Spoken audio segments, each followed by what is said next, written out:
Okay, can I have your attention? We are live. Joint School Committee City Council workshops first on the agenda tonight for March 21st, 2022. I'd like to turn it over to the city manager and superintendent. Thank you, Mayor and Council. Appreciate your time and attention tonight. We do have a joint presentation. I want to allow the superintendent to go first with funding for FY23. When she gives her presentation, it'll be just for a reallocation of funding that they currently have on projects. We want to make sure we highlight that. There'll be no action by the council as we move forward. These are funds that are already allocated to the school department. And then I'll move into the 5-year plan that you'll be able to review. I just handed you copies of it, and I'll also have it up on the screen for the public when I start my presentation. So, Superintendent. Thank you very much. Well, good evening, everyone. My name is Connie Brown. It's nice to see you all. I'm standing in for Mark Conrad, who is the business administrator, who's driving back from Chicago. So I will do my level best to answer your questions, and if I can't, then I will pass them along to Mark and we'll get back to you. But before we get going, I want to thank Your Honor for my new vest. This is something that has been a little while in coming, and I think I wear it well, so thank you very much. So before, thank you again. So Phil, let's get going. Phil, would you let her have your mic? Because that mic is real low. Let's see here. Better? Okay. See you in a minute. How's that? Does that work? Okay. Anyone who knows me knows that technology is not my thing. So if I get snarled up in my presentation, give me a minute and I'll get the folks to help me untangle. So it's my pleasure to introduce you to the capital improvement projects. We have been very fortunate this year because we successfully applied for and received what's called Revolving Renovation Fund money. Revolving Renovation Fund is a fund from the state that gives you I don't want to say free money, not here, but they certainly allow you to have a no-interest loan with very modest payments. And so we will be able to do some of that work, and I'll get into that in a minute. So we are holding on some of the projects that were scheduled for the spring. That's Washburn Industry, Auburn Middle, and Walton. Those are going to be bid out. And the Auburn Middle School and Walton window replacements are going to come from that school revolving renovation fund, so they don't need to come from city dollars. So we have applied for the school revolving renovation fund, and that's no interest costs, which is a great loan for us. It's a great deal. And we have applied and will receive funding for RATC for the elevator and bathrooms. If you've been in the RATC, former Lake Street School, those bathrooms are pretty dire and they need to be replaced. If you'd like to see what they might look like, you're welcome to go to the Franklin Alternative School and have a tour because it will be very similar to that replacement. Auburn Middle has middles as has windows, and Walton the same thing. We also have funding through ESSER, and you may recall back, I think it was last winter, we came to the council and proposed creating some green space at Washburn Elementary. That's a community that could really use a nice space for its kids and its fields in the community, and we were successful in getting that funded through our ESSER grant, so that was to the tune of $140,000. We're also doing playground upgrades for close to $500,000 and an East Auburn surfacing. Dr. Brown, can you just explain what ESSER funds are? Sure. ESSER is the school equivalent of, I think you call it ARP here. So it's the Arpa funds that came to the schools through ESSER. Thank you. So next up is the capital improvement plans and sources of funds. And these are uncommitted balances from prior year CIPs. That's what the city manager was talking about when I started. No bonding will be required for these projects. So this is using existing capacity. So we are going to do $356,000 from the transfer of funding for window replacements. We never pursued the East Auburn canopy. We looked at the design and cost and did a benefit analysis and decided that was not in the best interest of the school department. We're going to do some play areas and then the remaining balance from security projects. And that leaves $559,977.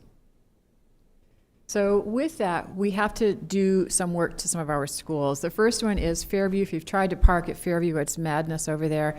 And we need to add some spaces and to improve some traffic, so that's what we'd like to do. We need to replace the wheelchair lift at Sherwood Heights. We managed to get the lift down. We can't get it back up, so that has to be replaced. We need to replace the Walton main extension roof. That's $100,000.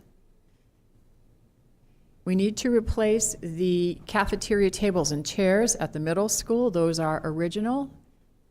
If anyone's wondering, I believe it was 1980 when those were purchased, so they're 40 years old. We need to rehabilitate the entrance to Franklin and replace some siding. You can tell through the photos here that the siding is coming off. That's the photo on the left. In the center, there's a beautiful window that was original to the building that was boarded up, and we'd like to take the boards off and let people look at it. And then the last one is the painting and peeling sheetrock that needs to be addressed. And we also need to replace a truck. We are looking at how we can continue to partner with the city, and just as a side note, that partnership has worked out extremely well. I'd like to publicly acknowledge Dennis Dute, who has been a wonderful partner and friend of the city's and to the school department. His staff has been fabulous to work for, and we've already made some improvements. So we'll see what we can do to work with Dennis to get that replaced. And then these are the proposed cost projected summaries. As you can see, if you look down through, those are the Fairview site improvements. When you add it up, it totals $413,000. We have currently $559 available in CIP funds. This is without rebonding, which leaves us a capacity of $146. My only footnote on this is if you've done any building lately, I think you'll find that your estimates are a little higher than what you thought they might be. So we anticipate that some of these projects may come in at a little higher cost than what we anticipated.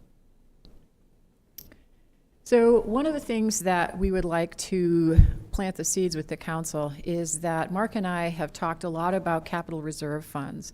We are big into projecting what we want to see in the future and planning for it so that we just don't have things happen and not be prepared. And so we're looking at capital improvements for the new Edward Little High School. We want to make sure that we have the resources to make repairs when they're needed. We're also looking at capital improvement funds for the replacement of technology. We did a lot of work with technology through our ESSER funds, but we know that in 4 or 5 years, those devices are going to wear out. We want to make sure that we have the funds to replace them and not borrowing. We would use the funds with appropriations from unreserved fund balances. And then over time, we hope that we can eliminate the cost of bonding. One of the things the school department did at the end of June 21 was we paid off some pretty significant bonds that we had that were used to essentially rehab the schools for energy projects through Siemens and HVACs. And it saved or will save significant dollars for us and for you because we were able to satisfy that obligation before it came due. So, and again, over time, these funds can eliminate the cost of bonding larger projects. And that concludes my presentation. Happy to answer any questions. So just to reconfirm, in this year's CIP, it will be at, or ask will be at 0. Correct. Thank you, Mr. Mayor. Back with Sherwood Heights and the chair, where is that sort of located? Because it's been years since I've been in this school. Last I knew, I thought they had that long rampway that you didn't have to go up and down stairs. You go down the long rampway and go into the upper grade level classrooms, that's where you'll find it. So where does it end up taking you? I didn't catch that. If you get on it, where does it take you when you get to wherever the top is? It takes you to the mid station as you go down into the 4th and 5th grade wing. There's like a ramp platform, and that's where you end up. Thank you. Any other questions for the superintendent? Councilor Rhodes? What is your plan and your thoughts on increasing trade education and that side of things for our students? Well, we're pretty excited that the new Edward Little will have opportunities for students right here in Auburn. and that we will expand the current CTE offerings, and that kids won't have to go to Lewiston. I know that even though it's Lewiston and it's relatively close, that travel and time is still a barrier. And so we will be offering those programs right here, and I think that will boost kids' interest in the programs. That's another barrier when kids have to leave their high school and go someplace else to take a program. It often is one more hurdle that they have to get over. And so having them here, I think, will be a big boost to the trades. Any other questions? None? May I ask another one? I think it's great that you're trying to do more stuff in-house, but what about working in partnership for what you can't do down here local up at the technical college? Have you thought of working with them? It's a great question. I think it's certainly an opportunity that we should explore. I know that there is significant interest on the part of the leadership here and with the mayor and some others about what we might do to explore the students, both in terms of transportation, because that's currently a barrier, and how we might match schedules. That sounds like a great idea if you could match their schedules. We're going to see how close we can come. I know that they do a lot with the trade. They're trying to develop a trades projects over there as well, so curriculum. Thank you very much. Thank you for having me. Have a nice Before evening. 6 o'clock. There you go. Thank you. And no, Mr. Manager, you'll not leave here first. Guaranteed. I didn't think so. All right, Council Mayor, by charter, the CIP plan from the city manager needs to be presented to you before March 30th. So I've handed out to you the 5-year CIP plan. A couple things just to build on, as the superintendent mentioned, the collaboration with the city and the school is happening at I believe, a level that we've never done in the past. Our staff our capital infrastructure and purchasing department is working with Dennis, who is assigned to the transportation and capital component of the school department. And they've done walkthrough of facilities. They're talking about their infrastructure. How can we align some of that with what we're doing here on the city side? 9 years ago, when we brought Derek Belanger in, Derek's task was to really start assessing all of our infrastructure, and especially our facilities. And he will be doing that within the school department now. And so I see a very different presentation to you next year.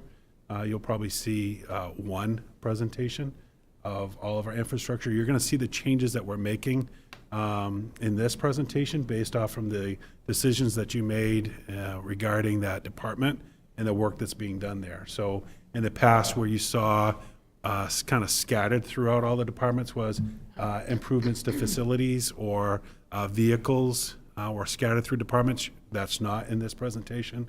Your presentation now has capital infrastructure and purchasing, and you'll see where it's fleet and all the vehicles that are requested throughout the entire city under fleet, and then also regarding facilities, any facilities improvements, you're going to see all under that category, rather than being spread out through the departments. We believe this is bringing efficiency.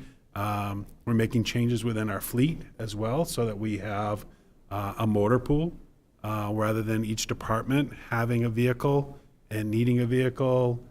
There'll be a motor pool. There'll be a sign out of vehicles. So that way there, our fleet manager is able to really monitor what our mileage is, what vehicles should be used, to ensure that all of our vehicles are being used equally, rather than 10 years down the road, we look at a vehicle and it's 10 years old, but it only has 1,000 miles on it. That's what's happening currently with our infrastructure. Those are the changes that we're making. Because some of these departments need a vehicle, but they don't need it year round. And so being able to have a fleet motor pool that departments can sign out vehicles, be able to use it, and then we can manage that to ensure that those vehicles are being used properly and efficiently across the board. Obviously, that's not how we won't be putting fire trucks and police cruisers in the motor pool. So those obviously will still be assigned to those departments, but it's those other vehicles that we really want to make sure that we're using correctly. So within your CIP plan, I'm not going to go through each department, but as I mentioned, this is a 5-year plan. One thing that I really spent time with the directors on working on this year was making sure that we're looking at the entire 5 years. If you go back and you look traditionally, what ends up taking place within a CIP plan is that year 1 and year 2 are usually really high amounts requests. Year 3, 4, and 5, they're really, it weans off. There's not a lot of planning as it comes to those. The directors spent a great deal of time really forecasting out over the next 5 years where they're anticipating capital improvements that are needed and that infrastructure that'll be needed within their departments. And that's now set up over that 5-year period. So you're not seeing a lot of spikes. When you do see spikes, it's because it's a major capital purchase. And what you'll see within this presentation is you're going to see that spike comes in as it pertains to the public safety building. That year that the this public safety building is being spread out over a 5-year period based off from projects that will be coming in. That all still needs to go to the voters in November. So you're going to see an asterisk along some of these some of the items within the CIP plan. Those asterisks are there is because that won't be funded if there's a new public safety plan. Because we won't be putting any money into our current facilities if we're going to be just either redoing them or leveling the building and building another building. So those are, they're in here because they are needed if the public safety building doesn't happen. Those HVAC systems and some of those other initiatives that are under those facilities that will need to be funded. So you'll see those are highlighted with an asterisk. That's why those are in there. Like I said, I wanted to highlight your capital investment and purchasing. First change that you'll see, I guess I should go over first, economic development and planning. You see electrical. We've transferred all of electrical over to Public Works. So all of the maintenance components of our electrical division is now under Public Works, no longer under our planning department. So that's why you'll see that change. The city electrician, who's over code, that individual is still under planning and permitting, because that's where our code department is. However, our maintenance component is shifted to Public Works, so that all maintenance is now under Public Works. So that capital investment and purchasing, as I mentioned before, you'll see all the facilities, public safety facilities are listed, as well as other facilities within the city. But you'll see this first page, other than the Festival Plaza rehab, all the other ones are public safety facilities, and you'll see moving down along as this continues on page 2, you'll see that there's renovations to Auburn Hall. We moved into Auburn Hall in 2004, I believe it was. So we've been in this facility for quite some time. There's some upgrades that are needed within this building that's starting. You're going to start seeing those come in. Things that to be thinking about that go beyond this CIP plan is the Public Works facility. We need to make some changes in that. We're hoping to bring that before you in year, if we were to expand this out a couple more years, you'll see that in year 6 and 7, taking a look at the Public Works facility. We need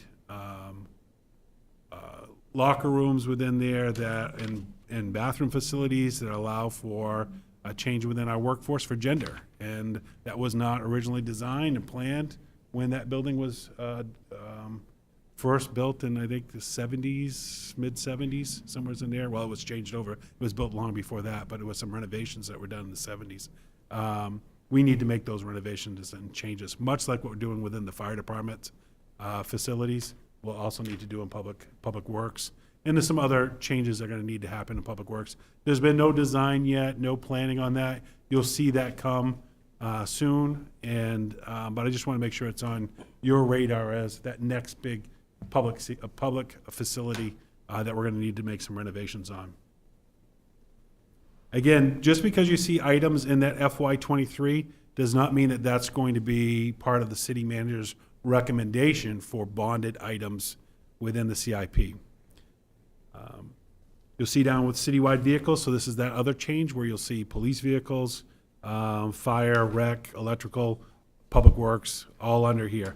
Public Works as far as vehicles, not regarding their large equipment. Their large equipment still is going to be within their departments. So when you look at their 1-ton vehicles, some of their plow trucks. That's all part of their equipment. You can see that continue under public work departments. The other change that you'll see in here is regarding engineering. Again, this is under capital investments and infrastructure. In the past, the reconstruction, reclamation, and some of the other resurfacing, those budgets, the requests were, a lot higher than what you're seeing here. Some of the requests were around $9 to $11 million if you look at all of those every year.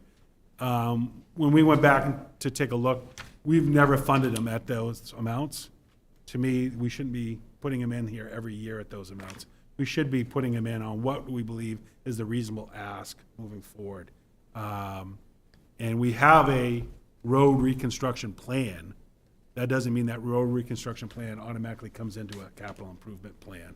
You know what those are, but then we'll budget these based on what we believe makes good sense for taxpayers as it comes to what are we bonding. And then council obviously has that ability to make adjustments. A few years ago, the council looked and said, you know what, we're behind on several roads, and they added, I think around $2 million at the end of our budget discussions, add to the bond for roads, so a few other roads could be included in what was being presented. That's still something the council has the authority to do and will continue to do. But we're going to be making recommendations that are more alignment where we believe we should be with debt service. That's really what we're looking at. What are we retiring and what are we bringing on, and making sure that there's no real major swings that take place within that debt service.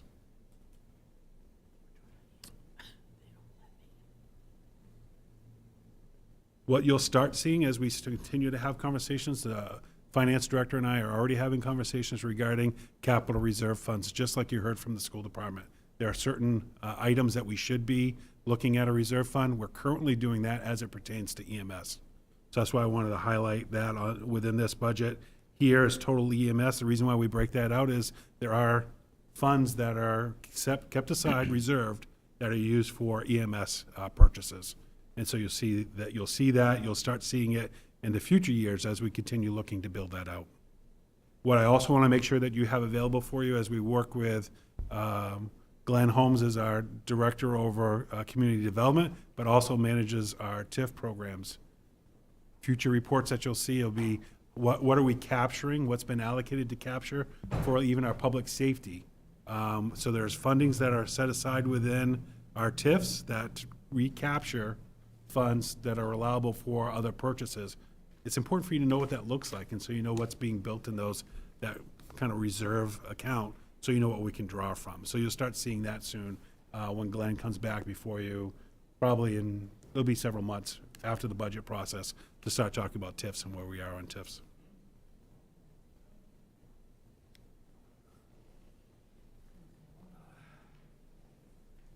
So you'll see down at the very end regarding total CIP. Education is left blank. Again, you'll see that change next year as we work towards a capital infrastructure plan within the school department.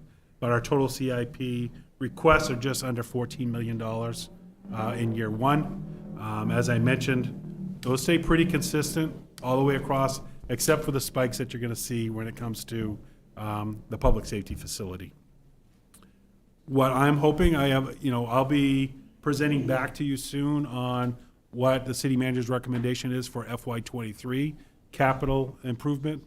What I am looking at, the city finance director and I have been having conversations regularly regarding where we're coming in on the budget, what are we looking for, a recommendation, but you'll probably see a bonded request of around $7 million. That'll be the recommendation that I have moving forward. It won't be this 14 million that you see here. We'll go through, we'll identify where those priorities are. We're already working with the staff to make sure that we're working through those priorities to ensure that aligns with what they have for needs. But we believe the bonded amount anyway will be about $7 million. So, questions? Before you open it up to questions, I just want to, if you could explain the schedule. This still has to go in front of planning board. If memory serves me correct, that's in our charter too for review in April. And then it's going to come back for more thorough debate and everything at a later point, correct? And That's was correct. it late, second meeting in April? So I'm not sure where it is on the schedule. I don't see Eric in here, but we've already talked with planning board, we've talked about the schedule for that, so yes. Okay. I'll be presenting that to the planning board. I'll go in and work through this. Really, for the planning board, it's really regarding our capital infrastructure and engineering. That's where a lot of the conversation, not necessarily regarding how many police cruisers or fire trucks we're purchasing, but that capital infrastructure component. So this is, just so the council knows, just as a first introduction, I bet we all have 1,000 questions. I know I've got a couple. But we can hold off until April for expedience, unless there's something pressing about the layout of this format right now. Anybody? Councilor Staples? Just one thing. This is small. On the first page, downtown parking and walkability. Can you just decouple those? Put parking in one item and walkability in another? Those two Counter all purpose. together. Yeah. Well, this is a grant, that it's a matching grant for specifically those items, but if, I can take a look at it, but I know that that's a grant matching amount that we have allocated in here for those two specific projects. But it is all coming from one funding source. And then just, I know this, I don't want to get in the weeds here. Yeah, that's fine. I know that, you know, the city has been blessed with a lot of ARPA funds. Looking through here, I would look at every item and say, is there an opportunity to use ARPA funds for something like this rather than to bond it? So we have a list. I could probably tab over and actually show it right now, but we have a list right now of items that we will be recommending for ARPA funds to offset from CIP. I thought you would, thank you. Yeah, And hence one of the motivations of restarting the ad hoc on reviewing these to see if they have a positive return on investment by using ARPA versus bonding. Sometimes you can better arbitrage your money by, you know, borrowing it versus spending it out of federal funds. So we'll be looking at all that together. Yep. So, because we have new council on, I just want to explain through, the CIP plan is different than when you adopt the CIP bond. And so the CIP plan will be coming back before you for approval, before you vote and approve for the actual budgeted amount for FY '23. So you'll approve this as a plan first, is what you'll get. So any feedback that you have regarding the plan, any information I can answer, let me know. We'll have a few more sessions where we're talking about budget. That's the time to chime in on the plan, because like I said, that'll be coming back before you within the next few meetings for adoption. So, and we might, if any additions are made to this, I'll be sure to highlight those. But this looks like the final plan from the staff, and this is what you'll see moving forward.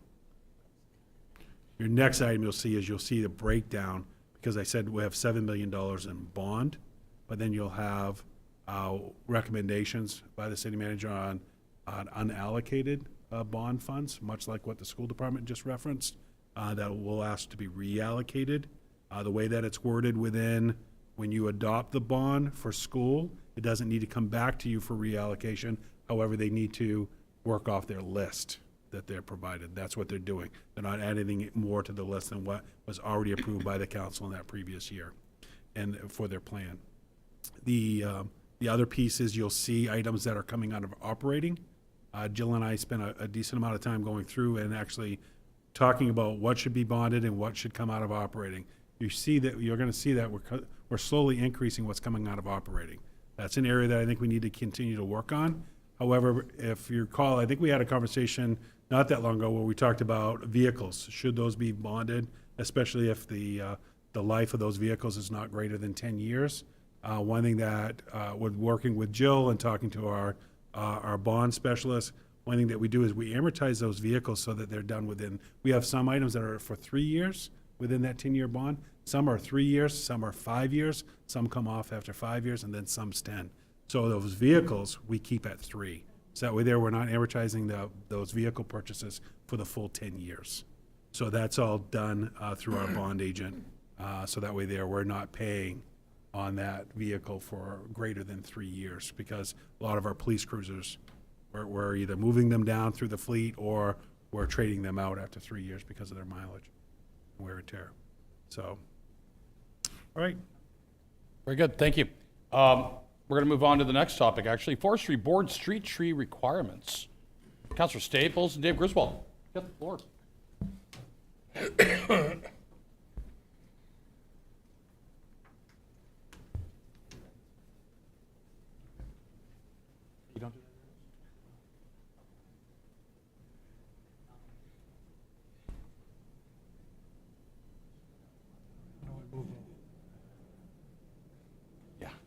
You just have to hit the, enter button. Okay.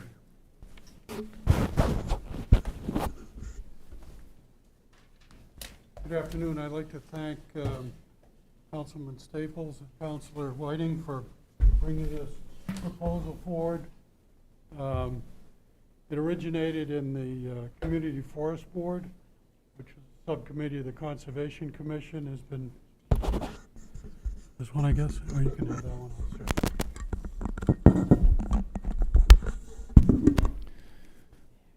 It came out of the Community Forest Board and went up through the Conservation Commission. Both of those have been merged into the Sustainability and Natural Resources Board as working groups. And this indeed is a sustainability project that predated the Sustainability Board. What the proposal is, looking at, this came out of looking at all the development that's in the works for Auburn. And I went and checked with Eric Cousins about what the planning board requirements were for review of projects, and found that while there's a requirement to look at vegetation, there's no specific requirement for street trees. And for those of you who aren't familiar with what a street tree technically is, it's kind of a weird situation. With the Forest Board went to the legislature about 10 years ago to try to clarify some ambiguities, but the street trees that are on our grass strips are owned by the abutting landowner. So the homeowner with a street tree owns the tree, but by statute at the state level, the city is responsible for maintaining and taking care of those trees. So it's kind of a split thing. The way the street tree ordinance is set up, the city is responsible for approving and planting any trees that meet that category. And what we've seen in the past 20 years that I've been involved with the Community Forest Board is that Auburn historically has taken trees down, but we haven't done much in the way of planting. So this is an idea to try to increase the sustainability of the Auburn Community Forest by promoting and providing some funding and some ways to plant some additional trees beyond what we've done already. If you look at the map here, this is an inventory of street trees that was completed in 2018.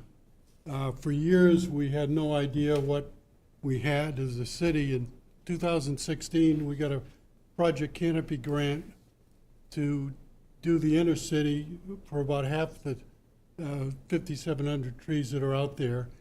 And we got another grant in 2017, which I was the match for. I donated my time and did the work, and that also funded the trees that have been planted along Gamage Avenue on the right-hand side as you go up the road.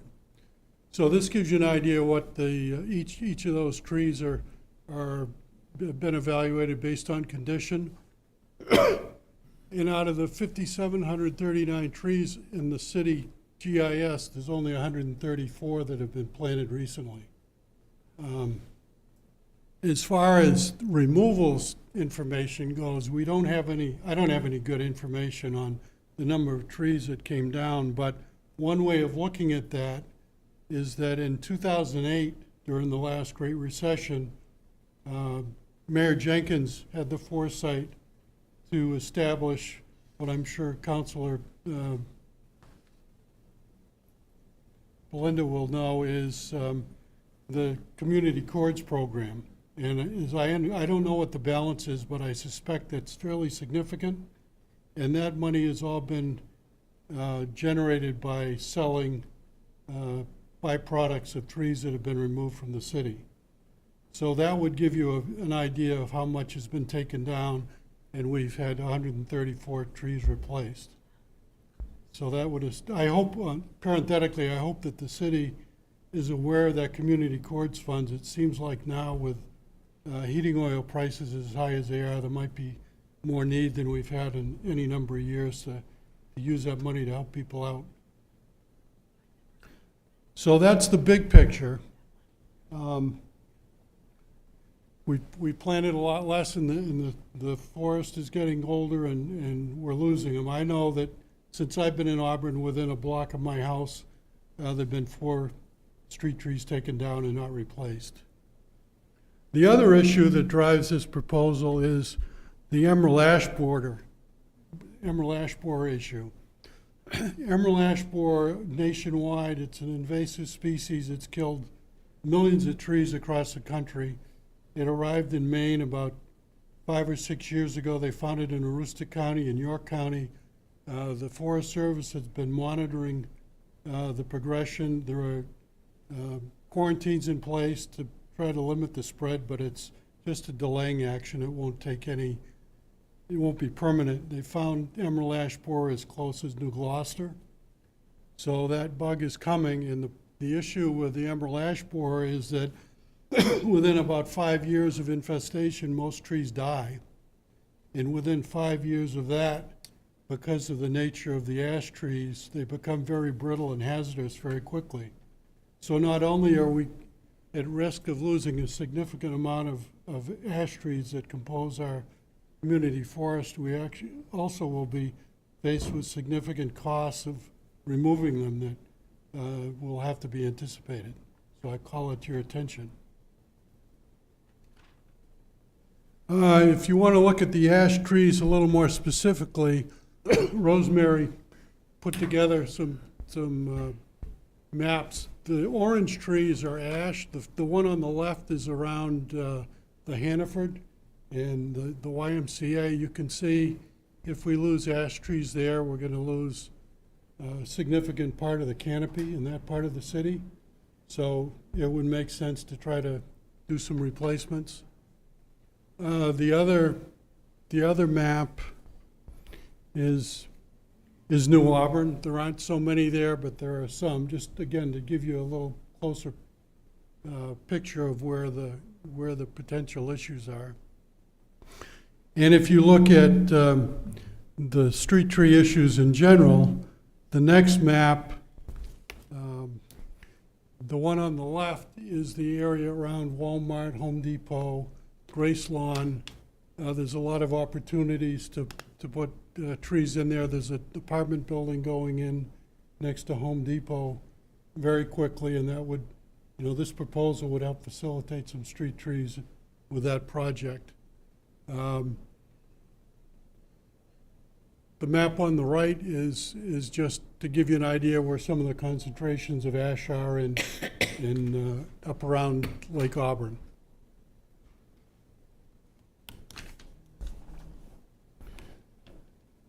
The third reason that I bring to your attention that would make this project helpful with the emphasis on the sustainability projects.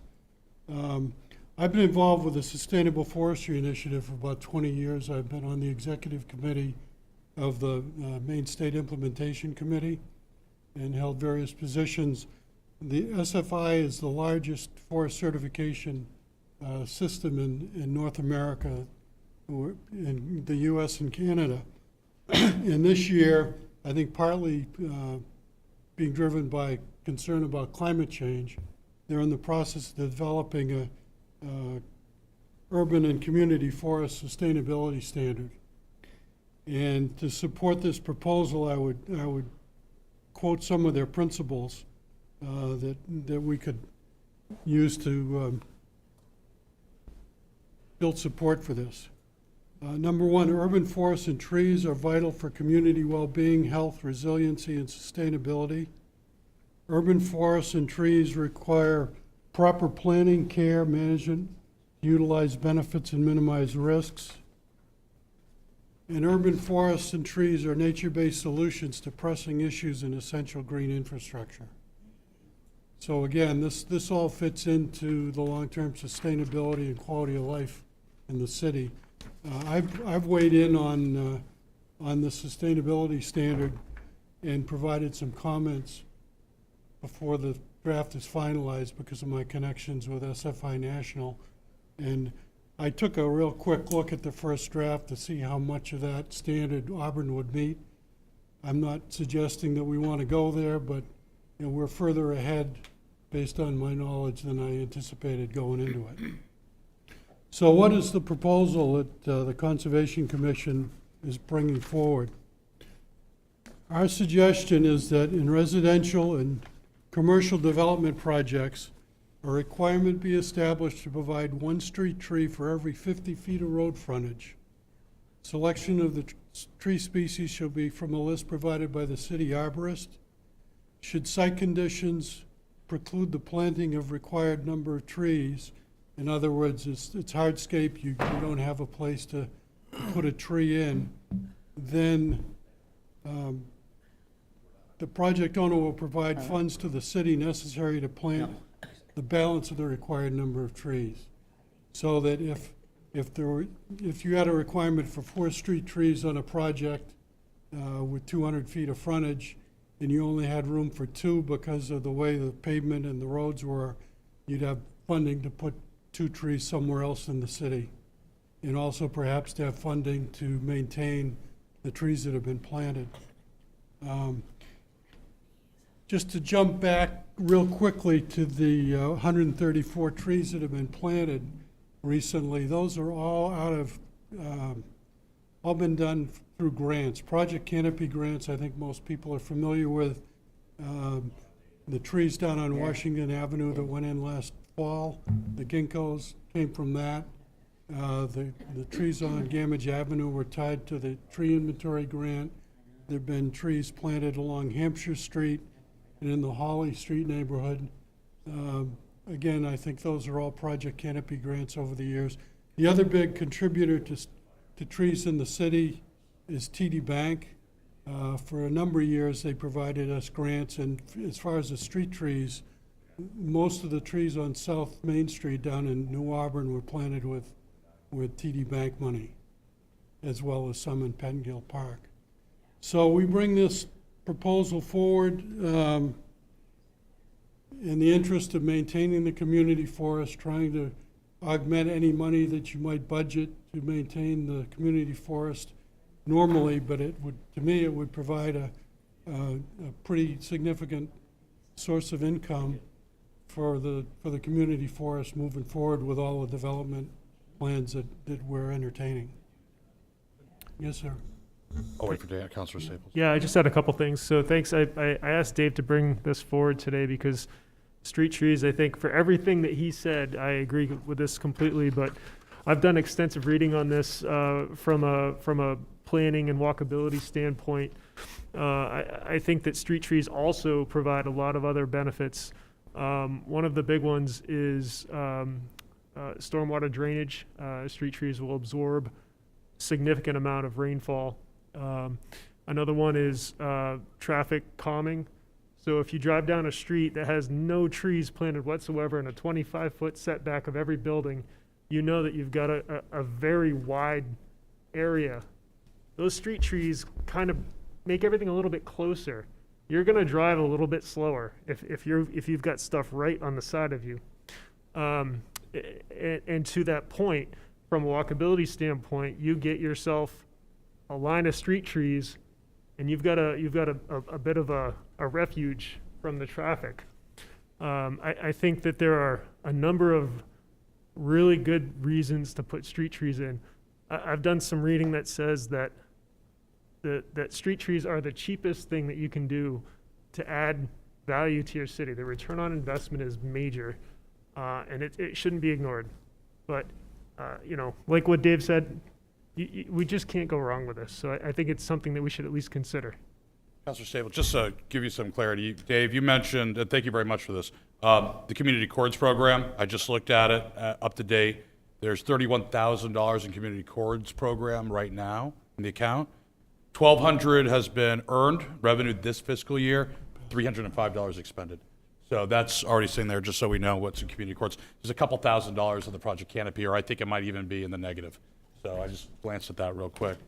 When you, on this proposal, do you actually, okay, so do you have a draft proposal? Yeah, I sent it, but I guess I didn't get everybody, so there's paper copies with the rationale behind it. And I got a quick question ask. on that community courts. Is that so a tree gets too big, it starts growing, and the sidewalk gets pushed up, or those types of issues? We have to take the tree down, right? It's Is that more likely if the tree becomes a hazard yeah? or dies. And what the Public Works has done over the years is make chips out of those, sell them, perhaps, in a perfect world, the bigger cities will actually market logs and pulpwood from the trees that they take down. I'm not sure how that $31,000 is generated, but I can tell you based on what you could realize out of one tree, that's a significant number of trees that have come out of the community forest in Auburn since 2008. And I don't believe, Councilor Jerry, that it's been very well utilized over the years. But that's up for you guys to figure out. Counselor, sorry, go on, if you have an answer. Yes, thank you kindly. Yeah, they dip into it every once in a while when there's a heating oil or electrical need for the lower income. But it's also for those that are not the lowest income, the ones that it's also for those that make a little bit too much that can't qualify for any other LIHEAP. program. Back in the day before LIHEAP was funded.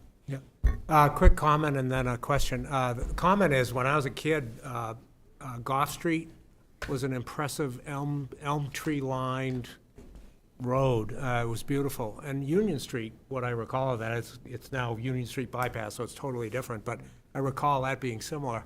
It was beautiful. And it really, I think Dana's point about property value, the property values were actually higher than it was Doctors Row on Goff Street. The question is on the browntail moths. Dana did this a couple weeks ago. I spent an hour today clipping ones I could reach. Is there any estimate on tree loss from that, Dave? Do you know? In the future year or two? Generally speaking, the invasive insects that hit the foliage, unless it's over a long period of time, you're less likely to get mortality. Okay. If the brown-tailed moth hung around for a number of years, I suppose I could probably do a number on particularly the small apple trees, but I don't think that's anywhere close to the threat that the emerald ash borer is. Right. Thanks. And hopefully we'll get a warm spring, wet spring, and the virus and bacteria that go after those caterpillars will hit them. It's easier for them to spread when there's an outbreak. So that's typically how those things work. Counselor Moore? Thank you for the presentation. I too feel like street trees are very inviting. I grew up in New Auburn, and it was pretty dense down there, but the trees did a wonderful way of softening the neighborhoods and slowing traffic down. For a kid that used to use his feet to get around town, it was also nice to have a spot of shade in the middle of summer. And listening to the presentation, I'm trying to think of this timeline with this emerald ash borer, which is a serious problem, and it's not if, it's when it's in Auburn. We could be looking at serious tree loss within 10 years or sooner. And those trees need to be dealt with, because a tree dies, that becomes a safety hazard. So I think this warrants a lot of attention. I'm interested in alternatives to those ash trees. I'm not an expert in forestry, so I'd obviously defer to your opinion on what good alternatives are. Hopefully ones that aren't going to be susceptible to invasive species. Dave, do you know how many city arborists we have on staff? I worked with the arborist crew after the brown-tailed moth webinar. We did a field session out by the mall, and there's Noel Skelton, and I believe he's got a crew of 3. So, and they do other things too, so it's pretty limited. Sure. Okay. I don't know what the right mix is, but I'm definitely in support of funding tree streets, coming up with a formula that's right for development, and I agree. I think it's a very good return on investment, and it's nice. It's very inviting for the people of the town. Let me, there's a lot of positives here. I think there's also a lot of questions too. Reading this, as we're all getting very, very familiar with reading zoning and ordinances, all all residential? I mean, if you're out in rural residential Auburn, and you're clearing an acre with 200 feet of road frontage, you have to plant 4 trees. So I think there's a lot of, what is our goal? Obviously, we've got a lot more trees in Auburn than just these street trees. These are the street trees that the city has really responsibility over. And that brings in budget, brings in staff, brings in goals, priority areas, and so forth. And as is right now, we need something a little firmer as an order towards the planning board in order to review a street tree requirement on certain developments. Is that for any type of mixed unit development, or is that for someone building an accessory dwelling unit next to their home, right? What's the definition? And I think if we, people just sat down and brainstorm that, then you can come up with a good document that we can see, debate, pass, amend, get it out to planning board. So I'd like, if possible, and Councilor Staples, obviously, if you could probably take lead, I don't want to, volunteer you, take lead and work with the Conservation Commission and Councilor Walker, who is my representative on to the new Sustainability Natural Resources Board. It's a great exercise of how that communications flow needs to flow from council down into the appropriate working groups, then back up for review, then out to council for action. So I think that'd probably be a really good, positive way to get through here and start working those mechanisms. Fair enough? Dave? Just as another point, in conversations with both our arborist and the arborist in Lewiston, it seems like the average cost of putting a tree into the ground, buying the tree and planting it, is about $800. So if you've got 100 feet of frontage, you're looking at $1,600 or in the project. So I don't think it's a huge burden. So, I mean, those have to be worked out. I will ask one question. Are we utilizing the joint Lewiston-Auburn forest or tree nursery off Lake Auburn Road or Spring Street? We've been involved with it. We're going to plant some additional trees in there. Auburn's had the opportunity. I don't know, to be honest with you, whether they've taken any trees out or not. I know Lewiston has. Yeah, But Lewiston has also done most of the work on the site. So that, for those who don't know, there is many, many years ago, established a tree nursery for street trees in the Lake Auburn watershed right off North Auburn Road. And I do know Lewiston's been out there harvesting. They don't come with a machine, they take it and they plant it someplace else. So I think that needs to be a component of this for sustainability reasons and future generations, because we don't want things to be too cost prohibitive. We do want to make sure we have the right species, and this could be a great way to even increase that count. So We've got about 250 spots out there, and it's been, we're about 8 years in when the project has got a conservation easement and is managed by both cities, established by the Lewiston Auburn Community Forest Board. Yep. And we're hoping to have an Arbor Week event out there. We're going to put some trees in the ground, so we'll let you know. We're going to try to do a public tour to raise more information about it. that's great. Councilor Milks? Quick question. Knowing that we're seeing this invasive species, the emerald ash borer, and we're going to be looking at losing a number of trees in the next 10 years, could we take, it's not a huge number, some of this ARPA money and invest now in putting some of these trees out and get in front of it? Oh, baby trees? Yeah, like to get in front Nursery. of this trees that we're going to be losing if we know that it's coming. Just Well, Well, you've got to. just throwing it out If there. you're Yeah, gonna why plant a tree, you're looking at 2.5-inch diameter material. Seedlings won't do it. And I would, if you wanted to take that approach, I would escrow some of that money and have it available when the need comes, because Okay. it's hard to buy ahead. And you don't know which trees, you don't want to take down a tree because it might die and put another one in there. So Councilor Walker and Councilor Staples, I think we'll, if I don't have any objections from the council, we will kind of shift this right off to the Sustainability Natural Resources Board, let them work it, full detailed proposal, bring it back to council. Excellent. Okay? Yeah, please.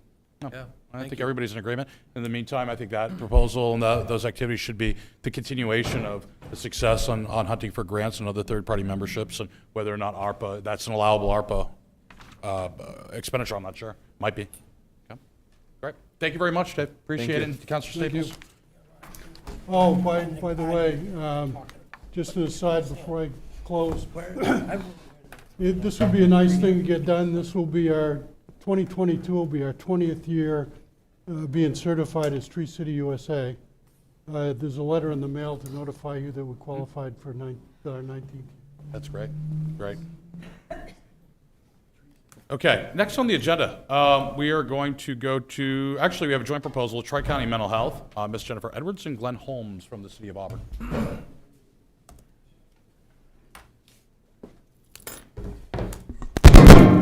Ouch. Sorry. Good evening, Mr. Mayor, councilors. Thanks for having us. So the Tri-County Mental Health portion of this is they would be the contractor we would be looking to work with if this program was to move forward. And Jennifer's going to walk you through what the program will be. Bottom right-hand corner.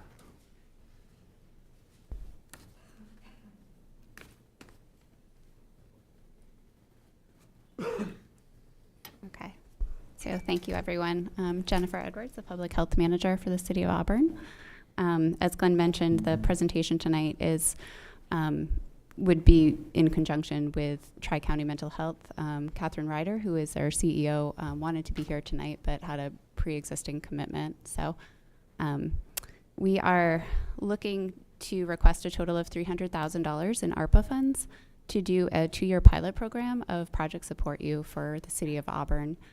Project Support You is similar to other co-responder models implemented across the county that pair mental health professionals with first responders, where they're and can meet people where they are in the community that need help and can also follow up afterwards.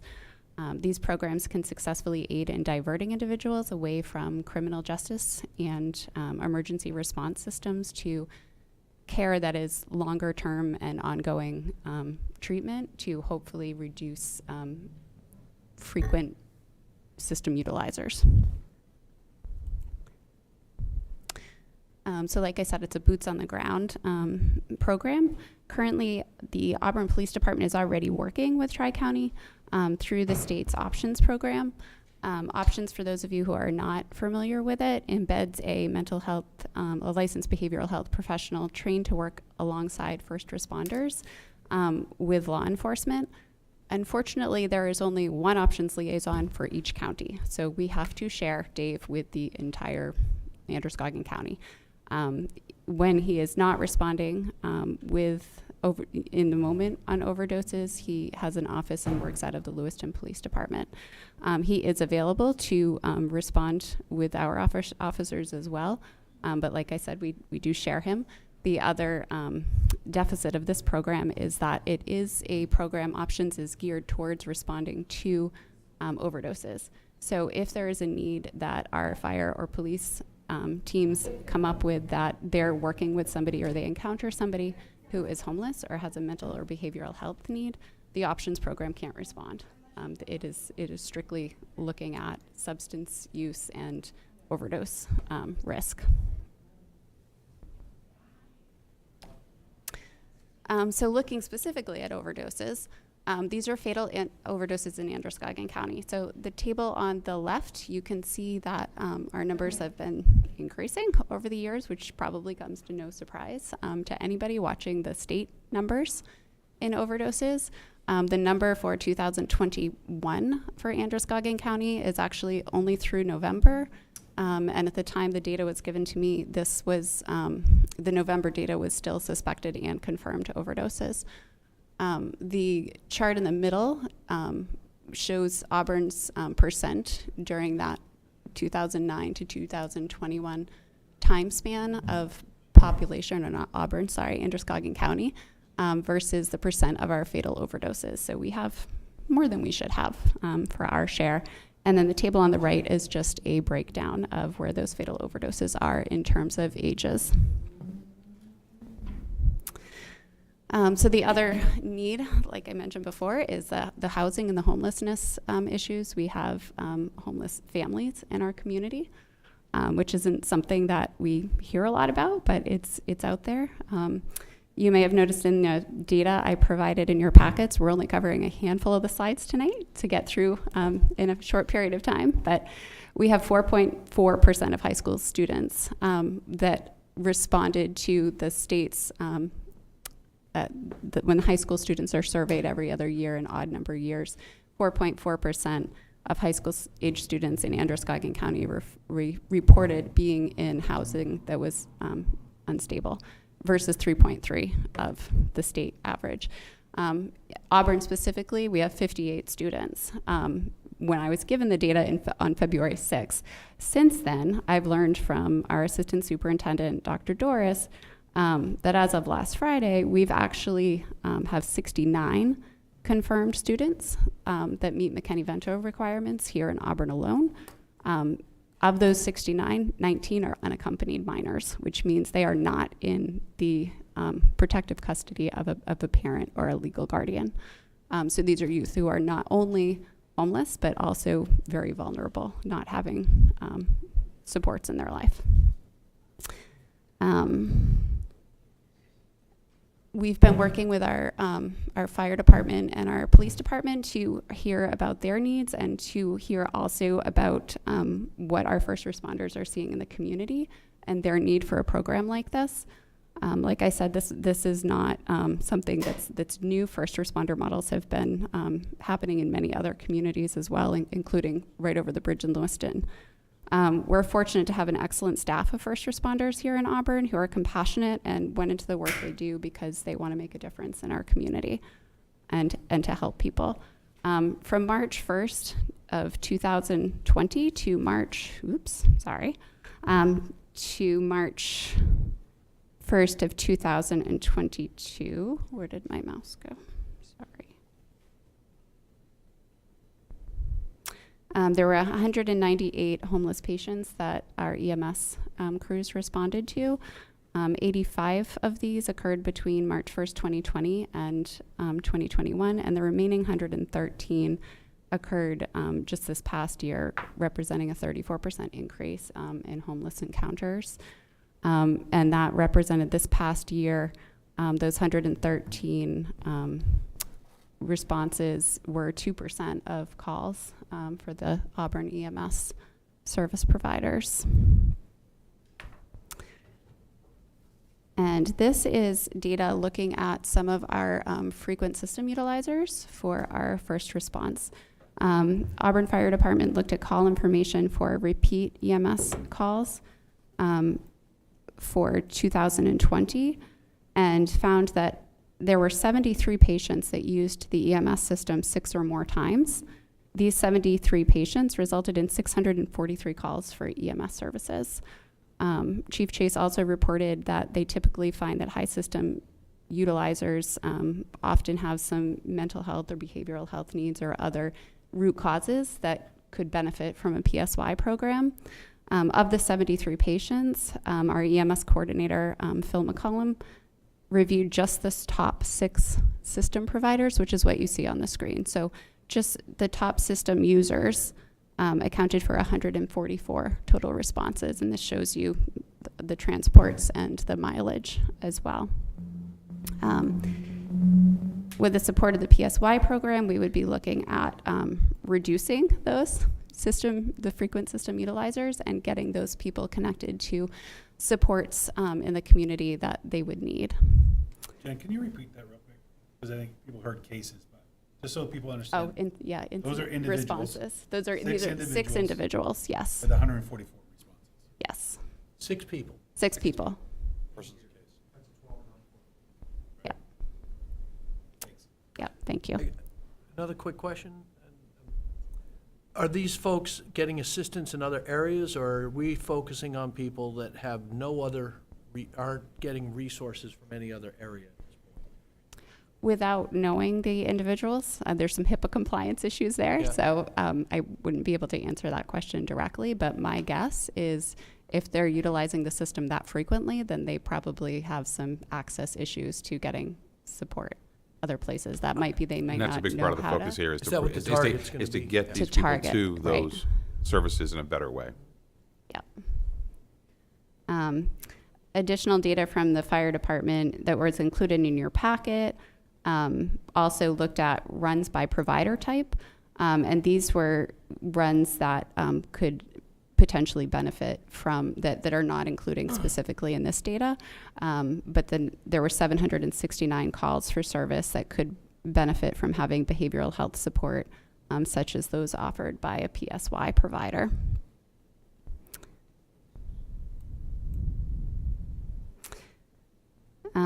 So this also, this program would also come at a good time for our police department, who is now tasked with complying with the new homelessness crisis protocol provided by the Attorney General. First responders cannot alone provide the support needed for these individuals. Our first responders are often the ones, however, that are called when people are concerned about a homeless individual that they might see, or that might be camping on their property, or camping on, private property, or if they're just seen in the streets. So in your council packets, you may recall a graph quantifying just some of these complexities. From 2017 to 2021, APD responded to 2,512 calls for service. Of that mental health psych call nature. And so again, these are the calls that we are looking to target with this program. This is data specifically on overdoses by month and year. Looking back historically, this is February 2022 that you're seeing here, but it does go back to 2020. In 2020, we had 54 overdoses that APD responded to. There were 55 overdoses in 2021. Of those 55 overdoses, 7 of those are known to have resulted in a death. 28 doses of Narcan were administered directly by Auburn PD to 24 victims at 22 calls for service. This next chart is actually Lewiston's data from their PSY options program. And from this graph, what you can see is that Narcan does make a difference. Our officers have been carrying Narcan since 2018. Since 2018, the Lewiston Police Department has been successfully employing the options, or the PSY model. Options was added when the state picked up that program. The proposed PSY Auburn program would be specifically designed for Auburn, where we would have the ability to have that person riding not only with police but also with our EMS providers and responding to follow-ups needed in both cases to get people connected with the services they need and to reduce some of that call volume while at the same time improving quality of life.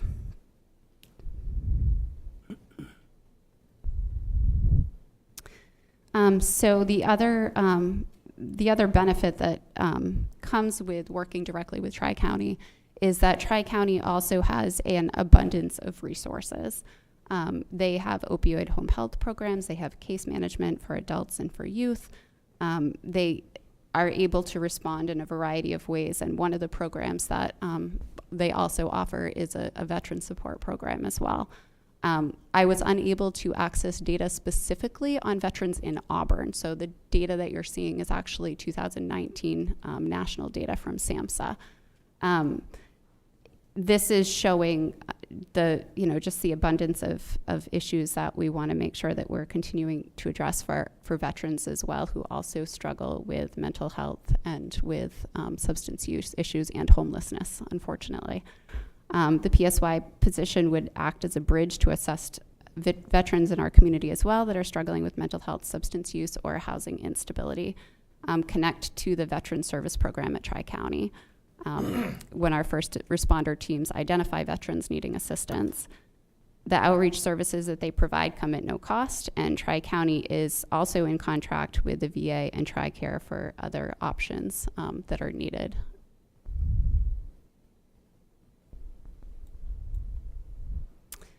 This is the breakdown of the budget. Because this is a pilot, we are looking to do some data collection to be used for longer-term sustainable funding asks. So this gives the breakdown of a 1.4 full-time employee. So it's actually one person, but there is time built in there so that that person could respond for on-calls and any additional time that's needed. And that would be payable through Tri-County. The person is actually a Tri-County employee, so that's not being added to the city payroll. In summary, the program is a boots-on-the-ground program. So we're looking to connect individuals with evidence-based treatments and assist them, as well as providing our first responders an additional resource to assist with helping those individuals in our community. I'll open it up to questions. I want to thank both chiefs for being here tonight. They've been Yes, very thank you. supportive of this program and making this all kind of come together and be figured out. And this would be an integrated program with a lot of other things that we're doing within the Community Development Office as well, and the additional people we're bringing on through some of the CDBG funds. If I could, this is great, absolutely needed. And I just want to, I think this is something that's obviously worthwhile enough to be looking at it. This is two very serious issues in our community. But in my mind, I'm afraid they're kind of, they're being convoluted with one another. It's almost like this is two separate issues. We have a drug overdose issue, adult homelessness, and we also have a youth homelessness or insecure housing situation too. And of course, there's overlap, and one deficit can lead into something else a longer term. Absolutely, the data's clear on that. I'm wondering, and Glenn and Jen, if we could, and maybe with the chief's help, separate this into the two separate issues in which they kind of are. Because I think that if we say, okay, we want to make sure there's housing tomorrow for 19 kids that are, homeless, insecure, let's go and solve that problem today. You won't, whatever the amount of money is, let's talk about it, let's get it done. Okay, that to me seems the more immediate need right now. I'll open it up to the council for questions on this, but does that make sense to kind of divide this into two scenarios? I understand you're looking for a position to handle both, and I'm just speaking for myself. I don't think that's the right course of action. If you're looking for a position to handle drug overdose, okay, yeah, fine. But I don't want something else to get lost, especially something that's solvable and more urgent. And frankly, I prioritize 18 and under versus 18 and over. That's just kind of my thought process. I'd be Chief wants curious to to talk know, on this one. I tend to agree, but I'd be curious to know Yeah. why we wouldn't, if there's a better. Honestly, Mr. Mayor, the issues aren't separate. They go hand in hand. Substance abuse, mental illness, and homelessness, they're all three. They go hand in hand. The siloed public safety response that we've been doing for the last 20 years is no longer effective. We do not have the resources to be able to effectively help these people get the services we need, because simply we don't have the resources or the bandwidth to be able to do that. Mental health is becoming more and more of an issue. In 2021, 43% of all of our use of force situations were the result of taking somebody into protective custody for a mental health crisis. That's up 10% from 2020. Our substance abuse is climbing every day. We've been carrying Narcan since 2018, and we've saved dozens of lives doing that. But the homelessness, substance abuse, they go hand in hand. And splitting them into two different silos is not going to be effective. How about the youth homelessness? Youth homelessness as well. You can couple the same services for youth homelessness as well as adult homelessness, because at the end of the day, they're going to be getting the same mental health support, the same substance abuse support, regardless if they're youth or adults. So those issues are not separate. They go hand in hand. We've been seeing that for 20 years. Are solutions separate though? I don't believe so. I believe it can be a unified concept, because we're going to be addressing both populations, because we're dealing with the problem. That problem spans two populations, adult and youth. Tackle the problem, not the population. Councilor Whiting? Could I add some? Brian and I are both on the Healthy Androscoggin Advisory Committee, and they do these community health needs assessments around the region, tracking where Central Maine Medical Center has hospitals. So Lewiston, Auburn, Rumford, and Bridgeton. And all three sessions that they held, the highest priority in 2 out of 3, I think, was mental health services. And then right up there with it in all 3 locations was also substance abuse, sort of dual diagnosis issue. And I talked to my neighbor who's a retired ER doctor, and I was talking about the population, and then we both agreed, where do they end up with the ER? Because where do they go, It's just a huge, huge problem. It's also an issue for police, what's the movement that they were all upset about defunding police? And this is a response to defunding police. It's not defunding police, it's shifting some resources to police and fire so that they can deal with the mental health issues and the substance abuse. Chief Chase? Sure. I see this position, if you will, as a liaison case management position, right? Our biggest challenge as we go out for substance abuse and behavioral health issues and homelessness is we have very little course of action right now, and it's simply to transport somebody to the ED, in which case a lot of times they check themselves out if they're not an immediate danger to themselves or somebody else, and we're back there and it causes our repeat calls because there's no case management for continuity of care and those types of things. If we look at this in terms of what it is designed to be, which is a 2-year pilot program, I certainly understand your point around, is there a more immediate solution with regard to the youth homelessness? I think the best way for us to determine what the best solution for that is, because it's not a problem we can solve once, but we'll have to solve on an ongoing basis.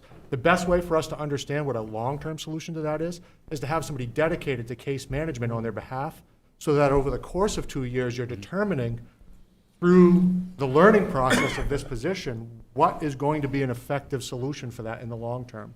We don't have a dedicated mind on youth homelessness, right?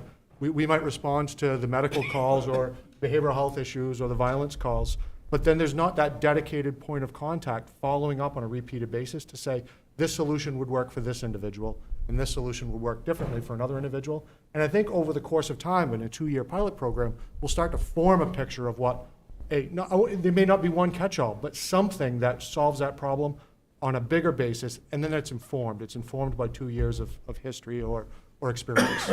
Very good, thank you. Councilor Milks? That answers my, Okay. I guess my other question would be is one person enough? I mean, it sounds like. It's what we think makes sense right now, because I'm not going to bring This you is a. ARPA funds? That's a request. I don't know why the state, what I'd like to do is, for the essence of time here, council, is there anybody opposed to this type of program? No. Now, let's keep aside the funding mechanisms of the sources right now, okay, but the concept, 2-year pilot, 300,000-ish, this is what we're doing, okay. What I'd like to do is I'd like to send staff back a little bit for a couple things, and guys, interject or add something if you want. I really would like a deeper dive from the school department on the 58, 69 housing insecure youth. I want to kind of break down on that. I'm sure there's some, obviously, mental health and substance abuse issues, absolutely, but I really want to know why they're insecure. And we've heard rumblings. We know they're living at our local hotels for long term. I've been dealing with this for 4 years as mayor. That's why we're talking a lot about what we're talking about with housing affordability to solve some of this. But I want to see if there's anything we can do to kind of address that separately. Also going along with the pilot, I'd like to dig in a little bit more too as staff to find out where the county lies in all this, because it's a regional problem, where the state lies with this, what their funding mechanisms are for this pilot program, if any, if not, why not? And I think also looking at potential settlement funds from the opioid settlement and how some of those funds can be applied here, and looking at alternate sources and buckets of responsibility. Ultimate responsibility lies with us, of course, but financial responsibility as well as sources of financing, but knowing that we want to move forward with this type of program. Fair? Counselor? Will this change anything with the 911 calls? Will they have to stay separate, different, on it continuously? Good question. So I asked the same question to a presentation that was provided to me by Tri-County.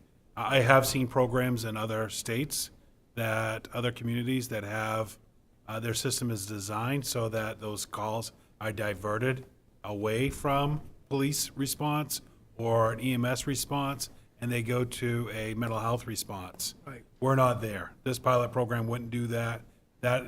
Will require a much greater effort at a regional level to be able to meet that need, And a because not bigger one cost. community will will demand that level of service. But it's a great I asked the same question because I see that as where the value becomes. Because what we're also looking at is what Chief Moen said regarding the use of force incidences. Just by a police presence, it's difficult to bring that de-escalation down on a mental health call just by their presence alone.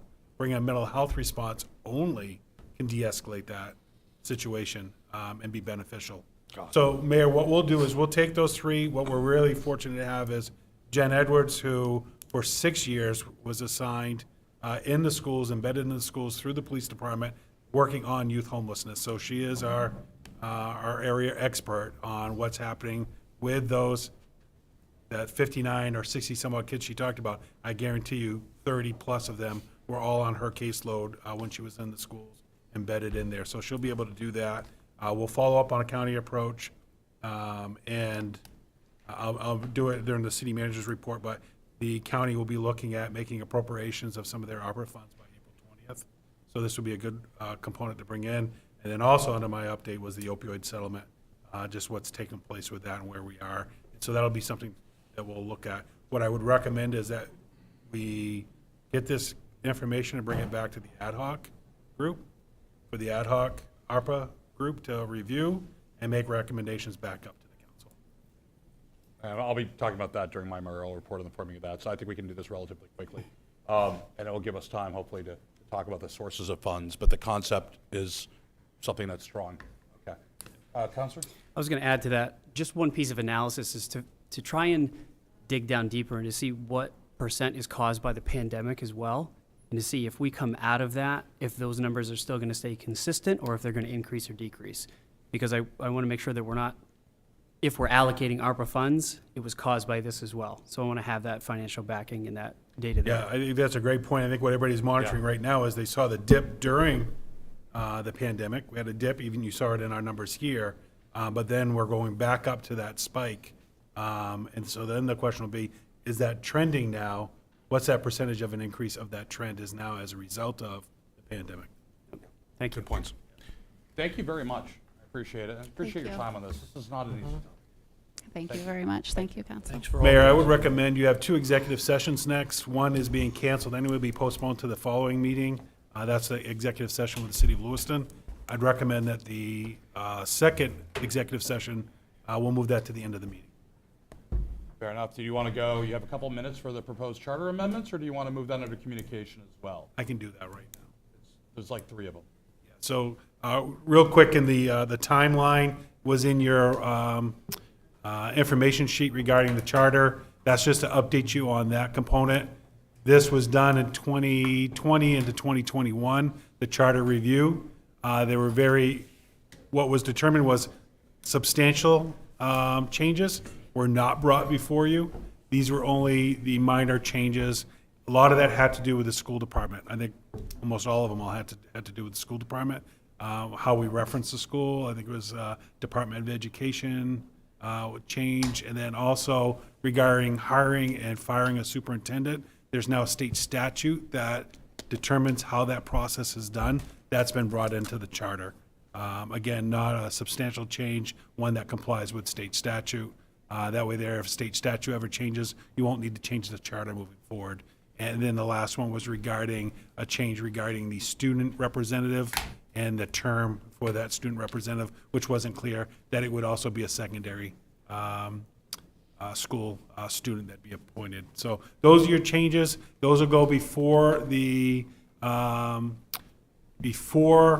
citizens at the June primary election. But, so then there was nothing dealing with the city side, the city council, it was just all school department. That's correct. That's what I remember too. It's like Yep. if, ands, buts. Yep, just that one page, it was only 5, I think 5 changes Higher. within that. Thank Very you, good. Mayor. Thank you, Phil. Yeah, I got about 5 minutes, then we'll start a meeting. Thank you. Oh, actually, no, next door.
I'd like to call to order this meeting on March 21st, 2022. Please join me in the Pledge of Allegiance.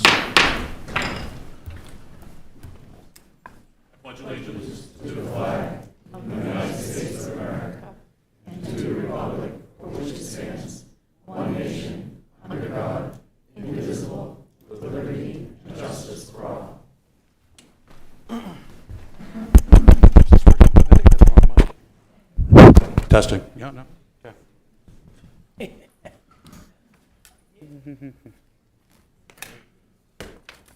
Okay, first off on the agenda is 5 items for the consent agenda. I'll entertain a motion at this time. So moved. Second. A motion from Counselor Staples, second by Counselor Walker. All those in favor? Consent agenda passes 7-0. Next are the minutes of the March 7th, 2022 regular council meeting. Are there any corrections? None being, I'll entertain a motion at this time. Motion to approve? Second. Motion from Counselor Staples, second from Counselor Walker. All those in favor, please raise your hand. Approved 7-0. Now on to communications, presentations, and recognition. I'd like to turn it over to Mark Goslin and our sports facility management study.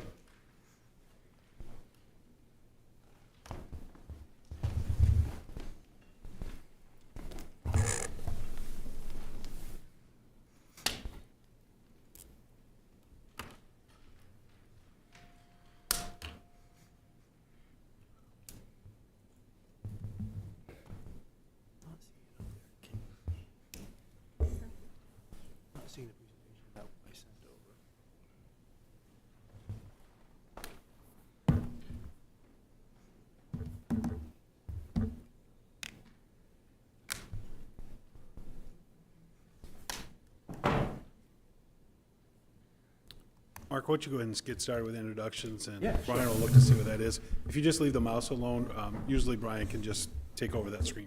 Okay. And if she has it on her laptop too, in case we need to plug in. Council, thank you. Thank you very much, Mayor, City Manager. Always pleased to come and speak to the group about what we're doing in sports and recreation and tourism. We got Jeremy Gatcomb with me to my right, our recreation director. My role with the city as well, as you guys know, is to work with community partnerships, work with our community businesses and our community partners, work with our recreation department, help manage, oversee all of our sports facilities, but also work on our sports tourism projects. To my left is Susie Fisher-Reeder from Sports Management Companies and Groups. Sports Management Companies, just that, right? Yep. Okay. We, this past year, put some money into the CIP program to do a feasibility study on our turf facilities, our infrastructure, what's going on in sports and recreation, the need for those types of activities. We did an RFP, SFM. We worked with closely for 6 months, about 6 months. We got to know Susie really well. And we're at the finish line where we're going to be getting the final final report, and she came here to discuss that final report with us.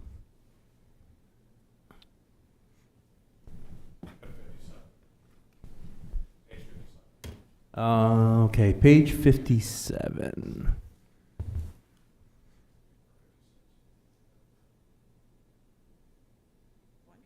There we go. And then I'm going to pass over the floor to Susie. Excellent. Thank you, Jeremy. Thank you, Mayor, City Manager, distinguished council. Nice to meet you all. Susie Fisher-Reeder, Sports Facilities Companies. I do have a PowerPoint, but I do want to tell you what an amazing experience this has been. And my time here in Auburn with these gentlemen and their team has just been incredible. So just want to do a quick agenda. I won't keep you long in the meeting. I know we've gone through this before, but just want to fill you in and then be prepared for our final report to come. So just a quick overview of our company, the scope of work and our approach, the local and the regional market data that we looked at, the definitions of success, facility overview, a financial forecast. Okay, all right. Mark, move fast. You got it. Thank you. All right, step one, quickly, we just started with the project kickoff call, came up here, worked with some data collection and market analysis. We did a site visit. We were on site for for a day and a half or so, met with stakeholders. Also did a lot of stakeholder follow-up calls as well to really get an understanding of the current users, what their needs are, and what the future is for Parks and Recreation here and what the need is for a facility. Then I worked with a detailed financial forecast, so I really developed 2 facilities for you, one that was a multi-purpose sports facility, and then one that was a larger turf facility. Then I did the economic impact analysis, and finally I'm here to deliver this and give you your draft facility feasibility study. So a little bit about us and our approach. We use a very analytical approach. We're very data-driven, so that market, that local market and that regional market data is essential for us. We worked with the project team initially to establish the goals of the facility and what we're looking for, what could be those important items that we must establish first, then how the data really works with that, whether it supported a new facility or it didn't. So that's where, and then we really the local knowledge and that feedback, those stakeholder calls, the stakeholder interaction. I can tell you that the citizens and the groups that we talk to, very engaging, very honest with us, and so that leads to a good development of a facility. And then finally, with our experience with sports facilities companies, we actually maintain and manage over 31 facilities throughout the country. It's about $10 million in just contracts with that, but about $100 million in annual economic impact to those communities that we're with. And just to let you know, on our focus groups, we focused on developers. We focused on those individuals that might be able to help and invest in these types of projects. We talked to user groups. Jeremy, ran the group around the users and what they would expect from this type of study. What would they expect of, what kind of needs and wants they had. And then we also talked to just general recreation groups, those people that are participating in our recreation program. So we just tried to get the biggest snapshot possible of those types of people that might use a facility like this or be interested in those types of recreational activities that we need and want in the city of Auburn that will make it desirable for people to participate here as they live, but also those individuals who might come to the area to participate in recreation activities. So, and I think that leads us into why a facility? Well, it's very important, the impact of activity. So this is actually a study with the Aspen Institute that our organization worked with. But active kids are more likely to be healthier. They're more likely to excel in school. They're more likely to make smart decisions. They're 6 times more likely to be active adults. Active adults have active kids. So active adults are 2 times as likely to have active kids. They earn more productively throughout the course of their lifetime. So it's not a one-time commitment, it's a lifelong commitment that people make when they decide to invest in a facility, decide to invest in their community, and in the activity of their community. So the definitions of success, we did come up with 3, and the first one was to create a best in-market asset that featured diverse, multi-generational, and flexible program capabilities. Everything from sports, community, civics, school group activities, that serve the community and a wide variety of potential partners and stakeholders, but also to maintain the flexibility for future programs. So not just building for the now, but building for the now, the 10 years from now, the 20 years from now. How is it adaptable? Second was to create that driver of economic impact, support the existing local businesses by generating new room nights, but also support the community by spending from the non-local visitors. And finally, how do we leverage the revenue generating opportunities? Those strategic partnerships, the corporate sponsorships, the development models that create a business model for a path for long-term sustainability. So just some insights about the community and what we looked at. So we do everything from the 10 to the 240-minute range. We don't do miles, we do range, because it actually is how far people are willing to drive for said event, said program, league, tournament. So within that 10 to 60 minutes, we consider that your local market. 90 is your sub-regional market, and 240 is the regional market. So 240 takes you, north to northern Maine into Canada. 240 takes you south of Boston into Rhode Island and Connecticut. So as you can see, your market ranges, right? You have 47,000 within that local, up to about 12 million. So here's the key. As you looked at those numbers, we actually drill down into what the participation rates are. So this is actually based on sporting goods sales, sporting goods use, league use, tournament use. So the highest is in-court sports, basketball, volleyball, gymnastics, all of those items combined are about 14.47% of the eligible participants. So in that 240 regional market, that's 1.7 million people that could come to participate in a tournament. If we look local, right, up to that 10, 15, 60, up to 60, 101,000 people. Your sub-regional, 151,000 people. Potential participants in your facility. We also looked at turf. So indoor baseball, soccer, softball, football, lacrosse, about 11.86%. Again, the regional market, 1.4 million participants to draw from in that regional market for turf. Again, this is our data, right? So we are data-driven. That's our organization is data-driven. We looked at your competitors. There's 65 competitor facilities within that local service provider, and that's everything from indoor turf to fitness facilities to court facilities. But as we keep going, look at you. So this is kind of just an overview of what some of those are. Indoor court facilities, the Y, the gym over at Bates, the high school, are those really competitors? Can they host a big regional tournament? Your indoor turf facilities, local Ingersoll. Then you're driving 36, 40 miles to your next facility. Again, the same with sports performance. The fitness facilities, you've got 3. One, again, is Bates Gym. So you really have a need. Just the number of competitors is not huge, and it doesn't give the market a good variety to come and actually utilize your facility. Okay, so based on that. Oops. Sorry. Got click happy. Based on that, let's talk about the recommendations for the 2 facilities. So the first one, there we go. Sorry. It's okay, you're doing a great job. First one is a multi-sport facility. So the multi-sport facility actually is 2 basketball courts, can be cross-lined with 4 volleyball or 6 pickleball courts. It also includes what we call a hybrid turf size. So it's about 32,000 square feet. It's that under 12, modified under 14 soccer, small-sided lacrosse, futsal, batting cages over the turf, so it'd be 6 batting cages, and infield, and then again the small. What we call FEC, it's Family Entertainment Center. So that is something for brother and sister to do while their other brother and sister is playing basketball, or dad's in a basketball tournament.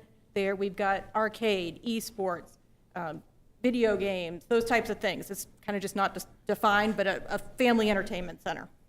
Finally, a fitness center, a membership-based fitness center, a true fitness center with cardio and classrooms and childcare and locker rooms and a large group room and places for people who want to go and participate in group or independent fitness to come and actually do a membership. And then finally, the flex space. So office space for your Parks and Rec, space to hold conventions, space to hold meetings, basically those items. So it's about 120,000 square feet, would take about 7.3 acres, includes about 360 or so parking spaces, paved parking. $27 million is the rough guess on that one. And again, that's a general opinion of cost. We know, with everything that's going on in supply chain issues, that fluctuates and has fluctuated. But that's a rough opinion of cost, 27. We also looked at indoor turf. So no basketball, but large indoor turf. The thought on the multi-purpose is that Ingersoll remains. The thought on the turf and fitness is that Ingersoll doesn't, and that it's repurposed to another recreation element, whether that's basketball or pickleball or something. It is repurposed. But anyways, the second model, about 146,000 square feet. It is a turf-based model. Full-size turf, 70,400 square feet of turf, multi-purpose field, small-sided, again, the same batting cages and infield. FEC, fitness center, the rest all remains the same. It really is just a replacement of the basketball with a full-size turf. Price difference, this one's about $31.5 million if you went to construct it in today's costs. And just a quick comparison so you can see the difference. But again, the main difference is basketball courts versus full turf at 70,000 square feet. So next we looked at financial performance. So Each one of these are business units, and when you receive the full report, you'll receive pro formas for each of these. Each one of the business units is represented in the pro forma. So they're about 40-plus pages apiece, but this is just a summary for you. So everything from in-house basketball tournaments to rental tournaments, in-house summer camp, in-house training, court rentals, lacrosse, birthday parties, youth development. We really try to think of every possible business unit that you could run in these facilities. So you're looking somewhere year one, about $2.2 million in revenue, leading up to about 3.2 in year 5. Again, to counter the expense side, same exact business units, but also on the expense side, about $770,000 in year 1, leading up to just over $1 million in year 5 on the expense side. And then finally our overhead, everything from facility expenses to operating to management payroll, you're looking at about 1.5 up to about 1.7 in year 5. And so the summary, which will be the most important page with everyone who looks at the pro forma. So in year 1, your EBITDA, so that's your operating cash as well, so your subsidy or not subsidy. Year 1, you're looking at about $148,000. Year 5, profit margin of about $500,000. This does not include debt service. So our next slide, I looked at debt service for you so you could see what that would look like as well. And again, this is the multi-sport. I have the numbers for the turf as well, but they're so close together that you're not, for tonight's presentation, you're not looking at a huge difference. You'll get both of those when you get the pro forma, but the numbers are not hugely different. So in a 60-40, right? So a 60-40 bank financing, 60 bank financing, 40 public contribution, you're looking somewhere around a year 1 payment of about $821,000. So a financial subsidy in year 1, just under $1 million. In year 5, just under $325,000 or so is what you're looking at. If you want 100% bond funding, no public contributions, straight off, you're about 1.5 in year 1 with about 862 in year 5. So you can see the difference, right? If you went bond 60-40 versus 100%, but it gives you an idea of what that would actually look like for a subsidy. Now, are there ways to reduce that subsidy? Of course there are.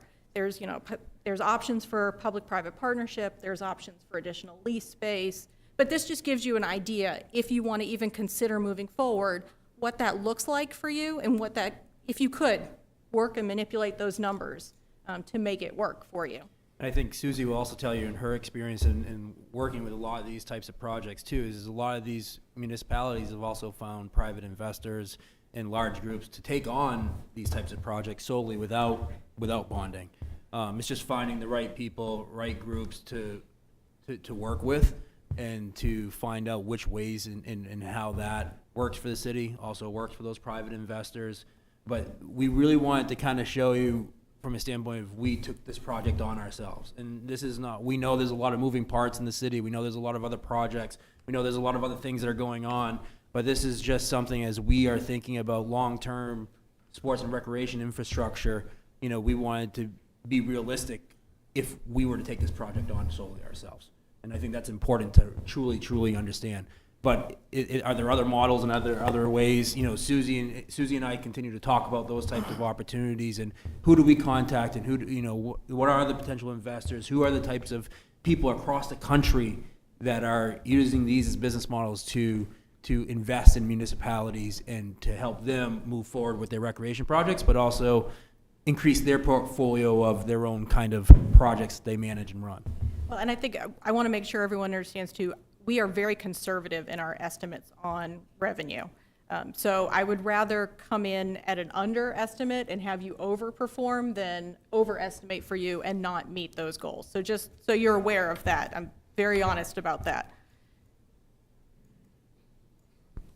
So economic impact, it's for the same for both facilities, whether it's the multi-sport court or if it's the large turf.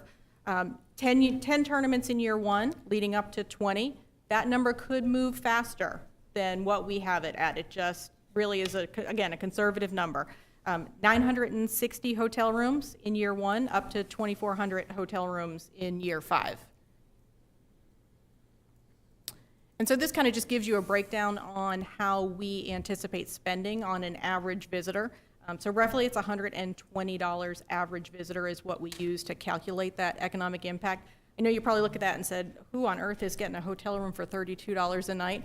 That is actually a 2.5 divider number. So we make the assumption that there are 2.5 individuals in every hotel room. So this is a one-person number. There are no hotel rooms for $32. So using that $120 number, direct spend, just under $400,000 in your community in year one, leading up to almost $1 million in year 5. We don't track the indirect spending because it's very difficult to follow that dollar from one to the other. So Can you give an example of the, like, because we talked about this between the direct spending and indirect spending? Yeah, so the indirect spending would be that dollar that went into the hotel that then paid for someone to work there, that then used it to buy groceries, that then paid for their staff. And so we don't break it down that far for you. It's really difficult to figure out the percentage of that dollar and how it's broken down through each category in your retail. So just some key assumptions I wanted to make sure everyone understood. The multi-sport facility and the pro forma that coordinates with that assumes that Ingersoll stays as a turf facility, that the multi-sport facility with the fitness would be a new facility, Ingersoll would remain, but it could accommodate the additional leagues that could take place. Second, the turf and fitness facility provide an overview facility that Ingersoll is repurposed, whether that is to basketball, pickleball, or something else that comes up as a major need, but it does say that. The new indoor facility would have to be a best-in-market asset that's heavily relied on by local users and supplemented with leagues and tourists and tournament users. Finally, the asset would fill a void. So we heard a lot with the stakeholders about things that they would like to see, things that they don't see here, places that they're driving to go play, other places. So this would fill that void for sports, fitness, recreation, and that entertainment, that family entertainment unit area. And finally, it would provide a multifunctional space. It can accommodate a wide variety of community needs. The courts could then be reused, and you could put concerts on the courts, you can put conventions on the courts, you can put high school graduations on the courts. There's ways to repurpose that so that it's not just a court facility. Some challenges that we know you'll have as you decide, as you talk about this, as it works its way maybe through your CIP project, is first the cost of significant is development. The cost of development is significant. Finally, we understand that, right? It's $31 million on the high side, 27 on the low side. That's not a small chunk of change. Everyone has to work with that, however. But the opportunity is there. The demand is there. Your market really shows that this is a prime location for a development like this. It would be a regional destination opportunity. You would bring those people in from that 90-minute of the sub-regional market to the 240 regional market for tournaments. So it would drive tournament-based events. Finally, outside funding, partnerships, support, definitely needed to supplement, whether that's a lease space within the facility that provides a 12-month-a-year lease to it that supplements that revenue, or if it's something that comes in as a private developer in a P3. And finally, depending on where the location is, you may have to have conversations about transportation. And how is your local community going to access that? And how would that equitable access take place? I think finally is your next steps. We looked at locations. I know they're just thoughts about where it could possibly go. I think various locations need to be further explored by you and by your group to see what that would be. A funding plan must be developed to cover both the cost of the development, the equity, and the long-term financing. Finally, an operational structure would have to be decided upon to ensure that if you build it, it is top-tier management. It is a high-class, top facility that people want to come to and want to come back to. And so that's the key. You want someone who comes to, whether it's a fitness membership to make sure they come back the next day, or it's a tournament and they book their hotel before they leave that tournament for the next year when the tournament comes back. So it's imperative to, from the get-go, have that structure in place. And finally, a long-term plan to cover the long-term capital and the replacement costs. So like I said, our report is kind of ready pending any type of input we receive from you tonight. We can have that for you this week, but again, it will have both facilities in it, and then the pro formas as well. And again, those pro formas are broken down by sport. So you'll have a pro forma for, like, we when Jeremy and I first got the draft, we were just like, oh my God, where are all these pages on this Excel spreadsheet? And it's, it's soccer, it's lacrosse, it's, in each of those sports. Basketball, wrestling, everything. It's all those are broken down individually so you can see each sport and how they would perform within this model and within the study that they came up with. And it breaks it down so far as to team cost based on market, team number of players, tournament times. So And also if looks anyone like, has any questions, I'm happy to answer. and also looks at not competitors, but it also looks at all the other teams that are going, what are all the other teams around the areas as well, and how many teams are in the area, and how many, and where are they playing, and that sort of thing. Mr. Manager? Yeah, thank you, Let's have Mayor. our timeline on Great presentation. Thank you very much. Great to see you again. Great work from Sports Facilities and the work that they did with this with our team. For those that are in the audience, and certainly those that are watching from home, might be, where did this come from and why are we talking about this? So this was started through our strategic planning process that was done. This came up as sports tourism. What should we be doing for sports tourism, and where should we be moving forward with this? As well as, how do we start developing public-private partnerships with our sports tourism efforts moving forward? That's how this came up. The council, at the time, also funded dollars to be spent on the study. If you're going to have conversations with your private component of that public-private, you need to have the numbers to be able to have those conversations. So the council funded this study to be able to start having those conversations. Next steps, as was mentioned, is really about now back to council to then be looking at this. What you'll see is this will allow Mark, as a sports tourism executive director, starts having those conversations with our private sector that are actually coming to us talking about this currently. So we do have private businesses that are looking to us. They see the potential in this area, as was mentioned. So this isn't something we're creating. We have individuals that are coming to us saying, look, we'd like to do something with the city on a project. And we're at that point now where we needed this information to be able to say, for us to be knowledgeable in how we move forward with this. So that is done. This is what this report was. Now allows us to be able to look at the data. One thing that we requested when we did the RFP was we wanted this to be data-driven. And that's what Sports Facilities is able to provide for us. That's when we looked at that company, it was very data-driven. We're able to bring that data back to you to be able to look at the numbers. For council, next steps will be for you as we work through this as staff, and again, this is one of those tasks that Mark has, we'll be coming back before you, especially if there's a private partnership that kind of appears as we move forward with this in conversations, that'll come back before you. But then, as was mentioned, the next steps is about your capital infrastructure planning. So that'll be, we just talked about the CIP plan for the next 5 years from the council. If we get direction, we'll start moving that into our CIP as we begin to develop it. So really, no steps from you tonight, council, on this. Know that it's moving forward, but certainly it's great to have the team here to answer any questions you might have. And also to reiterate our city manager's point, we've had people call, we've had people express interest. This data, even the initial data, has been extremely helpful to be able to share that information with them.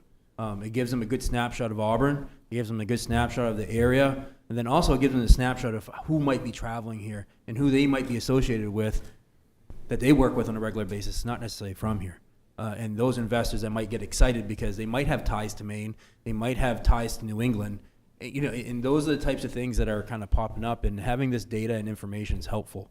We didn't have it before, and it all started with us looking at possibly a small renovation to Ingersoll, and then it started into, why aren't we looking at something a little bit bigger that might meet the needs of our community and also bring people to our community. Thank you very much. I mean, this is, again, these updates periodically are great. When will you be here again, I'm sorry? Are you coming back for the final report? No, this is it. This is it. This is it. Then we just get reams of paper. Now Susie's like, we don't have to talk to Jeremy or Mark forever, ever again. No, You know? I'm sad. Once you're in Auburn, you never leave. I agree. You have That's to good, stay. Well, and thank you for this. I'm sure we have to digest it. We'll have a lot more questions, as the manager said. So thank you very much for your travel up here. And like I said, we're gonna get the final report to all of you to look at. And if there's any specific questions, Susie's already said, if there's Happy any to. any specific questions about the report that I can't answer or Jeremy can't answer, you know, That's what I'm here for, and I'm happy to answer those. Great. Thank you very, very much. Any last parting questions? Anything? No? Good. Okay. Thank you very much. Enjoy your trip back home. Thank you.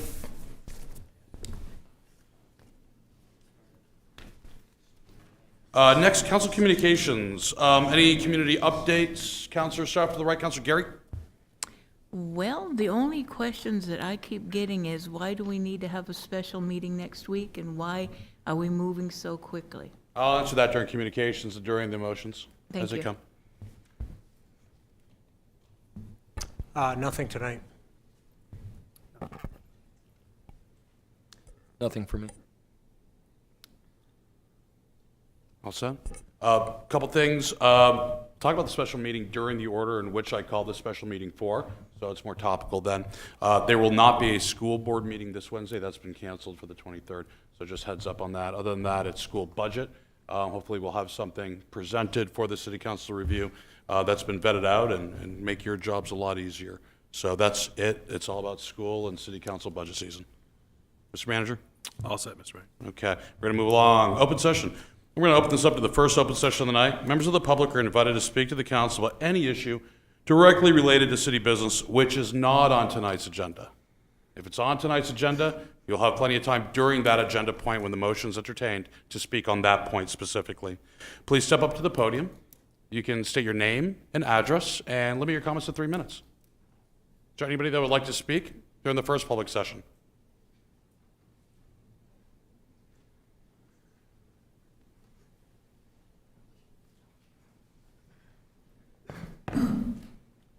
Stephen Beal, 575 Johnson Road.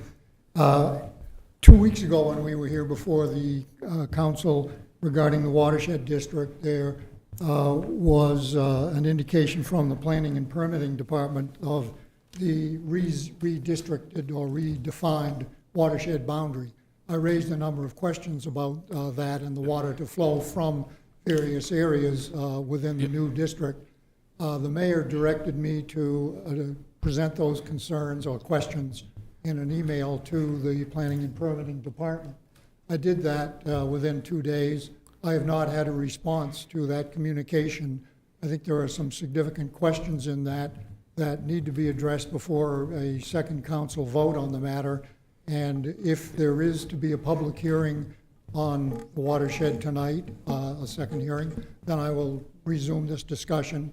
But if not, There then is. I think that if there's no public hearing, then I think those matters do need to be addressed before a council vote on the issue. We always have a public discussion and/or a public hearing, close to one to the same. So we'll have that later on tonight. Thank you very much. You're welcome. Is there anybody else who would like to speak in public session? My name is Pam Rousseau, 745 West Auburn Road, and I know this is not on the agenda, so I feel it's appropriate to talk about it right now. And I am talking about the Taylor Pond watershed. In the comprehensive plan proposed in the Taylor Pond watershed, and I don't have that many copies here, but I just cut and paste from the city website.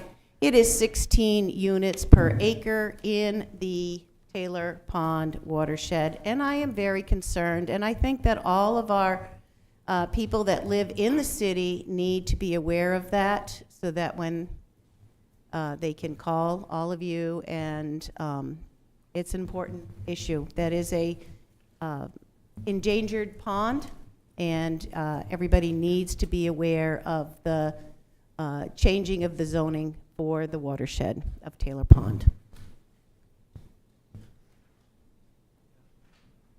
Is there anybody else for public discussion? Anybody in the back room? Do you see anybody out there, Brian? No, okay. I'll now end the first public session of the night, or excuse me, open session. Okay, we're going to be moving on to unfinished business at this time. Next is ordinance 08-03072022, amending the zoning map and adjusting Article 12, Division 4, Section 60-951, Lake Auburn Watershed Overlay District Map. This is a second reading. Do I have a motion? Moved. Motion from Councilor Milks. Do I have a second? Second. Second from Councilor Warren. We'll open this up to the public for comment. Anybody in the public like to comment on this issue?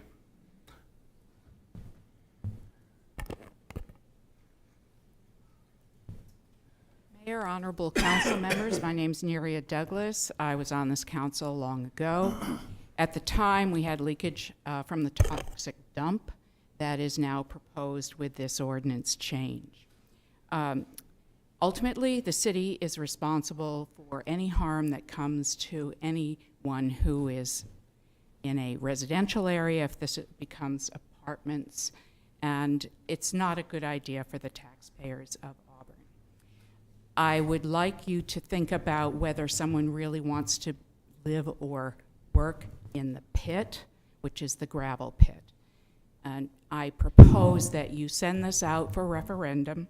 Most of us have been very careful about our health.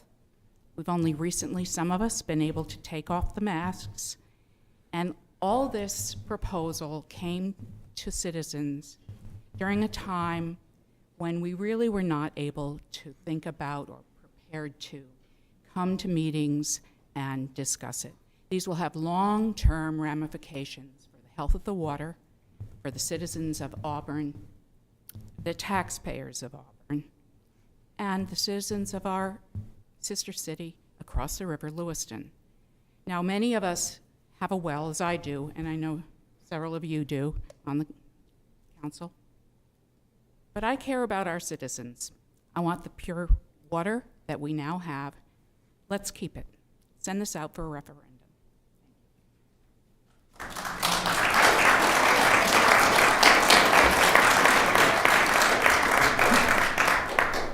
Stephen Beal again. This continues the discussion of the same issue that I presented just a bit ago in the open session. Here is the email that I sent to the Planning and Permitting Department. I won't read it in detail now. I think that all the councilors can be provided with a copy of this. There are a number of very specific non-argumentative issues that are just factually presented as questions, and I think the council ought to have those questions before them and the answers to those questions before a vote is taken the second time around on this. I also have some new information to report on this general topic. After the Planning and Permitting Department drew this new blue line showing the proposed new limit of the Watershed District with everything on this side of the line toward Grace Lawn Road to be put into the new commercial district, I said to myself, I'd like to get some direct factual information on this. So I proposed to go out there and actually take a look at the site. Because the entire site is in Ward 1 and I wanted to examine it myself, I thought it would be useful and helpful if I inquired of Ward 1 Councilor Whiting if he would like to join me. He said yes, he would, and so last week we jointly went out and took a site review of this entire area. I will let him make his own comments on that, but we did find this ledge area, walked over these large cap disposal sites, found water flow in between them because the hills are so large, they create little ponds in between them, which were frozen over at the time. We then walked over the ledge area down toward the lake. There's differing terrain. Some is pine oak growth with a lot of furrows and black growth, as woodsmen say, going toward the lake. And the lake itself is a virtual 90-degree precipice, almost 20 feet down to the lake. If you go toward the northeast, toward St. Dom's and the community college, the terrain smooths out a little bit. It's still a continuous grade, but it's not as steep in any one place, and there aren't any humps and bumps in it. It's continuous toward the lake. It had snowed recently and then melted a bit, and we were able to see that there were sort of cascade water flows going consecutively down the slope directly toward the lake over in this northeast area. We then proceeded over to the St. Dom's property line, which was conveniently flagged by somebody recently with some orange flags, and walked up that line. As we came up, we could see through the fairly open growth, the CMCC baseball field down below. Then we were continuing up to the slope until we came just about to where the left field foul pole would be for the St. Dom's softball field.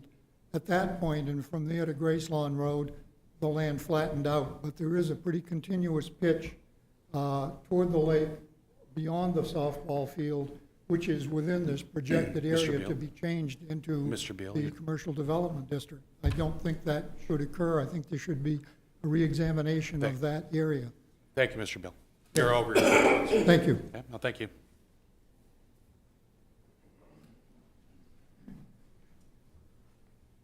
Good evening, Council, Mayor, and staff. I'm Sam Boss, Chair of the Conservation Working Group.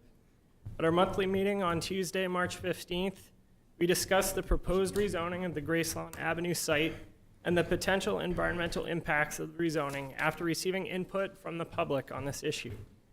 As additional context, the area that is set for rezoning includes a city-owned landfill site. Our discussion last week raised a number of questions about the impacts of potential development on that landfill and the groundwater in the area. Those questions are included in the letter in your packet for this evening. We received responses to those questions from members of city staff last week, and I believe it would be helpful for them to share and discuss those answers with you as you consider the rezoning proposal before you. After receiving the responses from staff, members of our group submitted to me 2 additional questions for your consideration. First, should the city-owned landfill area simply be excluded from the proposed rezoning, since it is unbuildable anyways, except for very limited purposes? Secondly, how will surface water at the Gracelawn site be managed if new possible uses include the addition of significant paved areas and other impermeable surfaces? Answering these questions, and the ones included in your packet, will help to reassure the public and any future land users that the site is being responsibly handled in a way that avoids any negative environmental impacts. Thank you.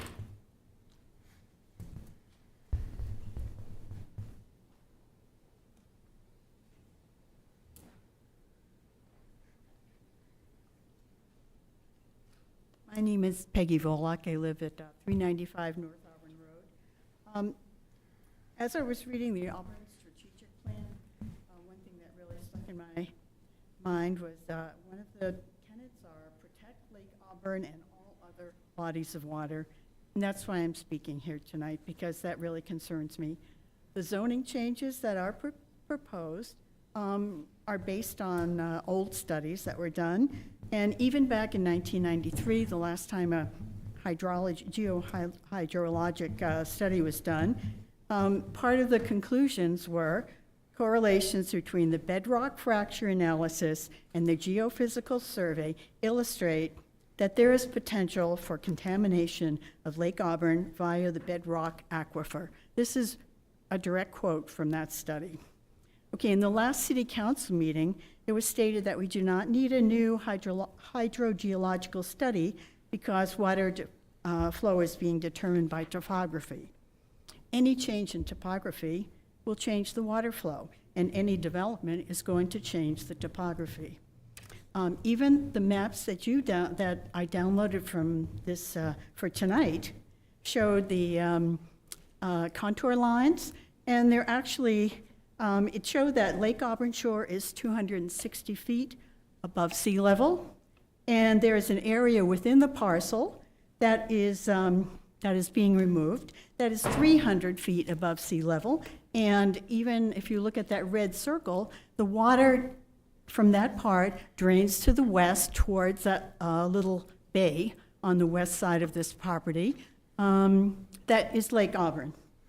So I'm really concerned. And given the length of the entire watershed, I just wonder, why do we need to cut this one piece out? I mean, are we going to examine the whole watershed and find little pieces we can pull out? And then why do we need it to be rezoned for industry when we have a mall down the street that is half empty? Why don't we work with some of the spaces we already have that are dedicated to industrial use? The Auburn Watershed is also part of Hebron. Part of it is contained in Hebron, Minot, Turner, Buckfield, as well as Auburn. If we start changing these boundaries, and then at the same time we're going to tell these outlying towns that they need to conform to these new septic rules, I mean, how are they going to take that? We're telling them to change their septic rules, and then we're going and changing our own boundaries. It just doesn't make sense to me. And also, I would like to note that Lake Auburn is currently listed on the Maine DEP's Chapter 502 list of lakes most at risk from new development. Please keep that in mind when you make your decision. Thank you.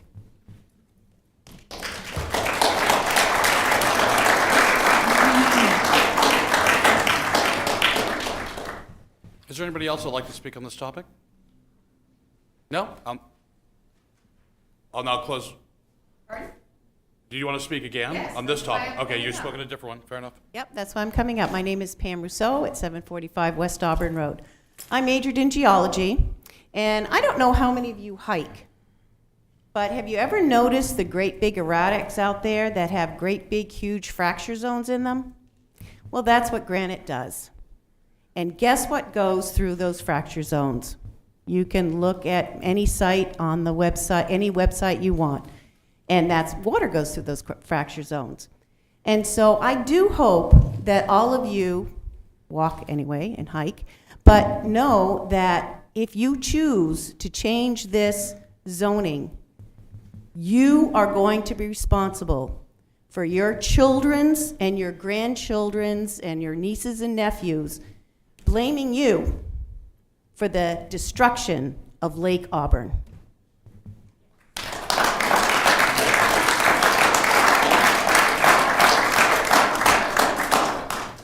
Okay, I'll now close this public session. I'm going to bring it back to the council for our conversation. Oh, I'm sorry. Oh, sure. I'm sorry. I didn't see you. Peter Dingley, Summer Street. The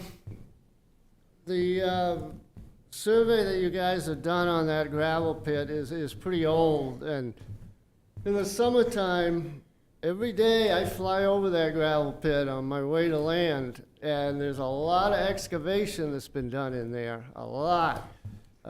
What's his name? Calvin Hunter's done a lot in that other pit, and it's all been done the closest area to the lake, not on the road side, but the lake side. So I wish you would, reconsider this and think about at least having a new survey done. Thank you. Is there anybody else at this time? None being? Okay. Bring it back to the council. Council, I'll open this up. But first, before I do that, Mr. Cousins, if you could. There's been a series of questions that have been posed, and I just want to make sure we answer that. I know a lot of them have already been answered. If we could just start off with the Conservation Commission and what they sent us. It's in our packet, Council. Did you all have a chance to read that? I'm not sure, Mr. Cousins, if you want to answer any questions on that or kind of expand upon that a little bit. The council packet in an email to the council in particular included responses from the city engineer to answer the questions of the Conservation Commission. And then I think Sam, the chair of the work group, asked 2 additional questions tonight that may not have been addressed in those emails. The Gracelawn landfill is included in what's proposed for rezoning. It's not critical that it is. It doesn't have any development potential. There's no planned development. It's protected by a Maine DEP order. So that the entirety of the landfill and 100 feet around it, from what I've been told by the city engineer, is protected from any disturbance or development. So if the council wanted to exclude that, if it made you more comfortable, exclude that from the change. If I could, if we did exclude that, it would revert back to its current condition in zoning, which is agricultural and natural resources protection. It would remain as ag resource protection. Is there correct. any, it's a landfill, I'm thinking none, but I'm going to ask, is there any natural resource that can be protected by keeping the landfill in the zone, or is there agricultural potential on top of the landfill? I mean, the city owns the site, and they have to keep it undisturbed, so I really, other than the possibility of maybe a concrete pad that could support a solar panel or something that doesn't disturb the surface, the use potential would be very limited. But this is a city-owned property. The Yes, it landfill is. Okay. Got it. So, and I just say that because one is better than the other. I mean, not zoning this commercial, but it's still not agriculture or natural resources. It's a city-owned lot. I hate to say it, but there should be just, we had this problem with cemeteries, Councilor Staples, if you remember. That was zoned agricultural natural resources. That wasn't going to happen at a cemetery. We put that into conservation, and maybe that is a better zone for a landfill. Again, I'm stretching on that one, but I just want to make sure that we're all clear, what's better, what's not, what's more appropriate, and the fact is it's city-owned. So. And I do have the address. It's 159 Grace Lawn. If you wanted to exclude it, we could do that by reference. Stormwater treatment was a question that Sam, the Conservation Work Group Chair, had asked. And after hearing from Mr. Beal, I looked for emails from Mr. Beal. I did have an email from Mr. Beal on March 9th that I didn't see till right now, and I looked for it. But he also asked the same question about how do we manage stormwater at the site and how do we provide treatment. At the first reading, we gave you a model essentially that EPA uses to compare different land use types. We don't have development plans for the gravel pit, but the concepts that we've seen and the consultant that we've spoken to, he is proposing to do on-site stormwater treatment with essentially low-impact development standards. So basins would be created, lined with soils, and the water would settle to a low point and have to sit in those basins and be treated as it's soaked into the ground. That will reduce according to the EPA models that they use for measuring the impacts of 319 grant stormwater improvements, that will reduce the pollutant load of the current gravel pits by 40 to 60%, depending on what's used. And we can make sure that happens through a development review process when the planning board reviews the development of 3 or more housing units or a building over 5,000. So you're saying if in a development, then there's going to be the reduction in wastewater pollutants by 40 to 60% over what the gravel pit is doing today? So a gravel pit, an open pit, is one of the worst land uses from a stormwater pollution standpoint. Now, fortunately, this one stays entirely internally drained, but there's a measurable improvement when you actually revegetate and reclaim those surfaces. And so what are some of the other things that the city will go through in the development process? What are some of the other testing requirements and other safety things that you're going to go through for anybody that presented any sort of development on that piece of property? So if a single-family home is proposed, say, there's very little. If there is 3 or more units proposed as a housing development, then it has to go to the planning board and either meet all of the site plan special exception criteria or the state subdivision requirements. We can use either one of those standards. And if a commercial use of anything over 5,000 square feet, then similarly that would get kicked to planning board for a special exception site plan review. Under 5,000 would be a staff level site plan review for permitted uses. In addition to all the low-impact environmental requirements, all the other wastewater, all of that sort of thing. There's not a requirement outside of the Lake Auburn watershed to use those low-impact development standards, but those types of treatments are the best ones to use in an internally drained pit because we don't have the option of outletting it. So there's soil filter treatments to infiltrate that in there. They're right from the low-impact development book is where you get the standard designs for those. Which we actually have on a separate agenda item. For the entirety of the Lake Auburn watershed, yep. And Taylor Pond watershed? Yes. For both, correct? Yep. Okay. Is there any other questions? Councilor Whiting? Yeah, questions, Eric, on the ownership of the various parcels. I looked at the assessing website, and I could see that the city owns approximately 27 acres. The Lake Auburn Watershed Protection Commission has 2 parcels that are about 59 acres. CMMC has a small amount, a little finger of land that goes behind the hazardous dumps, sort of running behind those parcels that the city owns. And then there's the largest amount, which is just about 100 acres. It's owned by JIG Aggregates, the current pit operator. Do you know approximately what the acreage is on the different parcels that would go into this? So I know that the total is about 148. 26 and a half, I think, is the acreage of the city parcel, so 26, 27 acres.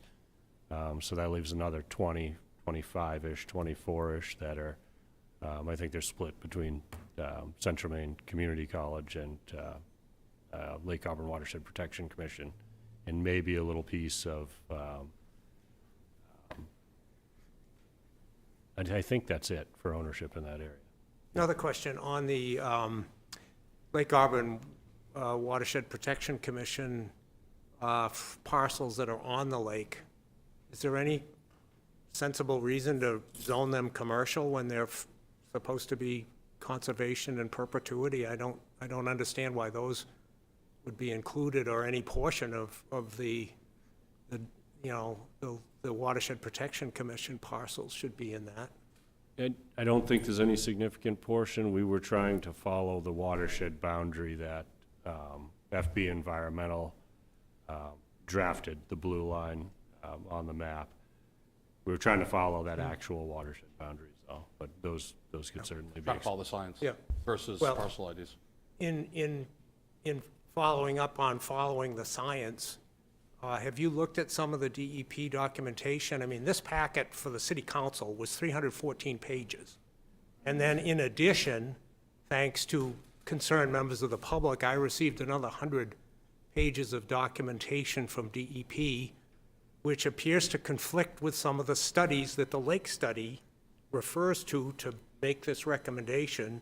And I will admit, both comp plans, 2010 and 2020, recommended this, but without a whole lot of thinking. Yeah, I know there was a lot of information about the landfill that was provided by the Conservation Commission and included in the packet. I have not reviewed every page of it, and we didn't ask the consultant to review it. If you were concerned about that piece of it, you could certainly exclude the city landfill parcel, because there's no intention to have any development on that site, and we're obligated to protect it. Right, but one of the monitoring wells is picking up leachate from the toxic waste dumps that's actually running towards the lake, and that's in contradiction to all the science, which is saying that all the water runs to the Androscoggin. There seems to be a contradiction. There are a number of contradictions and disparities, which lead me to think that we need a fully independent study that's up to date, which actually has current hydrology, not 15-year-old hydrology, and non-political, but scientific review by expert people who can make a rational judgment about the entire parcel, not just this. I think we're getting some agreement on the city-owned parcel, that's problematic. But I think there's still remaining questions. Just driving on Summer Street, looking at the western end of this proposed area, I find it hard to believe, frankly, that water flow is entirely going to the Androscoggin. And I'm a lay person, I walked the site, I think there are just too many questions, and I think this should be tabled. So, Mr. White, I will say the first question. With all due respect, this isn't a theater. This is not a theater, folks. This is our time to debate. We've given you all time to speak. Now it's our time. So I think the first question, I think the first question is, why did they put a landfill there to begin with if the lake's so valuable? It's been our drinking supply since 1890, 1910. That dump was capped in the early 80s, I believe, on that side of the road. The other one was capped beforehand or directly thereafter. There are some questions there as well, and I think we have some conflicting data. I'm not going to venture a guess on what my lay opinion is walking the property, which I have as well. But I will say, to be fair to FB Environmental, they were not a political group that was not politically influenced. They were composed of some of the best engineers and scientists from the University of Maine and the public sector, or private sector, excuse me, to come together and put this together without any influence on politics. When before you were on the council, for a lot of you were on the council, when we reviewed this study in depth, there was no amendments, there was no motions, we couldn't change their findings of fact. So I will say that. I just want to make sure, in case they're watching, they probably are, that they were not politically influenced. I'm not disparaging that consultant. I'm just saying that based on my participation in the comp plan in 2010 and then Dana's participation in 2020, this was not a site that was heavily looked at. And given its proximity to the lake, I think that's the least we can do as a responsible city council, particularly in light of that history that you mentioned about the city putting toxic waste dumps adjacent to our lake. It would seem logical that we would do more homework on this prior to leaping forward for development at all costs without any restraint. And I did say a landfill had toxic waste. So, is there any other comments? Councilor Garrett. Thank you, Mr. Mayor. When you refer to the study, are you talking about the water study that we commissioned? That you said that we fully debated and went over? Is that what you The were- water study that we commissioned that was published. Right, but when they came here and spoke, they just gave us slide presentation. We didn't get the document till several months later, and we did not sit here and digest this as a group. We were left to read it and digest it for ourselves. And we also were given a chance to send more questions and had them tweak the report, but more so to favor our position. We asked them to add variables and change it to reality on the economic side. We did. Right, And they did run those variables. right. But we did not fully vent it as a council in workshops. Yeah, I think we discussed that too. I'll turn it over to the city manager if he wants to add anything else. But when we talked about it, and we did, but vetting something and then for a point of changing something isn't part of the scheme when you're studying, when you're commissioning a scientific report. The results are the results. And they're there for staff, specifically staff and planning board, to make decisions based upon fact, findings of fact. Now, we're here to make decisions as a city council on policy, hopefully backed with some fact, but policy. And that's a different choice, if you would. Mr. Manager, do you want to go back and I'll just refresh? reiterate what I spoke at the last meeting. The directive was given that the FB Environmental would give their final report, which they did, excluding the changes in the modeling.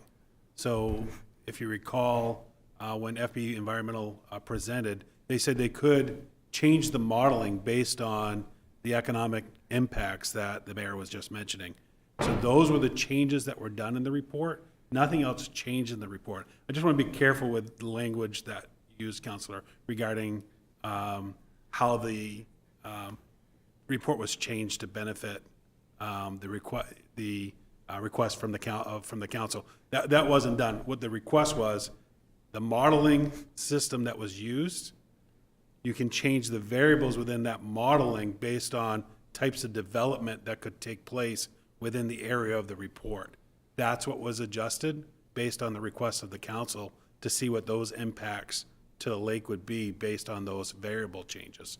That was what was done. That was then provided back to the council and the public and made available on the website. There was nothing further for FB Environmental to present. They had already presented the full report. The only change was regarding those variables that changed in the modeling. Is there any other questions? Councilor Staples? Yeah, I'd like to personally thank everybody in this room for coming tonight. I'll just state going into the first reading of this, I was for this. Given the information that we had, I thought this made a lot of sense.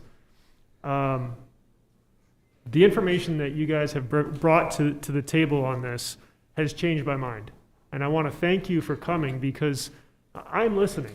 I want you to know that this democracy is a participant sport, right? When you guys tell us stuff that we didn't have before, it works. It makes my job easier to understand the full scope of what we're actually being asked to do here. Thank you. To that point, I'd like to make a motion that we table this until a study, as described by Councilor Whiting, can be completed that proves that this is a good idea. I think that we need to look into this a little further. The study that we did on Lake Auburn. We have a motion to amend? There you go. And I'll We have a motion to second it. amend. Do I have a second? I'll second it. I have a second. Okay. So now we have a motion to amend to table until a hydraulic study is complete. Hydrogeology study, as well as a study of the materials dumped in the landfill to make sure that this is a safe thing to do for the lake. Okay. Mr. Cousins, can you just speak a little bit about how that would be different from the current studies and analytics that we have already? And do we have something that's expired? I'm not sure about expired, but we do have, and I learned of this consultant today, we do have a consultant that works for the city in monitoring our landfills and ensuring that we do what's necessary to comply. I guess my first, we do have a consultant that works for the engineering division to monitor our landfills and help us be in compliance with the state requirements. I guess my first suggestion would be that maybe we talk to that consultant and see what the most current data is on the landfill. And maybe we have that information, but we've not had time to look into that since we received the materials on Friday. Specifically related to the leachate and Yep. the landfill. So we have that. The studies at FB Environmental, are those similar in nature? Because I want to make sure that your motion is separate for people to understand. You're talking about hydrogeology, you're also talking about testings. About what was the last? About testing for effluent. Yes. Yeah, we gave FB Environmental everything that the group of staff engaged in providing information had. I know that it included groundwater monitoring information associated with the landfill and the gravel pits. I don't know if the specific report and newspaper articles provided were given to FB Environmental. But we gave them everything we had for groundwater data. So. So they had everything we had, that's why we hired them. Gotcha. Okay. Is there any other comments on this? We have a motion on the floor to amend. Any other debate on the motion?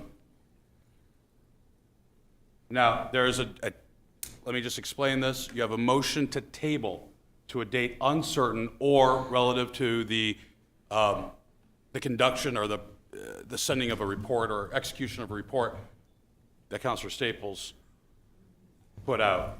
Highly unusual tabling motion, at least in my experience in 4 years, but it's valid. Is there any other comment on this? Just a concern that the council be kept fully informed on how this is procured, because I talked to a guy just last Friday who referred me to what he said was the best hydrologist in Maine. I'm not saying it should be that person, but my understanding is the lake study, we only had one proposal. Nobody else responded to the RFP for whatever reason. I would like to see, sort of normal procurement on this one. Well, I will say the normal procurement policy was followed, and I'll turn over to the manager if you wanted to address. I'm not disparaging Well, anybody. no, but you said you want to make sure it's followed. I want to make sure that everybody knows it was followed and always has been. We do have ordinances governing RFPs. Yeah, I would just add, it certainly was followed. Procurement is vital within our financial policy. What would take place is that an RFP would be developed that would come to the council. Council would need to allocate funding first. Once you allocate the funding, that then starts that process. With FB Environmental, one thing that was done was you had multiple agencies that collaborated with FB Environmental rather than one of them submitting. They actually spoke about, rather than each one submitting an RFP, they would submit one under FB Environmental. So that's how that process took place.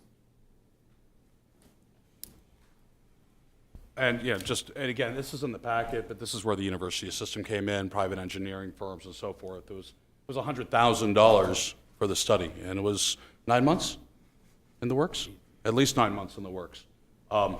So, Can I make one final thought, which is that the Lake Auburn Watershed Protection Commission is legally bound to protect the lake and requires that any rules or ordinances or changes to them must be proven not to harm the watershed or the lake prior to their adoption. I believe that's in there. it is. I think there's some, Councilor Milks, you're the president of the Auburn Water District. Could you just discuss their outcome and their ruling?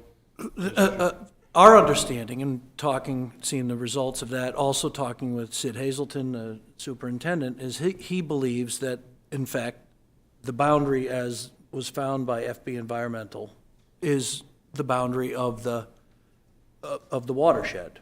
And so we voted to support that moving of the boundary and the changing of the zoning. And based on all the information, and I support that, because I think that, as Mr. Cousins said, I think the gravel pit is the worst case scenario for that location. And you know, I think there's much better ways to protect the lake in that area. Mr. Mayor, I agree with Council Mills. I'm sorry. If I could, that way. I was just going to follow up on what you asked, because Councilor Whiting, you're asking for And I don't, Lake I'd Auburn just like to Watershed continue, if I could. Commission, correct? Yeah. If I could, Council, just Yes. the Lake Auburn Watershed, just so we answered that question before we come back. Eric, it was in the packet. Can you just speak to Lake Auburn Watershed? And I believe the question came up at the last meeting regarding City of Lewiston as well. It did come up at the last meeting, and we included in the packet a copy of a staff report to the Lake Auburn Watershed Protection Commission, where the secretary of the commission explained the proposal to adjust the watershed boundary, and it essentially said that they had no concerns with that change. Where they would have a concern is if there was an industrial use proposed that generated, potentially hazardous spills or things like that. But they didn't have a concern at that meeting.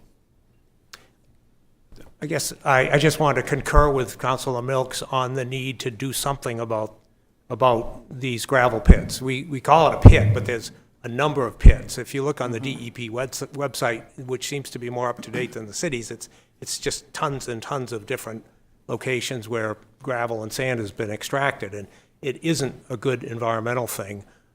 So it does need to be addressed. And I will quote from Bonnie Lounsbury, who I think she founded the Land Trust. If not, she certainly ran it for many, many years, and she expressed concern about, what do you do with a unused gravel pit?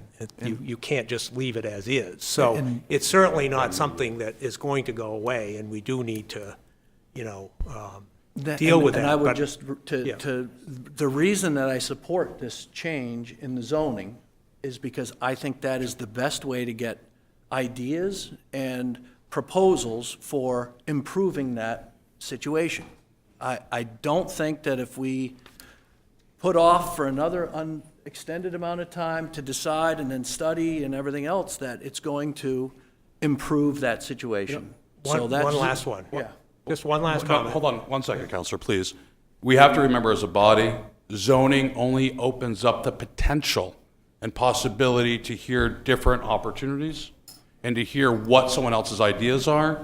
And that's why we have multiple checks and balances within the planning board, as you well know, being on the planning board, staff review, and anything else that we want to put in, okay, through an order to the planning board for site review that we feel is important, that needs to be addressed by any potential development. This is when we do it, not necessarily tonight, but in this body, okay? There's a lot of things people can put in.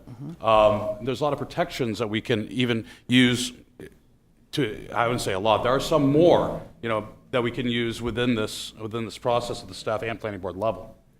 Councilor White? I guess just my last comment, I think that Councilor Staples' motion is a good one because it allows us to do the due diligence that Lake Auburn deserves.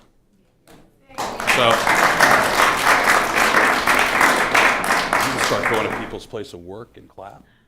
I'm going to ask for a vote. All those in favor of Councilor Staples' motion to amend, all those in favor, please raise your hand.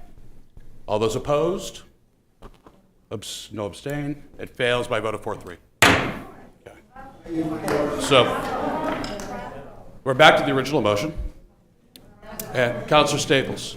I'd like to make a motion to exclude the landfills from this zoning change amendment and 100 feet around those landfills.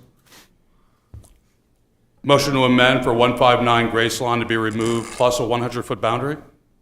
Yes. Second? Second it. Second for Councilor Gary. Conversation, debate, discussion? Pastor Moore? Yeah, I like that. I'm not unsensitive to the watershed. I've lived in Auburn my whole life. Grew up for a portion of it on Turner Street, drinking city water. Son lives here. And I understand the concerns with the landfill. I think it's a great amendment. I think it's an obvious one because that's where the trouble lies. I also believe in the report. It wasn't hastily done. It wasn't just whipped together at great expense by professionals. And I believe in the report, and I believe in the water district's opinions. And frankly, I believe in city staff. We have awesome city staff. And Mr. Cousins and Mr. Blaze and the time they put into discussing with the public, as well as reviewing this report, which, and I've commented on this before, but for those that haven't heard me make this comment, when Councilor Staples and I were both on the planning board, we actually tabled for a month any kind of opinion on future land use, waiting to take some time to read and diagnose the Auburn Watershed study, and then made recommendations on the planning board to mitigate any kind of density increases to housing due to that report. And that's something I'll continue to stand behind. But with this, you know, and the thing that really sways me is when we can sit here and evaluate the gravel pit for decades, and knowing that from Mr. Cousins, and correct me if I'm mistaken here, 40 to 60% decrease in pollutants just by the type of development that would be proposed for this type of zoning. Is that accurate? And for installing proper stormwater treatments instead of the open sand and gravel that's there now, yes. Okay. And I also have faith in city staff to properly vet this at the staff level through the planning board. So with that amendment, with that buffer, knowing what all the reports say and knowing that the staff and their diligent manner with which they consider, like, planning staff does not take the quality of Lake Auburn lightly, period. So I'm in favor of it with that amendment. All those in favor of the amendment withdrawing the city-owned parcel of land at 159 Grace Lawn, please raise your hand. Passes 7-0. So now we're back to the original motion as amended, removing the pit. Is there any further comment or debate? I'm going to ask for a vote. This is a roll call vote? Yes. Roll call, I'm sorry, please. 1 second. Just clarification. Landfill, 159 Grace Lawn. Correct, thank you. Now, roll call vote. Yes. Counselor Gary? No. Counselor Whiting? No? Counselor Hawes? Yes. Counselor Milks? Yes. Counselor Morin? Yes. Counselor Walker? Yes. Counselor Staples? No. The order passes second reading by a vote of 4-3. Okay. Moving on. Next is Ordinance 090307-2022, approving the amendment to the zoning map, Washington Street, Minot Avenue area, from general business and industrial to form-based code downtown traditional center, T-5, T-5.1. This is second reading. Do I have a motion? Motion? So moved. Don't y'all jump out here. Second? Second. Second from Councilor Moran. Okay, I'm going to open this up to the public for comment. Is there anybody in the public that would like to speak? And this is just as we're waiting for that, this is about rezoning our gateways on Minot Avenue and Washington Avenue. None being? Or wait, I'll just give it a second.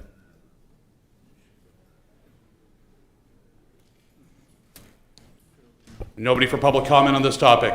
If not, I'm going to close public comment. I'm going to bring it back to the council. Council, debate, discussion, questions?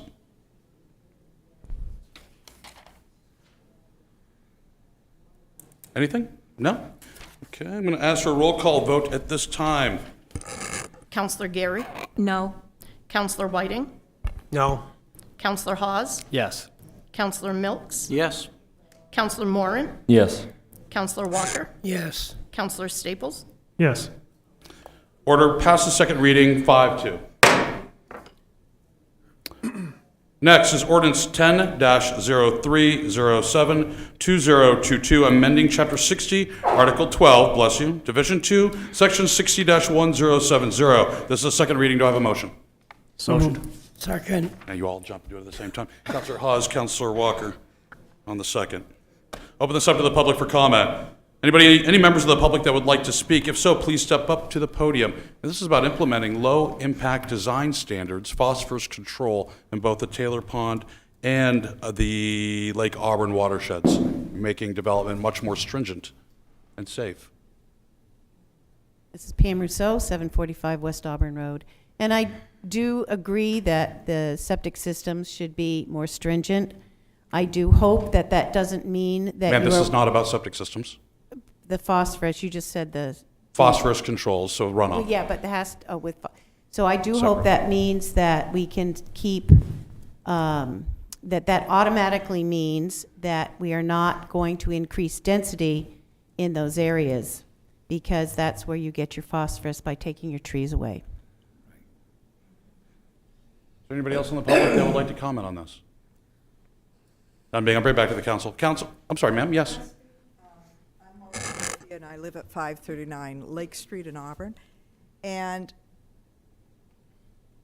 I feel that you may have done due diligence in studying all of these issues, but where the failing is, or the shortcoming is it has a major effect on your citizens, and your citizens haven't been adequately informed of all of this. Consequently, there's so many of us here tonight, and we all have concerns about these changes in zoning. And I think that is one of your responsibilities, to make sure that we all understand what these changes are. And thank you. Thank you. Is there anybody else?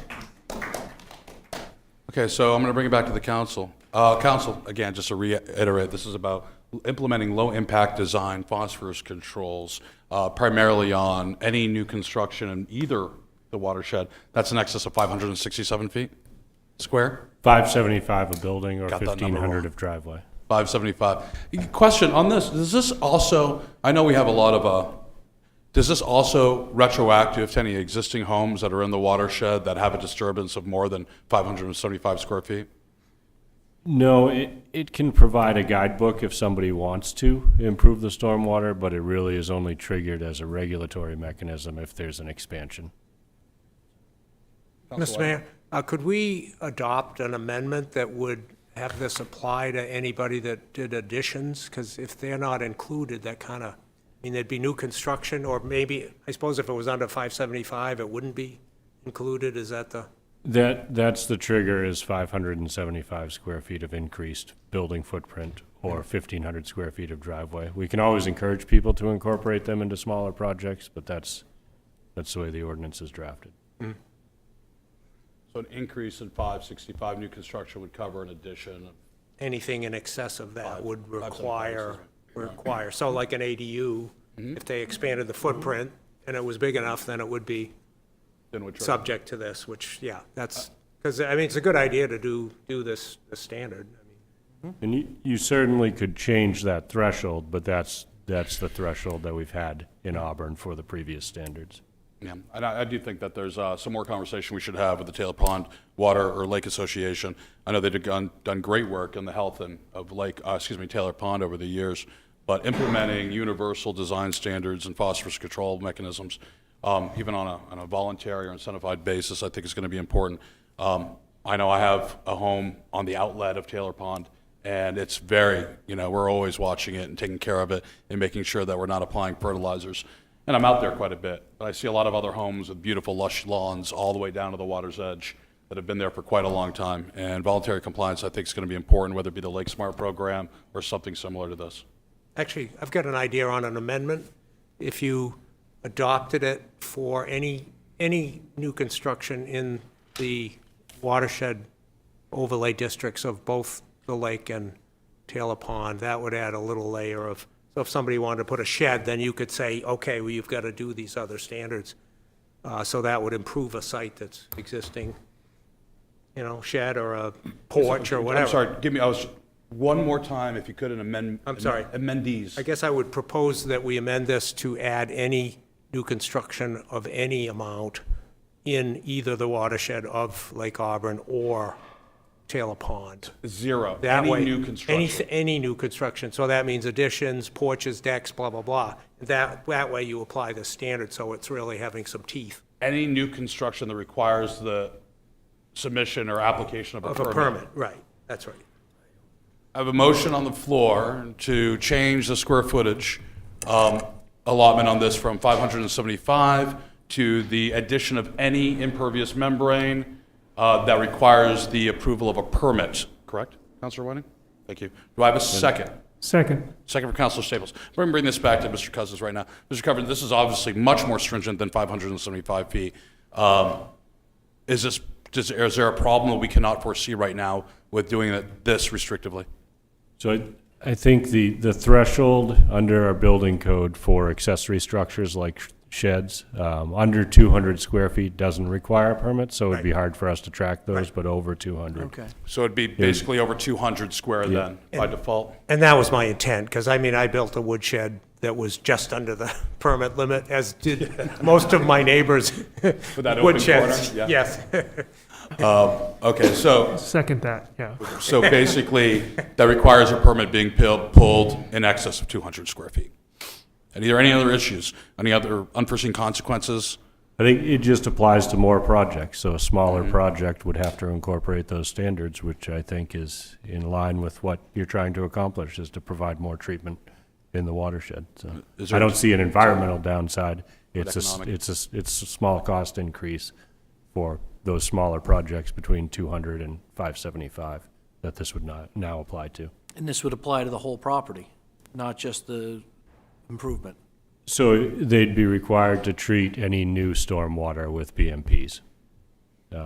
So they could treat 200 square feet that existed in exchange for the new, if it's easier on the site to treat another impervious area, but that net would have to be treated. Okay. Just the affected. There's a nice impact of this in terms of how the other towns that are in the watershed would perceive this, because they're looking at us saying, well, you want us to adopt strict standards, you should do it too. So this is a good example And of, that would be the next step in Yeah. adopting these more Yeah. stringent, water-safe, protecting Lake Auburn, protecting Taylor Pond from the upper watershed communities. This is the first step on that. And that comes where Auburn Water District comes into play on that one. Any other comments? If not, I'm going to ask for a vote, a show of hands on the motion to amend. All those in favor of the motion to amend? Okay, passes 7-0. Now we're coming back to the main motion as amended. Is there any other further comments or questions on this? None being asked for a roll call vote on this? Counselor Gary? Yes. Counselor Whiting? yes. Counselor Hawes? Yes. Counselor Milks? Yes. Counselor Moran? Yes. Counselor Walker? Yes. Counselor Staples? Yes. Passes unanimously, 7-0. Okay. Next is Order 34-0307-2022, authorizing loans of up to $1,298,488 through the State School Revolving Renovation Fund. This is a public hearing, second reading. Passes require an affirmative vote, 5 counselors at the second reading. Do I have a motion? So moved. Second. Counselor Whiting, Counselor Walker on the second. Open this up to the public. Public? Anybody would like to speak on this topic? No? I'll bring it back down to the council. Any debate? Any conversation? Pretty second reading, perfunctory. Very good. I'll ask for, If I could, just to reiterate what the superintendent shared during the workshop, this state revolving renovation fund is a zero interest loan that's taken out, and part of this funding is also covered through the state funding. So that's a great benefit, great win for the city. it is. Madam Clerk? Counselor Geary. Yes. Counselor Whiting. Yes. Counselor Hawes. Yes. Counselor Milks. Yes. Counselor Moran. Yes. Counselor Walker. Yes. Counselor Staples. Yes. Passes 7-0. Next, new business, moving on, is Ordinance 11-03-212-022, approving the proposed zoning amendment, Court Street, City Core of Urban Residential Area, 1,687.41 acres of urban residential to be moved to Traditional Neighborhood Development District Area, T-4.2. This is the first reading. Do I have a motion? So moved. Second. Motion from Councilor Staples, second from Councilor Hawes. I'm going to change of order as per request by certain city councilors, namely Councilor Hawes. I'm going to extend him that courtesy. We're going to open up debate first. We're then going to move into public discussion, followed by debate, then vote post fact. So this time I'd like to turn this over to Councilor Hawes. Thank you, Mr. Mayor, City Council, and members of the community. I first want to take a moment to thank the Planning Board and the city employees for putting a lot of hard work into this and really doing their homework to ensure that we had all the information possible. So over the past few months, I've had the opportunity to attend the public Planning Board meetings, and I've listened to residents voice their concern or support for this. I wanted to hear firsthand how our residents of Ward 2 felt about these changes. I listened immensely with an open mind, and what I heard were valid concerns and should be taken into consideration. I heard people share frustrations, feeling like their hands are tied because our current zoning and permit process is complicated and challenging to navigate. They expressed they wanted to have more freedom with their property and add an addition to their home for a sick parent or build a second home for their children. Others had concerns about large commercial buildings and 16-unit apartments moving into the neighborhood.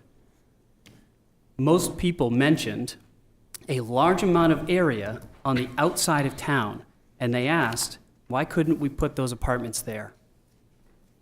From all the calls, letters, and emails I received, I'd say about 80% were in favor of these changes.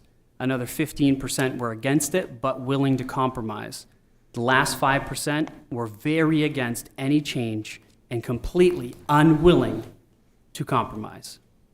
Personally, as a resident of this area, there are aspects of this proposal I can stand behind and others that I feel need to be restricted or revised, and therefore I cannot support this proposal as written. Being as realistic as possible, I will not be able to make everyone in this room 100% satisfied with the outcome. I still want the great people of Ward 2 to know that you elected me to advocate for you when times are challenging. And tonight, I will propose adjustments to the Planning Board recommendations. In preparations for these amendments, I wanted to gain a new perspective from a person who I respect and has spent many hours on this proposal. Councilor Staples and I had an opportunity to sit down and discuss the concerns and brainstorm solutions. We want to ensure that we are still meeting the needs of our constituents and create a path forward together. I want to thank Councilor Staples for his advice and his careful considerations. The recommendations I am about to present allow people to have more autonomy with their land and keeps the review process, safety features and filters, and special permissions that exist today. That is all I have. I'd like to hear from you guys. Well, you just opened it up for a debate. Also, you opened it up for any amendments and motions to amend, I should say, to be clear. And then we'll open up the public for comment. But it sounds like, and again, anybody, this is debate, you can interrupt me at any point, councilors. But if there is no debate or objection, I'd rather turn the floor over to you, Councilor Hans, and this is obviously affecting yours, your ward. Absolutely, majority. thank you.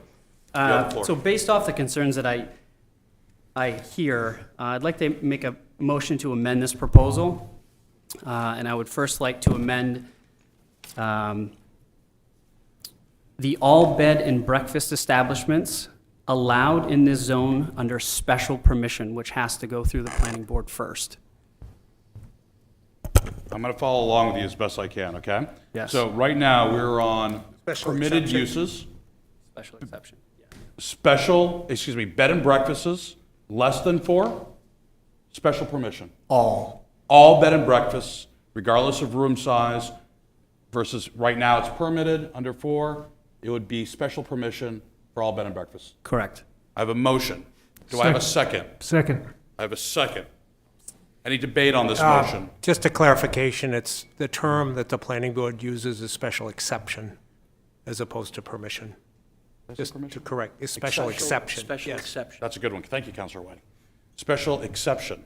Motion seconded by Councilor Staples. Any comment or debate? Mr. Mayor, it's our right as a counselor to ask for any amendment in writing, so I request that all amendments on this issue be given to us in writing so that we can read them and digest them. Councilor Hawes, do you have them written down? I do. Like, we can make copies. Thank We go you. into a brief recess. I'm going to call a brief 5-minute recess. We'll make copies.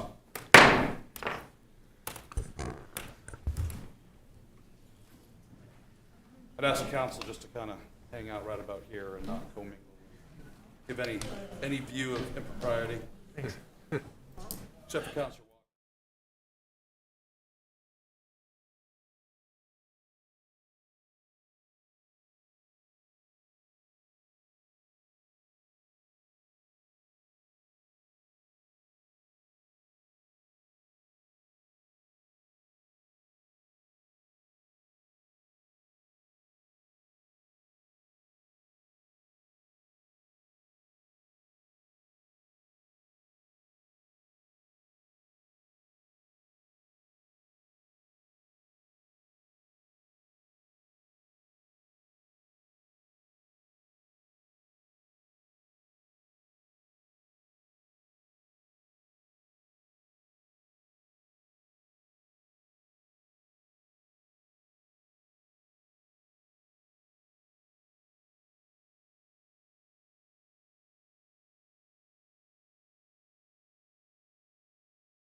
Yeah, I would be if I was home, probably. Good people. I think after that. Okay. Now call this council meeting back to order from recess. I have a motion to amend on the floor, seconded by Councilor Staples, to make all bed and breakfast establishments allowed only with special exception. Right there, Councilor White? Exception. Exception. Any debate on this? Discussion? None being?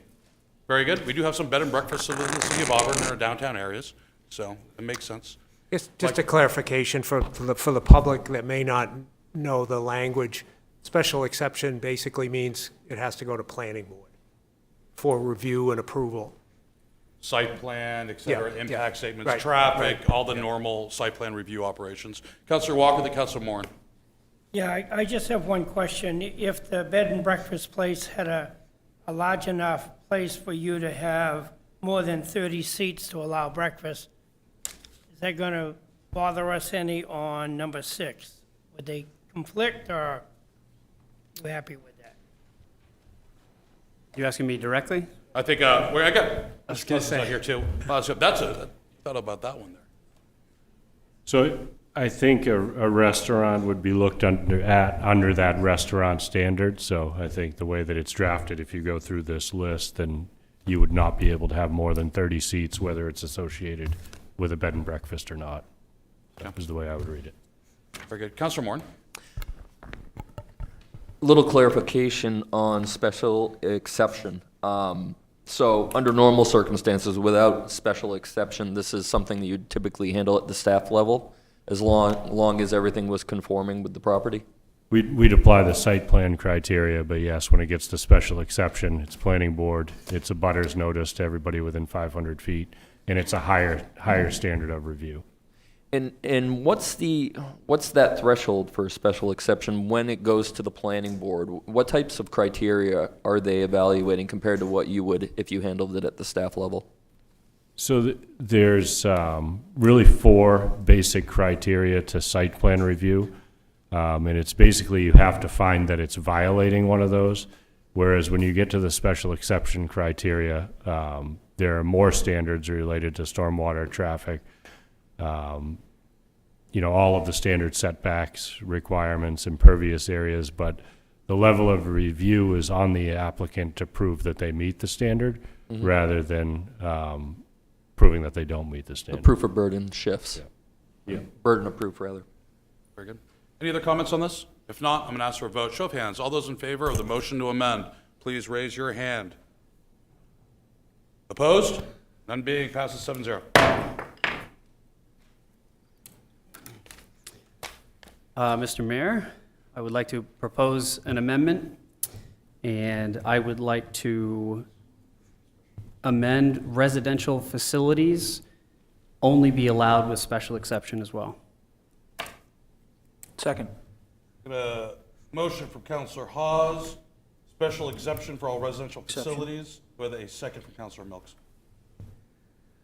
Any discussion, debate? Question for Eric, how would we define residential facilities under the ordinance? I believe there's an existing definition. We could provide that for next week. I don't have a copy of that, but it's usually Nursing homes or boarding homes? that Yep, kind nursing of- home, boarding yeah, home, yeah. that type of facility, with some type of care being Right, provided. right. Sure, yeah. And as proposed right now, this is permitted in all other areas of the city. This would make this under special exception for this 4.2. Any other discussion, debate? None being, I'm going to ask for a vote. All those, show of hands, in favor. Opposed, none being. Passes 7-0 as amended. Or the amendment passes 7-0. Next, if there's a next. Mr. Mayor, I'd like to make a motion to amend lodging house allowed with special permission, special exception. Do I have a second? Second. Second from Councilor Staples. Any discussion, debate? Lodging house, otherwise known as a hotel motel. None being, I'll ask for a vote. All those in favor of the amendment?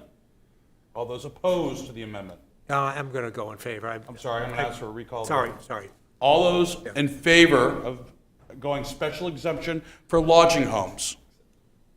Favor? Okay, opposed? 7-0. Exception. Mr. Mayor, I'd like to make a motion to amend personal services allowed with only special exception. Second. Any debate, discussion? Just a question from Eric, is that like home occupation type thing? It could grow beyond home occupation. It could be a hair salon I or see, yeah. that type of a personal service. And then some of these already do exist within this transact, correct? And you can do most of those on a very small scale throughout residential zones as a home occupation, but as a business, it could be the primary use of a property. That's the delta, that's the difference. The primary use versus an auxiliary use. Correct. Okay. Any other questions, comments, debate? None being, I'm going to ask for a vote. All those in favor? Passes 7-0.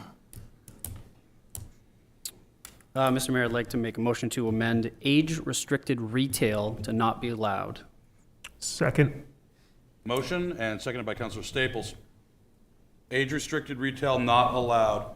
So that's no permissive. You cannot go to a planning board and get a special exemption from that. It is just not allowed.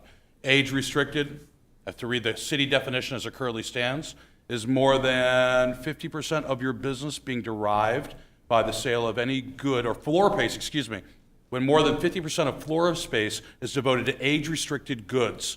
This may include licensed adult use or medical marijuana, anything that's age-restricted, marijuana, tobacco, alcohol. Any comments, questions? I know this is a big one that I heard quite a bit from constituents, and I think they're absolutely right on this one. If not, I'm going to ask for a vote. All those in favor of the amendment, please raise your hand.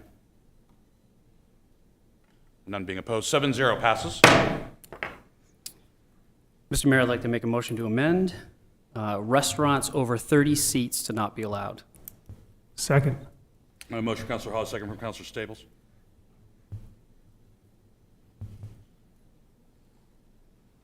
As previously labeled or proposed by planning board and approved, that would have been a special permission. So this is going from exception to not allowed at all, just to clarify. Nothing Correct. over 30 seats. Which I will say, from the comp plan, when we were talking about the comp plan, what was envisioned, and Councilor Staples, do you have anything? I mean, we talked about this a lot. We envisioned small 10, 15-seat delis, coffee, walk out, walk up, walk out. Yeah, I mean, I think one of the goals that we've talked about over and over in this city is to increase the walkability of a city. You don't have walkability unless you have a place to walk to, you know. So I think to have a coffee shop or something like that would give people a destination, would give people a place for walkability. So I think, you know, it's just one of many reasons that I support something like that. But I think over 30 seats, I think we could safely strike that. Okay. Councilor Hawes, what was your house before it was your house on Lake Street? It was a candy shop. Yeah. Strange, huh? Any leftovers in the basement? Ask for a vote. All those in favor? Opposed? Passes 6-1.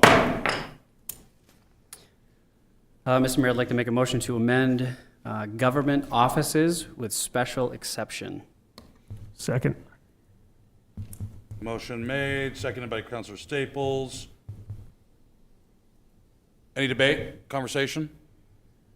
None being? Okay, ask for a vote. All those in favor? Opposed? 7-0. Not moving City Hall.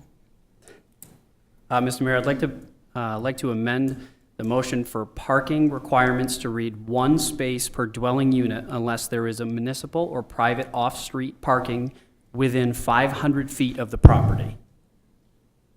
Second. Got a motion, I got a second for Councilor Staples. Just so everybody knows, currently as proposed and approved by Planning Board, it's set out within 1,000 feet. This brings it down to 500 feet of the principal building. I will ask for a point of clarification, I think from Eric. is this 500 feet straight line distance or via road? It would typically be along the course of travel or the roadway. Okay, course of travel then. Yeah, Okay, it so could that- be a walkway, I suppose, but a way for somebody to move between those two spaces without their vehicle. So in a Either practical sidewalk or- standpoint, if you had only 2 parking spots or 1 parking spot for your home, but you put an ADU, on your backyard, and you did not have room for a parking spot, you could then offset that with municipal parking within 300 feet of the property, if it existed. Yeah, in the Off-street. case of an ADU under the new state standard, though, I don't think we could require the new parking space. But I'll have to double check that. Any other questions or comments on this? Just a comment that I think that's fine within 500 feet if there's a sidewalk, but I would be concerned about people walking a long distance on a dark road without streetlights and sidewalks to a distant parking space, and particularly in the winter, Maybe that's being picky, but, I wish you were on the Portland City Council when I had to park at Deering Oaks Park in a blizzard. well, That was Portland, horrible. you have to walk half a mile if you can find a parking space at all. But that would be my only concern with that you'd be, I mean, I'm not sure how often that would happen realistically. Most people don't want to walk 500 feet for a parking space, in a suburban type neighborhood, so maybe it's not an issue. It was 1,000. Yeah, well, it's better, certainly better, yeah. I just don't know. I'm just trying to think of a way to phrase, if you want to do a friendly amendment to this motion, to phrase that in such a way that's not too conflicting. Mr. Kelson said, you could have a path, and I've seen it before, off Gamage. I've seen the paths that, cut through to a house. There's a- So it's yeah. not a sidewalk, it's not lit, it's a path. There's a cut-through from Spring Street to Pleasant Street. Yeah. That was a concern of the Linnell Chilton Weber law firm, because they wanted to cut through to get to Hannaford, and other people would use it, so there's a little jog in the fence. Yeah, yeah. I think it's one of those things that I don't think we can anticipate every possible scenario. I think we need to allow for individual judgment a little bit. I just don't know how to word that. Yeah. So, but point taken. Is there any other comments, Councilor Moore? Yeah, Mr. Mayor, a point of clarification. When I hear dwelling unit, if that were a duplex, does that constitute 2 dwelling units, or is it the? Correct. Individual family residence or individual residence. Okay, thank you. Any other questions or comments? I'm going to ask for a vote on this amendment. All those in favor? None being opposed, 7-0 passed. Mr. Mayor, I'd like to amend the motion under commercial use to read any business and retail use limited to 1,500 square footprint and must have an upper floor residential unit with no drive-through access. Second. A motion on the floor from Councilor Hawes, second from Councilor Staples. Councilor Staples, do you want to give us a little history on this? And just so we all know, especially the new councilors, these zoning changes have not just been put together in months or a couple weeks by staff. This was talked about over the course of, well, since 2019. So 3 years now, going on 3 I got years. one quick question. So, Before, yes. does it have to be upstairs? What if it was a room next to it, bedroom next to Ground floor duplex or ground something, floor yeah. duplex type Yeah, thing, yeah. right? I just am looking at this and it says upper floor. Councilor Staples, do you want to comment on thought process behind this? Yeah, sure. So what we're looking for here is to have some sort of a mixed-use development allowed in this zone. The reason for no drive-through access is again to increase walkability of this area. Drive-through, think about like a Dunkin' Donuts. You don't want to walk through where people are trying to get coffee and are lined up across the street. This we looked at this, and I think moving this as written from 4,000 square feet down to 1,500 square feet makes a business a lot more compact. It's not you're not going to see, like a small grocery store or anything like that. 1,500 square feet is, you got counter service if you're talking about a restaurant, I think. And, some small boutique kind of shops where you might buy, whatever, like a loaf of bread or that kind of thing. Pizza market. Yeah. Pizza market. Yeah, there you Wheelers. go. Pizza Market, Yeah. about 30 others that used to exist in Auburn, I think, before Gowell's, before they all went away. Exactly, and the dwelling unit above, again, is once again to increase walkability. You know, if you think of our Main Street right here, this is the way most of those buildings were created. You've got a ground floor retail and above units for people to live. It's how a lot of the small businesses in the town were created originally. You know, you've got an owner that lives on the second floor. So I think that's the thinking for this one. And I think I want to address Councilor Milks on the duplexes side by side. I don't think we really talked about that because it was just not one of those, it didn't rise to the physical feasibility of it, though it's a possibility. Mr. Cousins, can you talk about, assume this passes, someone wants to open up 800 square foot donut shop with coffee and croissants, and they want to live above, okay? Blends, you know, in with the neighborhood and so forth.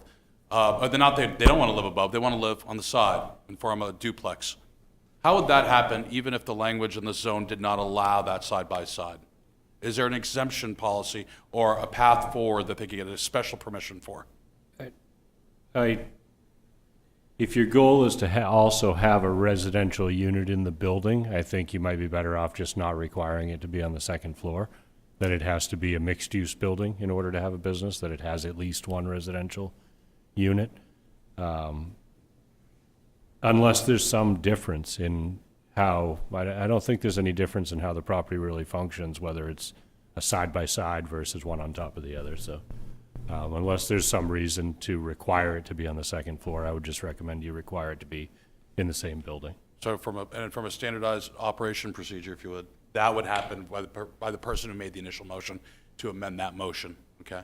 Councilor Moore, before we get there, yes? And just to clarify, if that were the set of circumstances, a duplex side by side, and we define 1,500 square feet, then that retail first floor location would be limited to 750 feet, accurate? Probably not, no. No? No, it'd be 1,500, up to 1,500 for the footprint of the commercial activity. For the commercial activity? Mm-hmm. Okay. So that changes things a little bit as far as the nature of that property. Yeah. Well, there's some big old houses in that area. Big. Very few have a footprint in excess of 1,500, though. The footprint is key. If you want inform-based coding, if you want everything to blend in with the existing form and the structure of the footprint. neighborhood, the footprint. Yeah, okay. So the footprint is really what you're focusing on, dimensions, setbacks, to make everything conforming and fit in with the form and aesthetic characteristic of the existing neighborhood. And also, I mean, I'd point out that the 1,500 square foot footprint is of the business and retail use, so it's not necessarily the dwelling unit. Okay. Is there anything, did you want to make an amendment on this? You want to let it ride as is? It's up to you. You had an option. I think that it should be where it fits the style of the neighborhood a little bit better. I think it should be a residential unit above. Okay. I think we should stipulate that. All those in favor of the amendment? Opposed? None? Passes 7-0. Mr. Mayor, I would like to make a motion to include a provision capping density at no more than 14 units, dwelling units per net acre, unless special exemption granted by planning board. Do I have a second? Second. Second by Councilor Staples. Okay, I just want to make sure everybody's aware that in the current ordinance, there is no stipulation at all for density.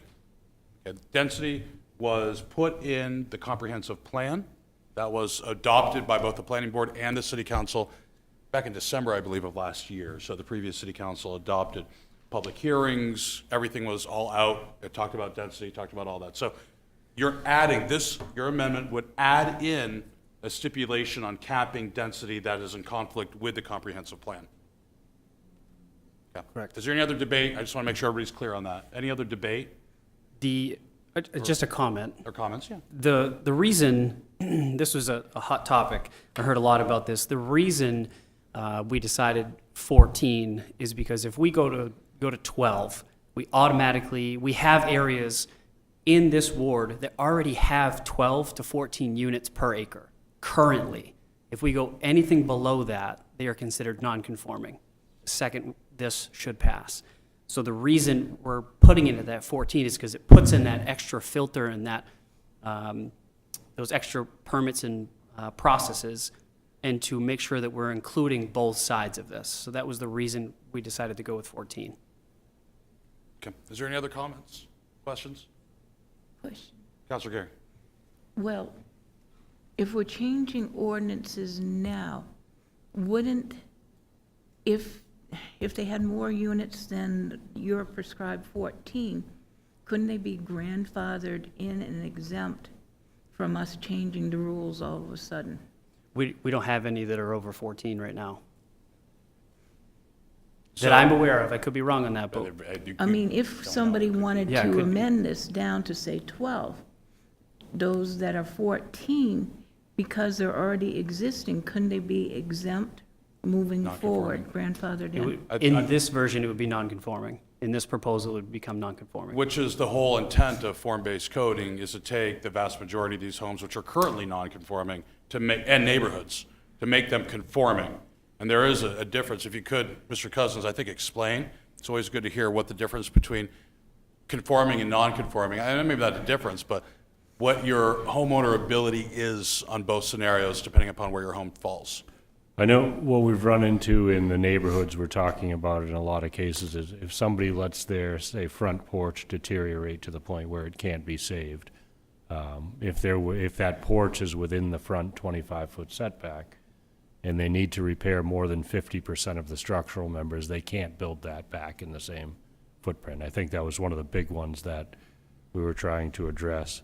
The other part would be if you have a smaller lot or multiple units on a parcel and that's destroyed by fire or some other natural disaster, you can only replace one more unit than what the current zoning allows, so you may lose some of the existing units in that disaster. Those are the two big ones.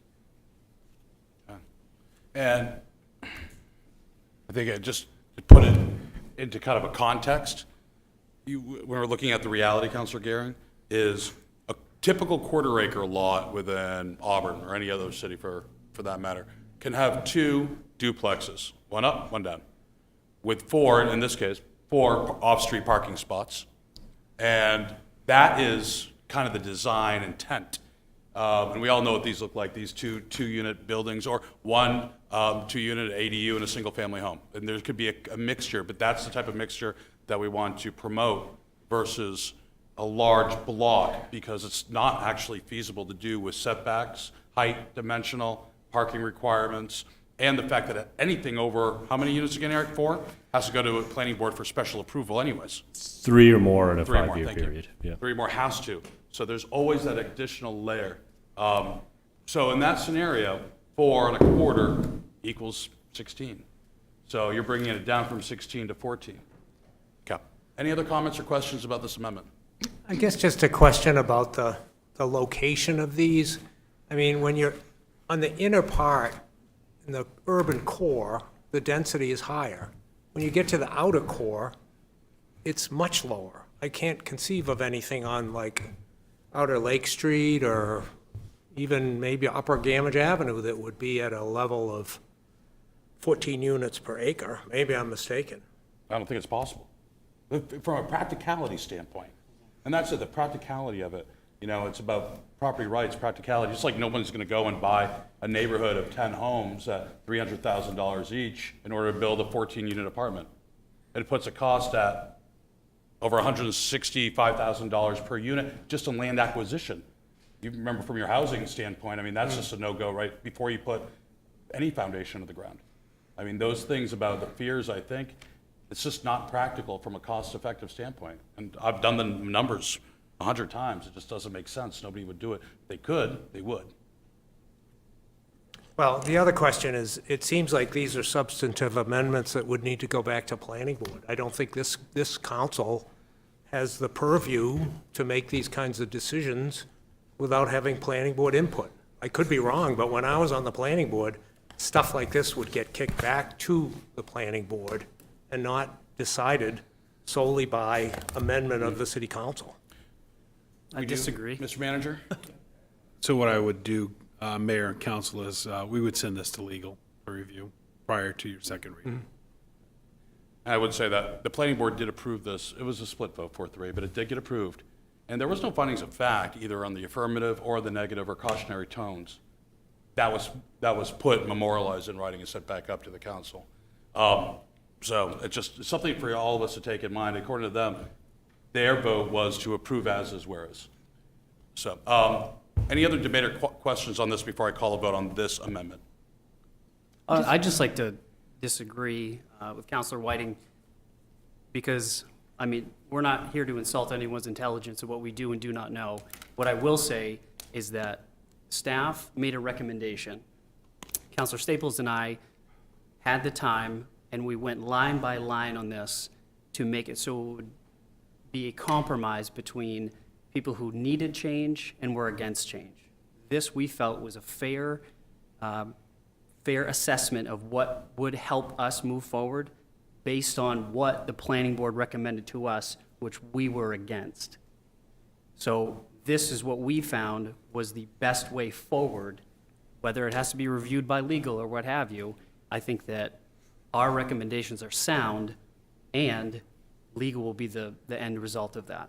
I guess my response would be, in anticipation of what the people here are going to say, is that this is a nice try, but they're not going to be satisfied with this, particularly on the density issue. If we could- And I guess that's just my opinion, and That's assumption. Could you repeat that again once we get back the entire motion on the table, okay? So just this amendment, I just want to always make sure that we're talking about the amendment that's on the floor. Is there anything about this amendment changing, actually inserting prescriptive density caps of 14 per acre? I'm going to ask for a vote at this time. All those in favor of inserting density cap of 14 dwelling units per acre, please raise your hand. Those opposed? Passes. I'm sorry, 5-2.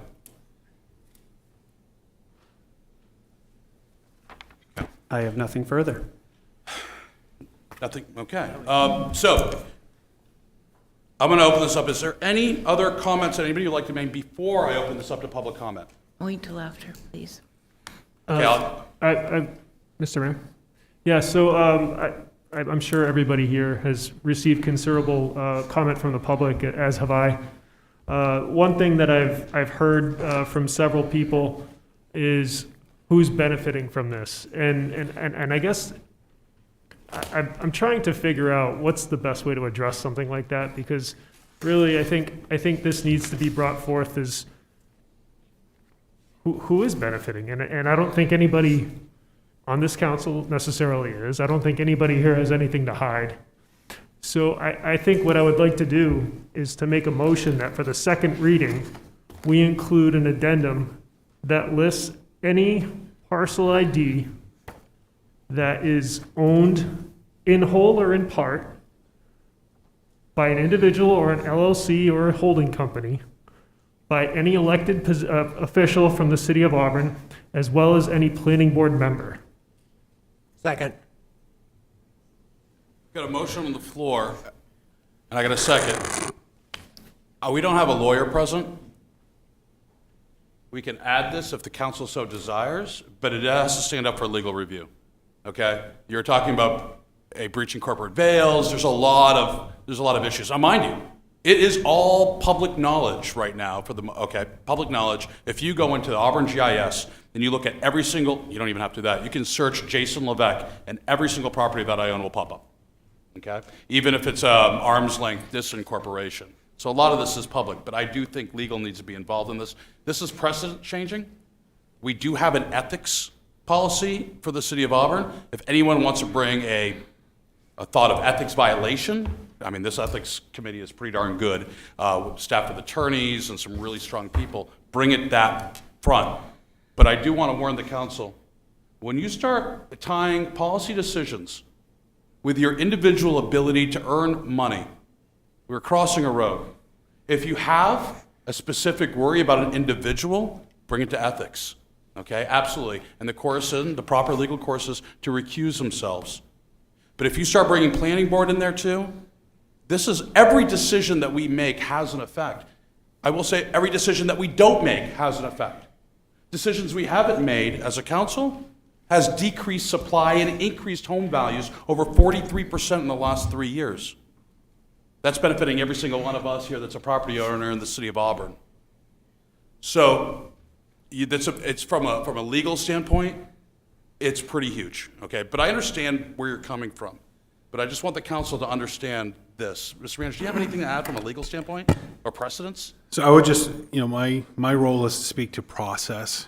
And so I would just state what you referred to, Mr. Mayor, is that there is an ethics committee that should review any potential or any potential conflict with an action that a city councilor takes. So the city council, you are about to take a motion on this in first reading. If you have substantial conflict with this motion, you should abstain. And that is substantial conflict. That's not saying that you know someone or you personally own property in this area. That's not a substantial conflict. So, and I think that what Councilor Staples referred to was, what is someone going to gain by this change? So if you have something that you will gain by this change, and again, that's really, it has to be very narrow in that, because any individual that owns property in this area could perceive that they would have something to gain by being able to add dwelling units within their property, all those things. That would not meet that threshold. So it's really limited. So I would just caution on that. I agree with the mayor regarding that setting precedent for these types of motions. There is a process, there is a second reading. That the motion that you take now, if there's anyone that believes that there's, now this is for the public, but it's also for the council, there's a process that you can require the ethics committee to review that vote that's taken by a counselor that you believe is in conflict. And so we can refer to that process and go through that channel to make that take place. And I would, because that's outlined within ordinance, I would recommend that that's what's used. Could I just explain this motion? I just, I think that it's, we're looking at a very significant zone change here, and then followed by several other significant zone changes for the entire city. I intend fully to make this exact motion for every single zone change that we make. I think that as far as the trust and transparency of our constituents, I think that is not too much to ask of an elected official. Do you want a financial statement on personal net worth like we do at the federal level as well? We don't at the state level. Nope. Nope. Because, again, it's cautionary. When you're starting to talk about a window into someone's personal finances, you're going to run out of candidates, okay? That's going to be a challenge. That level of scrutiny at a local level for the amount of compensation one receives. Full disclosure, the mayor makes $7,000 a year. I work approximately 33 hours a week, okay? The councilors make a little more than half that. So then people are going to start weighing the pros and cons. I've been around government and politics for 14 years now. I understand where you're coming from. Transparency is important, but also earning a livelihood is as well. Is there any other comments? Councilor Moran, you had one. Yeah, I get why Councilor Staples is proposing this. We've had many conversations about conversations with citizens, members of the public, even on planning board. Like, had a lot of stares, like I'm up to something, and most of the time I can't get my 5-year-old to bed, let alone have this diabolical plan to monetize my time on city council or planning board. And I also, and I've said I wish they knew what was in my heart. I'm trying to do this for all the right reasons. But my only concern is it feels like a legal quagmire, and I don't know. I think before anything like that were to ever take place, I think you would need some recommendation from legal. And I also worry about a slippery slope of creating a set of circumstances that no reasonable person in their right mind would ever serve at the municipal level in Auburn, because of the threshold and the scrutiny it's not worth it. Because there's a lot. there's a lot of scrutiny. Trust me, we never do the right thing. Everybody tells me. I turn left, it's wrong. I turn right, it's wrong. So you just try to take in the best information you can and use your best judgment. I appreciate why you're doing that and to give everybody the peace of mind. And they may think we're wrong, but we're not evil. I really worry about the legal ramifications of that. Any other comment? No? Hey, I'm going to say, everybody grab a pen. I own the following properties: 205 Young's Corner Road, 51 Chacoin Ave, Mama lives there. 1 Chacoin Ave, the first home I ever bought. Okay, I have a good friend of mine who needed a place to stay. He's living there. Those are the 3 properties I own in this city. The other one is a vacant piece of land at 75 Pinnacle Avenue off Court Street. I own it, okay? I plan on having my retirement house there. I also own several corporations, none of which have a nexus in the city of Auburn. I have a portfolio, a stock portfolio. Does that have any bearing? So for all those folks that think I'm going to carve up all my land and I'm this massive developer and land baron, we can talk, okay? But I have nothing to hide. And look it up, it's all in public record. So with that said, we have a motion on the floor.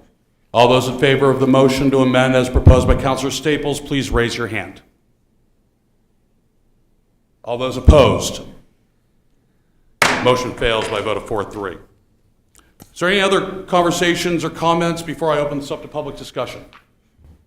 We'll make one clarifying point. This is public discussion, okay? This is not a public hearing. I called a special meeting for March 28th. March 28th. I did that. I notified the city council. We made sure through legal and city administration that we're following process. There are several important reasons. A, I believe this topic deserves, on a second reading, the night to itself, for plenty of time to workshop, discuss, and have the appropriate time in order to make an educated final decision.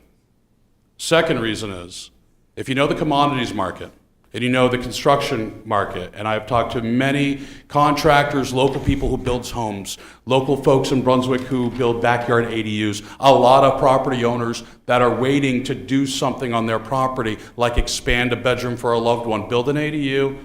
They know, well, they don't know, but this is what's coming out. Commodities reset on April 1st. We're looking at a potential 30% increase.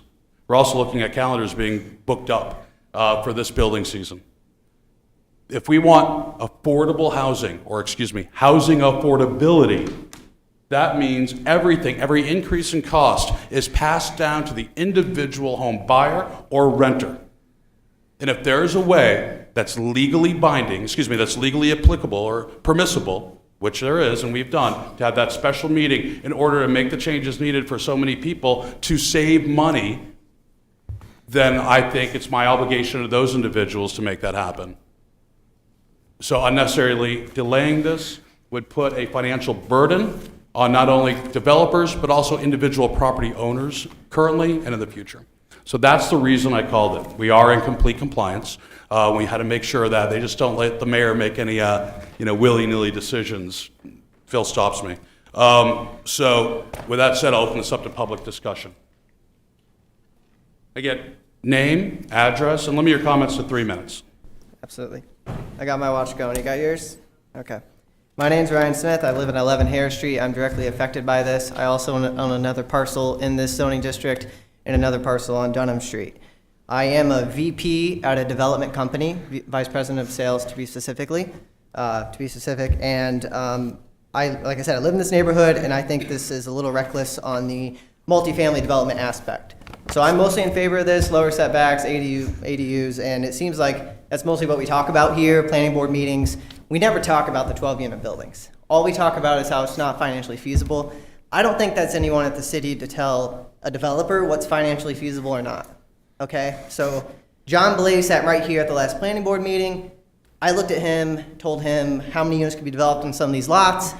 He then, after we kind of commented more, told me, it's not true. Well, I'm a developer. You don't tell me what's financially feasible or not.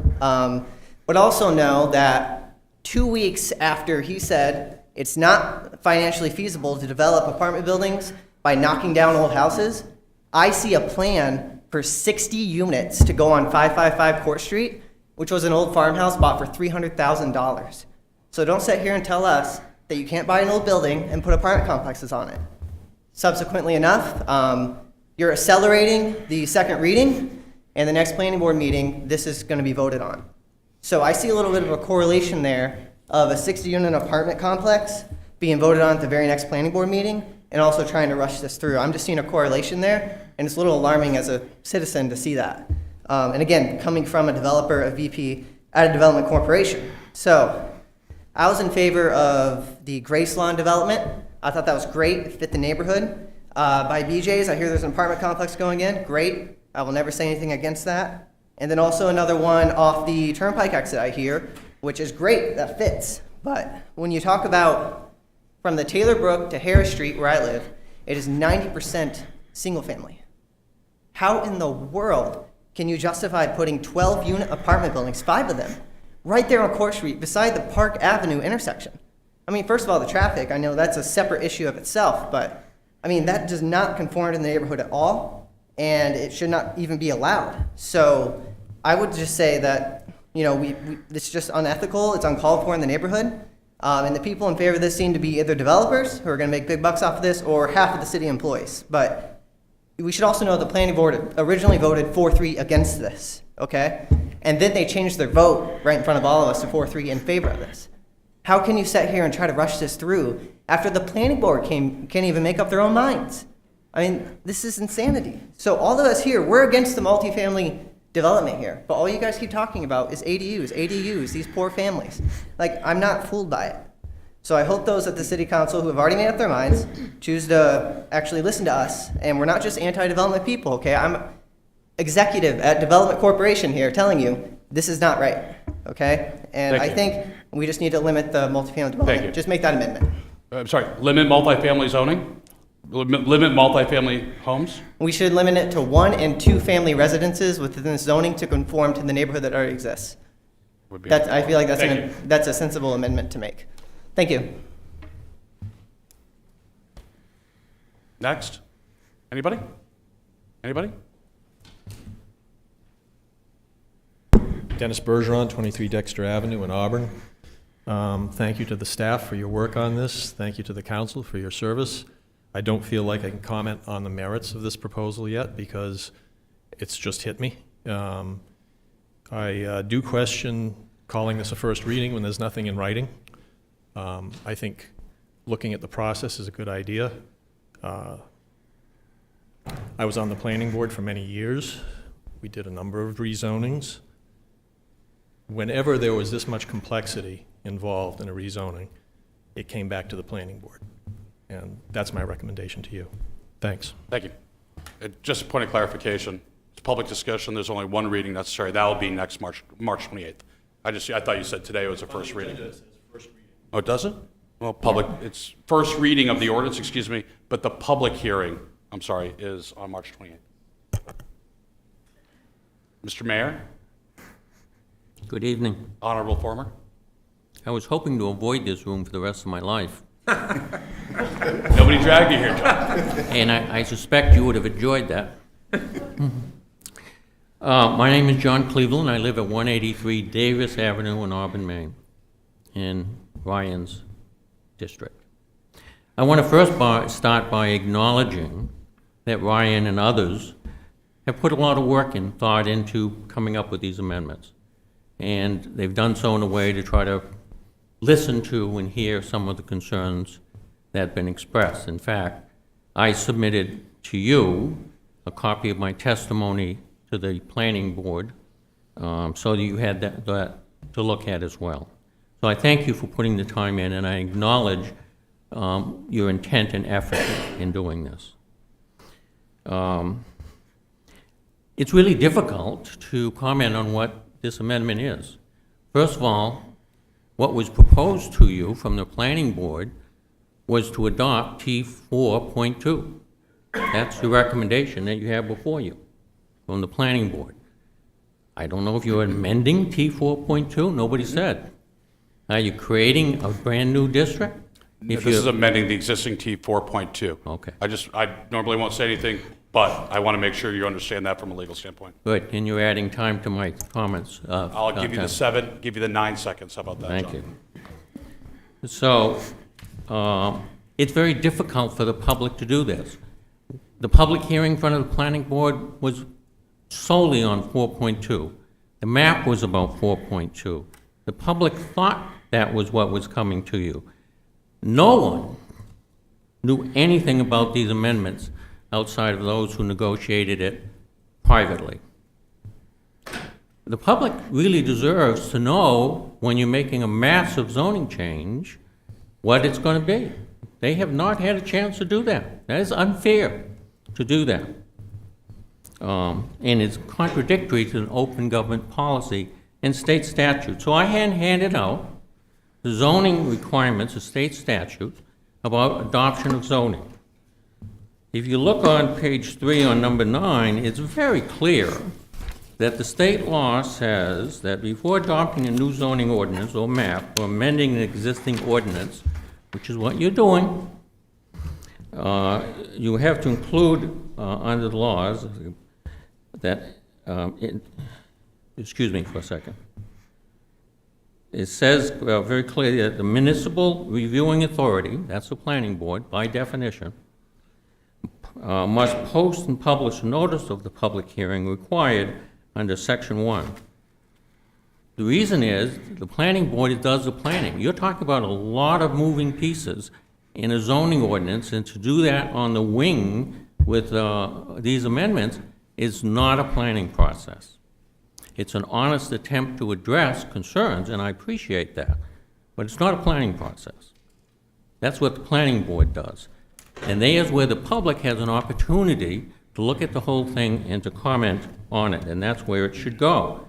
And I commend the city manager for doing what his job is to get a legal opinion. If you have any question about this, that's your requirement. Mr. Cleveland, I've given you about 40 seconds additional time. Okay. Okay, thank you very much for your time. Is there anybody else who would like to speak? Good evening. My name's Brian Cullen. I live at 166 Everett Road, and I echo the other thoughts in terms of thank you all for your service. I haven't really studied the proposed zoning change, but I would just caution, or when I heard the councilor's recommendation, I was thinking more of the underlying reason of why are we doing this? Why is the city thinking of doing this? And I know there's a national affordable housing crisis, regional, and apparently local, but will these changes address any local benefit, and how will that come to pass? Or if you, I don't really mean it this way, but blow up an existing neighborhood, create additional housing units, but then basically the market for those units are, you know, folks coming from outside of Auburn. I mean, nothing wrong with those folks, right? Outside of Maine, maybe.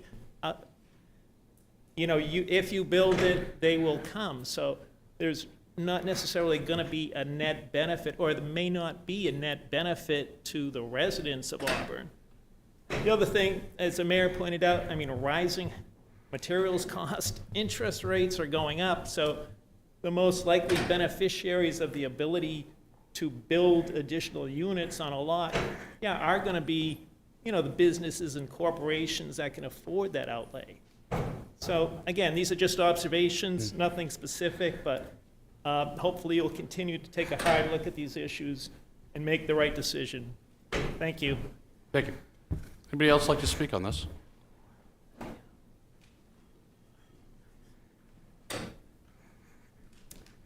Mr. Mayor, members of City Council and City staff, good evening. My name is Jessica Klemick. I live in the Amberley Way Briarcliff Knoll development across from Court Street, and I'm also part owner of acreage on Court Street near the Auburn Middle School. I'm here tonight not only as a 41-year resident of Auburn, but also as someone who would like to utilize their property to provide additional housing options to our community. As residents, the majority of us support and appreciate the work that's been done specific to the framework set in place to manage future development and the commitment to ensuring that as a city, we are not only addressing emerging and ongoing issues facing our community, but also providing a fresh perspective on solutioning for these issues. As you know, within Auburn, our comprehensive plan has several goals and objectives, as well as being committed to strategy and policy to support these goals. For example, population growth and the goal to encourage younger adults to remain in the area and to attract new families and individuals and professionals to live in Auburn. Community development and the goal to promote various housing options to meet the needs of existing and future residents. Specific housing policy is in place to help achieve these goals and to support existing and future residents by providing them with affordable homeownership opportunities and rental housing in safe and desirable family neighborhood locations. Who are we to say as individual homeowners that those who need to live in multifamily buildings don't deserve to live in a family neighborhood or in that specific environment? That it doesn't fit the existing area, and I feel that it's truly just a matter of opinion. The very intention of the future land use plan is to gear near-term revisions to the city zoning ordinance and maps to assure that the city's land use regulations are consistent with the policies set forth in the comprehensive plan. The Court Street urban residential area is an ideal growth area for development to occur over the next 10+ years. So with this in mind, I would like to ask that the City Council stand true to the commitments outlined within Auburn's comprehensive plan by offering a vote in favor of this zone amendment. Thank you. Is there anybody else who would like to speak?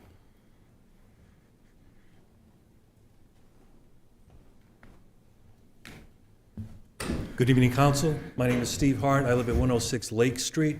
I came here today just to comment on one aspect of the zoning plan, and it's mostly about the traffic that could be problematic in certain areas and I'll only speak in my area. Lake Street is very narrow. It never used to be like that, but construction changes that. It's a very narrow street. And I have a problem that if there are properties next to me that has the opportunity to become multifamily, that the traffic in this area is going to be troublesome. And I'm speaking from experience. This has happened in our neighborhood before. I live next to a couple of units, and one is impeccably managed and another one is not. And that unit that's not has been, for over a year, a scourge of our neighborhood. Police, drugs, parking especially. The parking has been the worst part because you can't park on Lake Street anymore, so people use the side streets. Well, that unit now is gone, there's new ownership, and we're hoping that it's going to be responsibly run. But I still have a problem with the ability for anyone to have a multi-unit in our neighborhood. It could be too much, but that hasn't been addressed. Mr.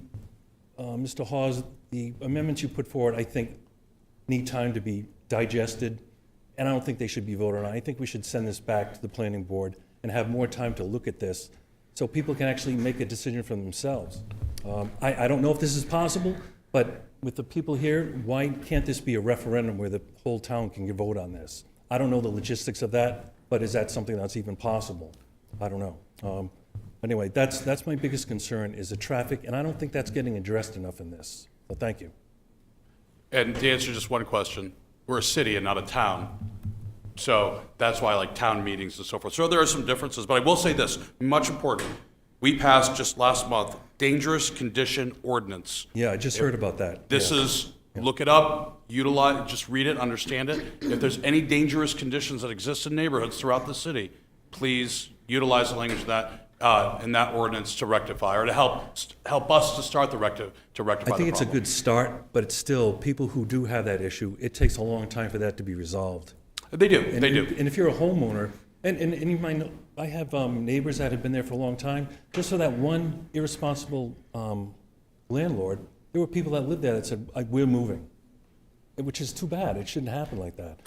I think you're, like you said, that's a good start, but realistically, how long would that take before something happens? So we can't paint a brush thinking that everybody that lives in apartments is bad too. So No, that's and I'm your not flip saying that. I side. hope you don't think I'm thinking that. No, well, I mean, that's why we have an ordinance, but thank you. And I just want to make sure everybody knows that. That's a really good ordinance. It's been used quite successfully. But still, it's really coming down to the traffic, and that's why I want the planning board to spend more time about that. Thank you. Okay, thank you. Is there anybody else who would like to speak? Anyway, Chairman Philbrook Bergeron, speaking as someone from 23 Dexter Avenue, resident of the affected area for over 50 years. I want to thank Ryan for listening. We were there in that back room, listening to the planning board, and a lot of the things that were in the T4-2 have been addressed. It's sort of like the T4-1. But the only thing that I didn't hear, and I'd love to hear amended, is the height of the building. Because T4-2 allows 3.5-story buildings, excuse me, built next to my 2-story home. And the T4-1, as I understand it, only allows 2.5 stories. And so that is something that was troubling to a lot of people that hasn't been addressed here tonight. But I do appreciate your hard work. Thank you. Thank you.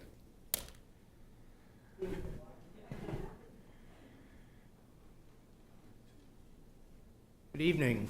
Bob Hayes, 172 Allen Avenue.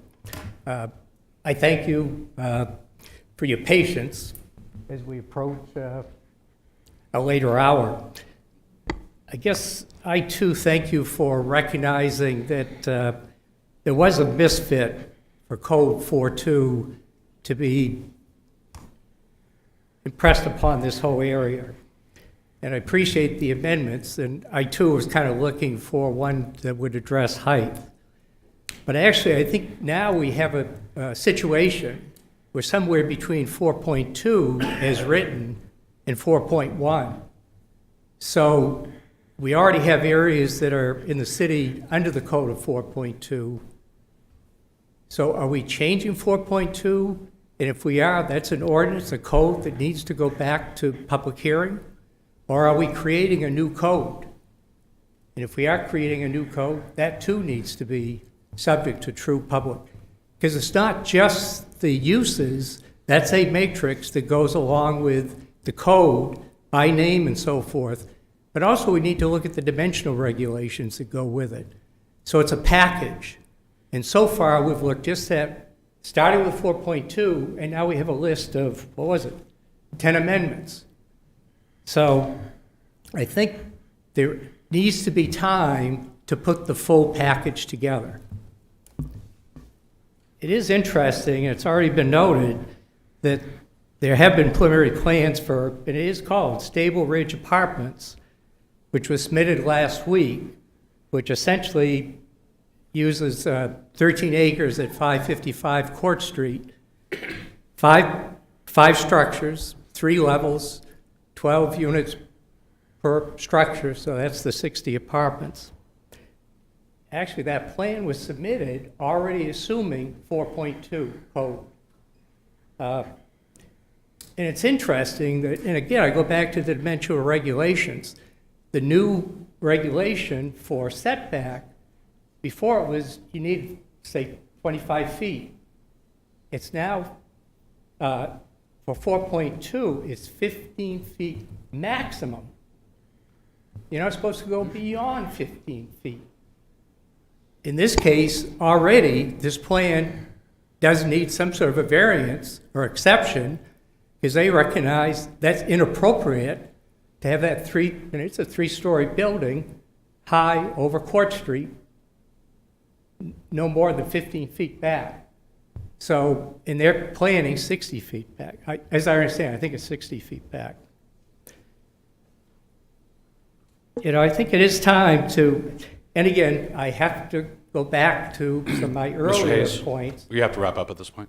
Okay. I think we can still come back up, just keep this conversation going. I'll take another 3 minutes later. Thank you. Is there anybody else who would like to speak?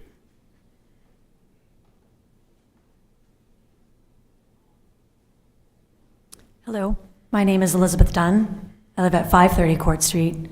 It's pretty much directly across from the 555. My mother-in-law lives directly in front of me at 536 Court Street, several neighbors on either side.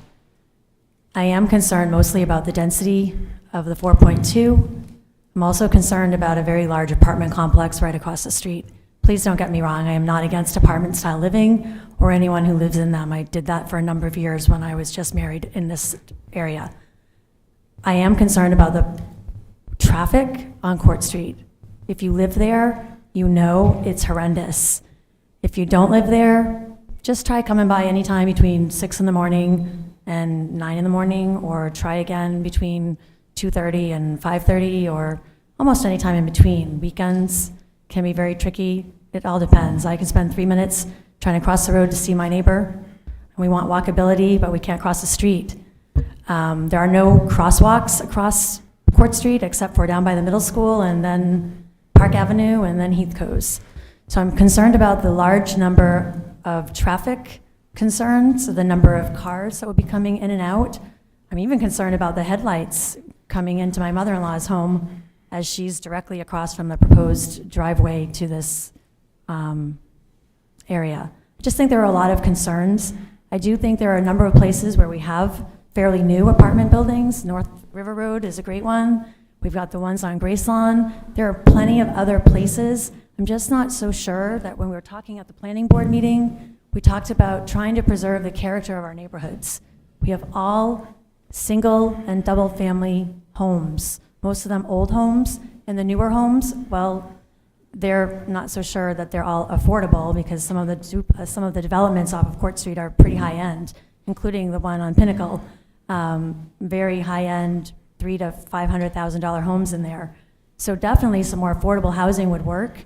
I think at a smaller density would be much better for our part of the neighborhood. Thank you. Thank you. Seeing no more individuals for public hearing, I'm going to bring this back to the council. Council, so we heard a lot. There's a couple things, just from a standpoint that, I'm sorry, Mr. Hayes, you already spoke. We're bringing it back. You just, Are we limited to 3 minutes at a time? individual, yes. No, 3 minutes completely in the public discussion. I don't Yeah, that think is that's- true. That hasn't been the practice. Oh, well, geez, God, I don't know. I'm sorry for What practice for interrupting. what? But no, it's Any one public time. hearing I've ever seen since I've been on this council, you have allowed somebody to come back. Oh, no, I have not. That's Not not in true. 4 years. Well, thank you very much for stating that. No. If anybody else would like to speak for 3 minutes, great, but we do not cede time. We do not come back repeatedly until you're done. It is not a manifesto reading, it's a public discussion. Mr. Mayor. All right, my name is Pam Rousseau at 745 West Auburn Road. Just a couple of things. Eric, are they already allowed to build another extended house in that area already? I believe they are already able to do that if they wanted to do like a mother-in-law. Is that already allowed? We don't have questions and Yeah. answer. I'll keep that for the end, and we'll answer it during. All right, the so the committee one time. thing is, I'm going to pull up, you're talking also about the prudential development that was put in many years ago, and in the deeds, it says that they're only allowed to do certain things within the deed. And so, does what the city want to do trump the deeds? No. Because there are, anyway, I throw that out there because I've had several people tell me about their deeds and that you're not allowed to do certain things on their properties in all of the prudential development. So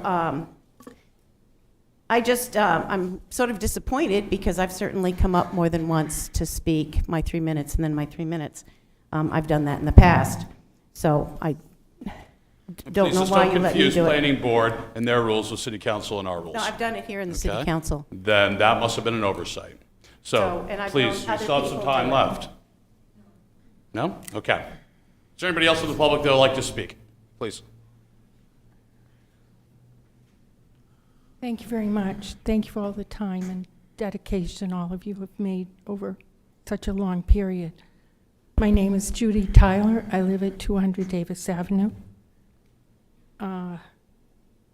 Perhaps the problem started with COVID, the very time the comprehensive plan was being worked on, with many, many older taxpayers and residents in the area we're talking about who stayed at home and were without Zoom. and therefore didn't give complete input. Lots of important info and input does seem to be missing. In the meantime, new apartments in our area assumes that the extra cars and traffic are fine. An efficient transportation infrastructure is already in place. A quick route that drivers from Minot Avenue can take to get directly over to Lewiston, quickly and efficiently. It is not. Neither the Roy's area nor the Turnpike exit, talked about for many, many decades now down in New Auburn, or any other solution is in place. Right now, early morning and evening commute traffic is just part of the problem on Court Street. There's often gridlock at other times too. And we haven't even started to consider the potential impact of the 1,200-seat theater at the new EL that still isn't even complete. I think there are numerous concerns. Most of all, I'm concerned about the comprehensive plan in the first place not having had adequate input from many of the residents that are going to be severely impacted by the things we're talking about tonight, the zoning changes. They're retired. We've got 3 minutes here to defend the property that we've given our everything to for many, many decades, some of us all of our entire lives. Thank you very much. Thank you. Is there anybody else? Okay, now being oh.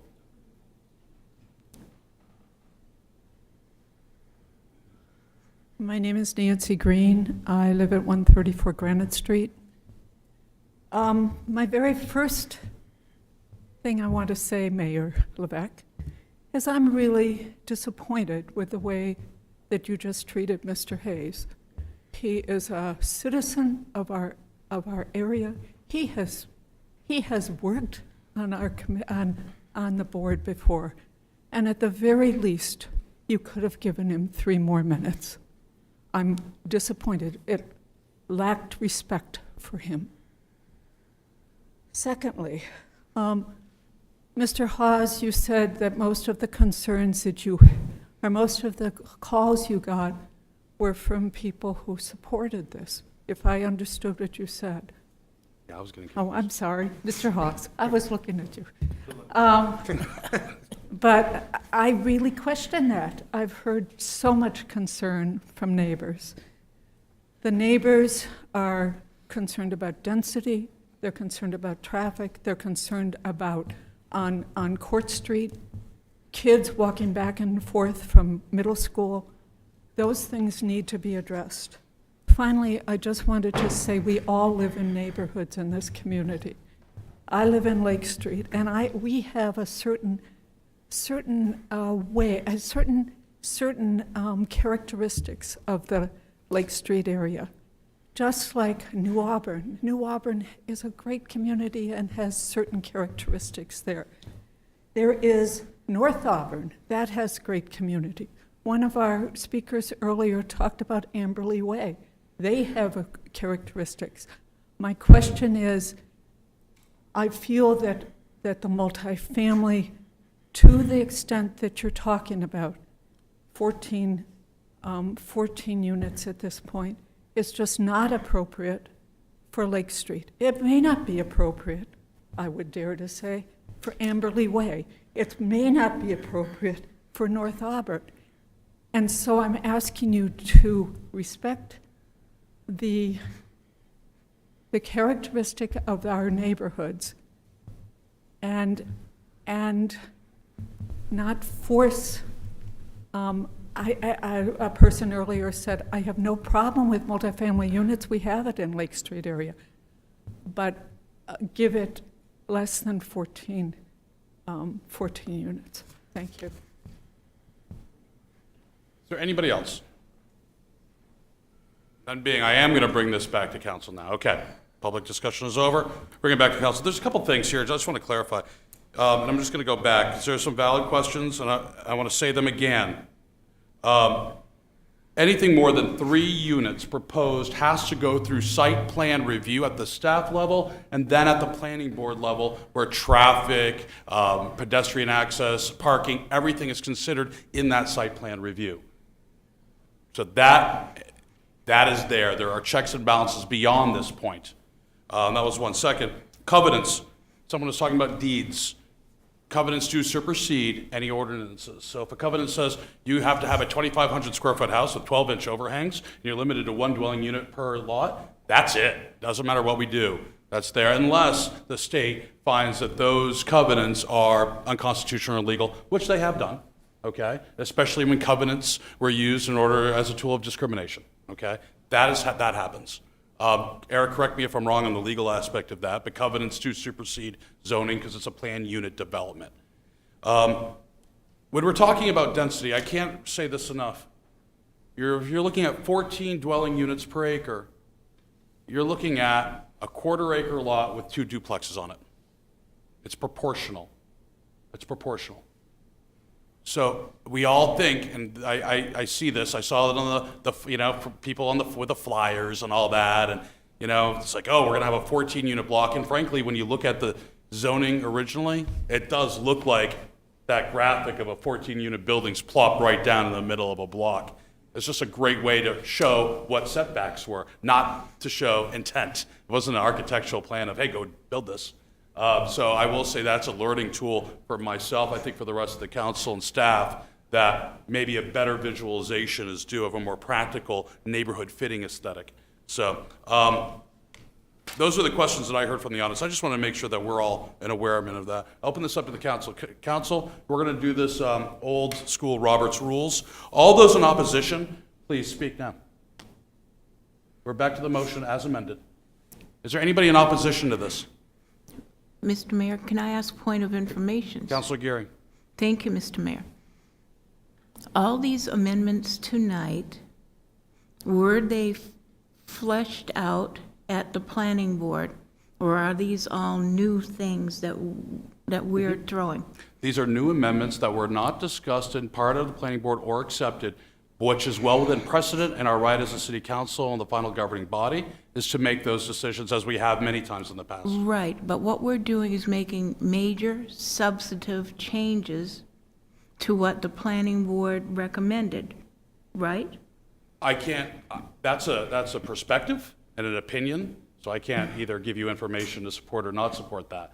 But that is perspective and opinion on what constitutes a major change, or what doesn't constitute a major change. Is there anybody else that would like to speak in opposition? Anybody? Yeah, just Councilor Whiting. questions related to how this affects city staff in terms of ability to, as Mr. Hayes pointed out, determine, is this T41, T42? Is this some variation on that? Is it, a new one? I mean, I think it all calls desperately for planning board review, and I guess we're going to have legal review, and I think the lawyer is going to tell us that's the process we need to follow, because I believe that's what state law calls for.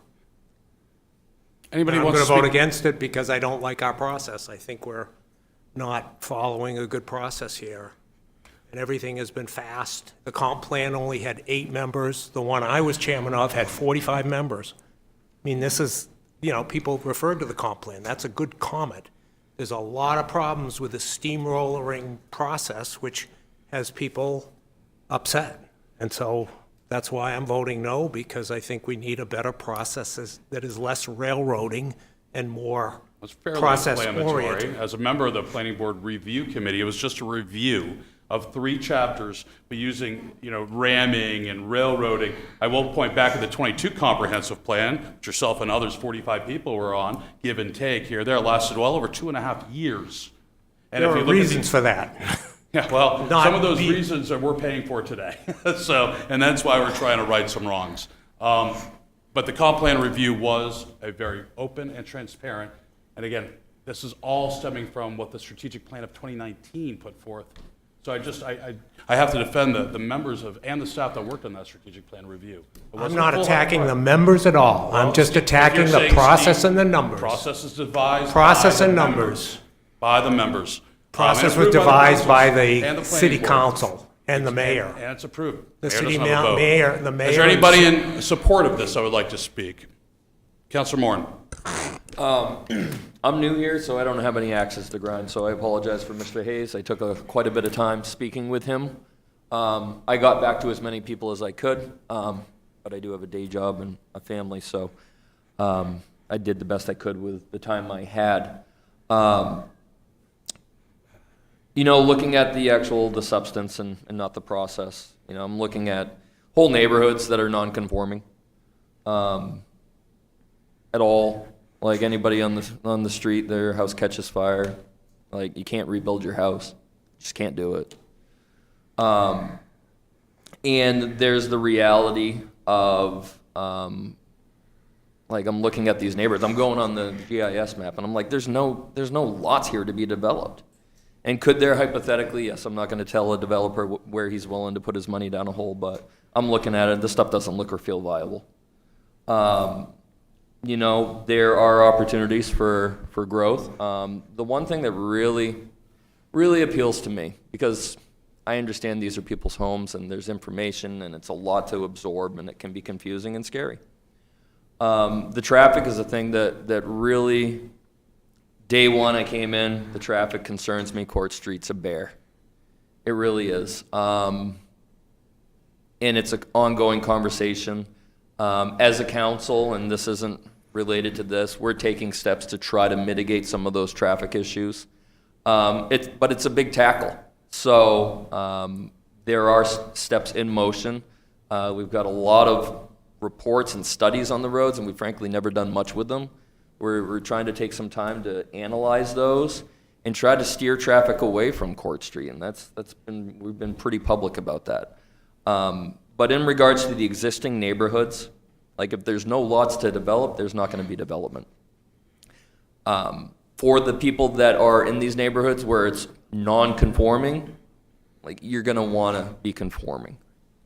And then when in regards to new development, some new housing, I feel like the traffic is a very legitimate argument. But there's a section of this community that doesn't have a voice. They don't come down to City Hall here. They need people to advocate for them. I've got employees at work. I've got family. I talk to constituents every single day that are suffering under this housing crisis. We had a last meeting. We were over in the community room, and the director of Auburn Public Housing just smacked us in the face with some brutal statistics of people that don't have housing and how unobtainable it is. So I can tell you that sometimes you hear this stuff every day. The housing issue, yeah, I know it's an issue. Well, it's really an issue if you don't have a house. So once again, trying to get it right. I like the amendment for Mr. Hawes because having spoke with constituents along, their biggest concerns were commercial development in the outlying parts of the form-based code. And I thought those concerns were legitimate. And I think, I don't think there's a fundamental change to what 4.2 is. I think there's a right size to it. We're not changing the substance of these components. We're whittling them down. And frankly, we're whittling them back towards what people are going to find acceptable. So that's my feeling on it. It's going to be popular with some, unpopular with others. People that it's most popular with aren't here tonight because they're struggling. So, thank you. Is there anybody, Councilor Staples? Yeah, sure. So, full transparency, we did a comp plan review last year. I was the chair. Going into this, I hadn't done a lot with zoning. And knowing that I was going to be looking at the zoning in Auburn, I did what I do. I huddled into my room and I read a book on it because I didn't know. I was nervous to increase density, and I knew that was going to be the plan. So I read this book, and the book told me increase density. I didn't like that, so I found another book, and I read that one, and that said it increased density, and I didn't like that, so I found another book, and you could see how this is going. So I started looking into some stuff online. I read Strong Towns. Strong Town says to increase density. Okay. So I read the Congress of the New Urbanism. It says to increase density. So eventually, I started coming around to this.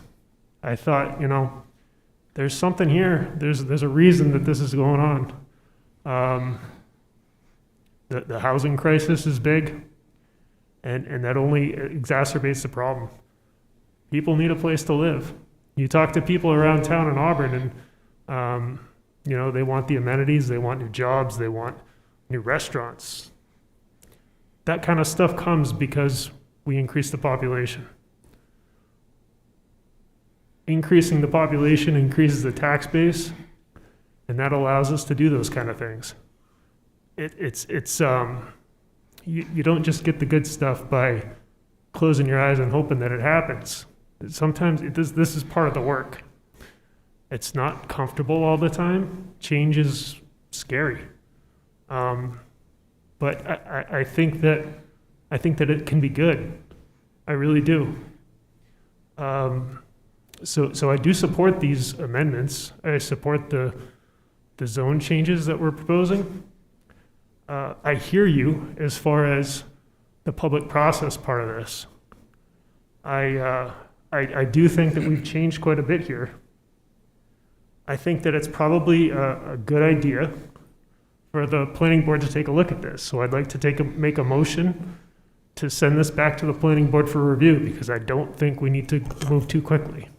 I'll second the motion. Got a motion for Councilor Staples, second for Councilor Gary. Open this up to conversation right now on the motion. Basically, what this would do is send it back to the planning board. There's a process on that one. Basically, you're stating that this is a new type of ordinance, more mail, notification. Could you just walk us through that, if that was to happen? Yeah, if the changes are substantial enough to require that the planning board look at it again, then or if you just desire to send it to the planning board, you can do that, and we will do a new public hearing at the planning board. We'll mail a notice to all of the affected property owners and those within 500 feet. We have the list. We used it for next week's meeting, and we can certainly do that. The definition of substantial or substantive changes are made by legal or the city council? So Or doctrine? Any action that you take has the potential to be challenged. I think it's a matter of judgment on what's substantive, what's substantial, what's not substantial. I think you are paring it down, I think, as Councilor Moran said, to be address some of the concerns that have been brought in front of you, and I think it's worth getting an opinion from the city attorney, as the city manager had mentioned, on whether or not that should go back to the planning board or if it's close enough to what was presented before. I'd make an option, and of course you have an amendment on the floor, but I will say there is still a second reading. And that second reading allows, which is it's designed for, perspective, legal consultation, and for you to discover whether or not you feel this is substantial or not. If at your second reading you would like to amend this and table this, or send it back to planning board, that is well within your right. But I would caution and counsel against stopping the process to do so, because it definitely adds confusion. It adds a lot of confusion to the community, and that is problematic. One second. So we do have a motion. Councilor Whiting, do you have a comment?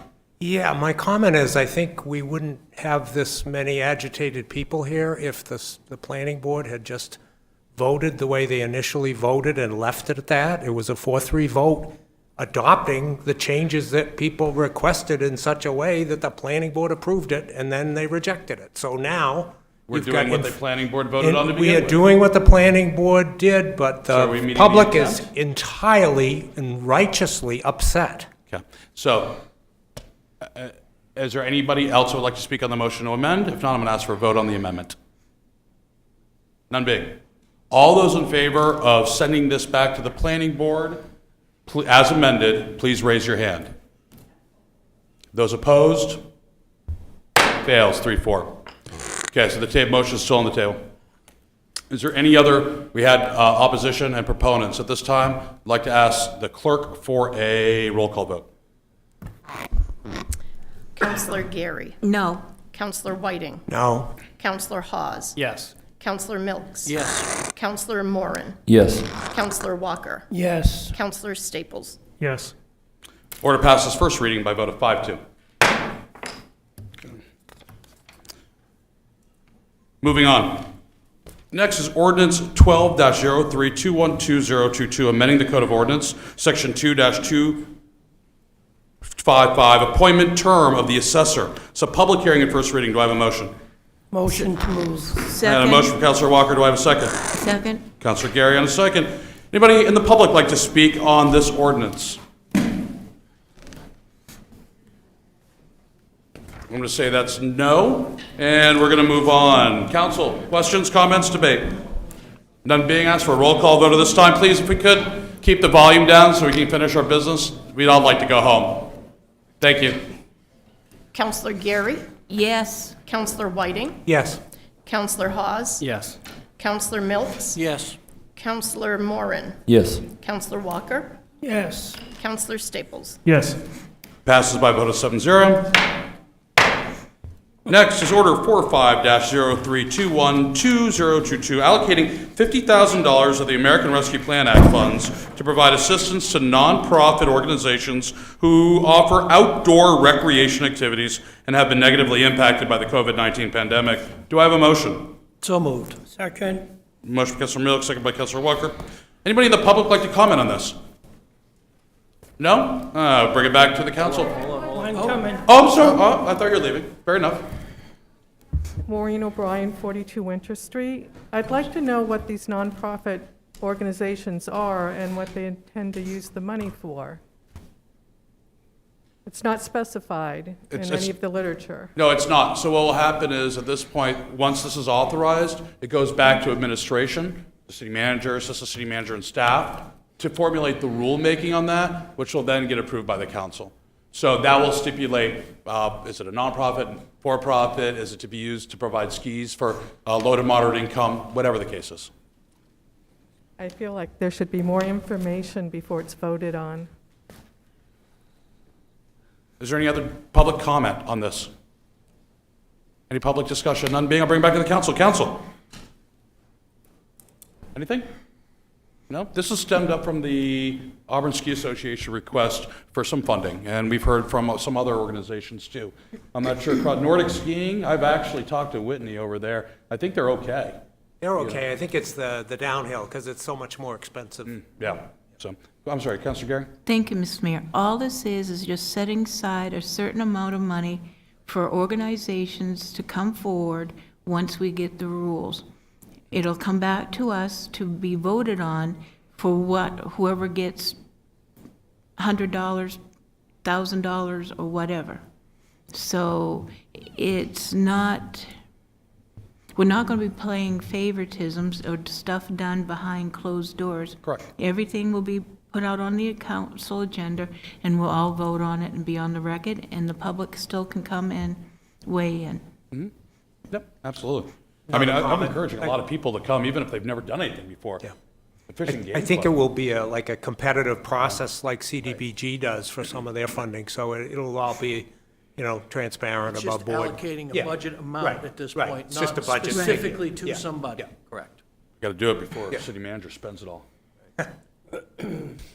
Okay. Any other comment, debate? Ask for a vote. All those in favor? Approved, 7-0. Very good. I'll open this up to the second open session of the night. If there's anything that's not on tonight's agenda that would like to be spoken about, please come up to the podium, state your name, address, and limit your comments to 3 minutes. None? Okay, I'm going to bring this back. Okay, on the reports, mayor's report. I don't have a report other than it's city council and this. So, and, school board. So that's all I have on my end. We'll go around. Councilor Gary, Nothing at this time. Councilor Whiting, just please fill in Nothing the at this blanks. time? Councilor Walker? Yeah, just one. United New Auburn Association will have a meeting, not tomorrow night, but the following Tuesday at Rowley's Diner, 6 o'clock. The city manager, Phil Crow, will be our speaker that evening. So come on down to Rowley's, not tomorrow night, the following Tuesday. 29th? Thank you. 29th, 29th of March. March. Councilor Staples? Auburn Public Library Board of Trustees has a meeting tomorrow morning at 8 a.m. Used to be 7:30. Count your blessings. Oh, jeez. That's why we put Councilor Staples on that. You guys pittance. Okay, very good. Now we have City Manager's report. Thank you, Mayor, Council. I know it's getting to the late hour. I will move through a list that I have. One regarding the Auburn Police Department will be participating in Bulletproof Vest to Ukraine. This is being coordinated by the National Guard in California. There'll be 10 vests that we have that have been processed out from use, and so those will be part of that program, and we'll continue to look for other ways to assist that are being done at a national level with programming. Normally, those vests are just destroyed, so it'll be good that those are going to use. The other piece is regarding the tax office. The tax office on Wednesday will be modifying its schedule due to staffing challenges that we have. We're not any different than any other community or business right now. So we'll be pushing out public information regarding this, but the tax office will be open from 8:30 a.m. to 11:30 a.m. and then we'll reopen from 1 p.m. to 4 p.m. Starting on Wednesday. So we'll push that out for public information as well. It was mentioned during the workshop regarding the opioid settlement. So we are one of the communities that did file independently, then joined as a whole through that process. The state of Maine then became involved through the state of Maine process in our agreement when through the Maine Attorney General's office was that there would be created a Maine Recovery Council four members from all the communities that were listed as plaintiffs in that suit. 4 members are allowed to serve on the Maine Recovery Council. The state of Maine will receive a portion of those funds, which is separate from what each individual community will receive.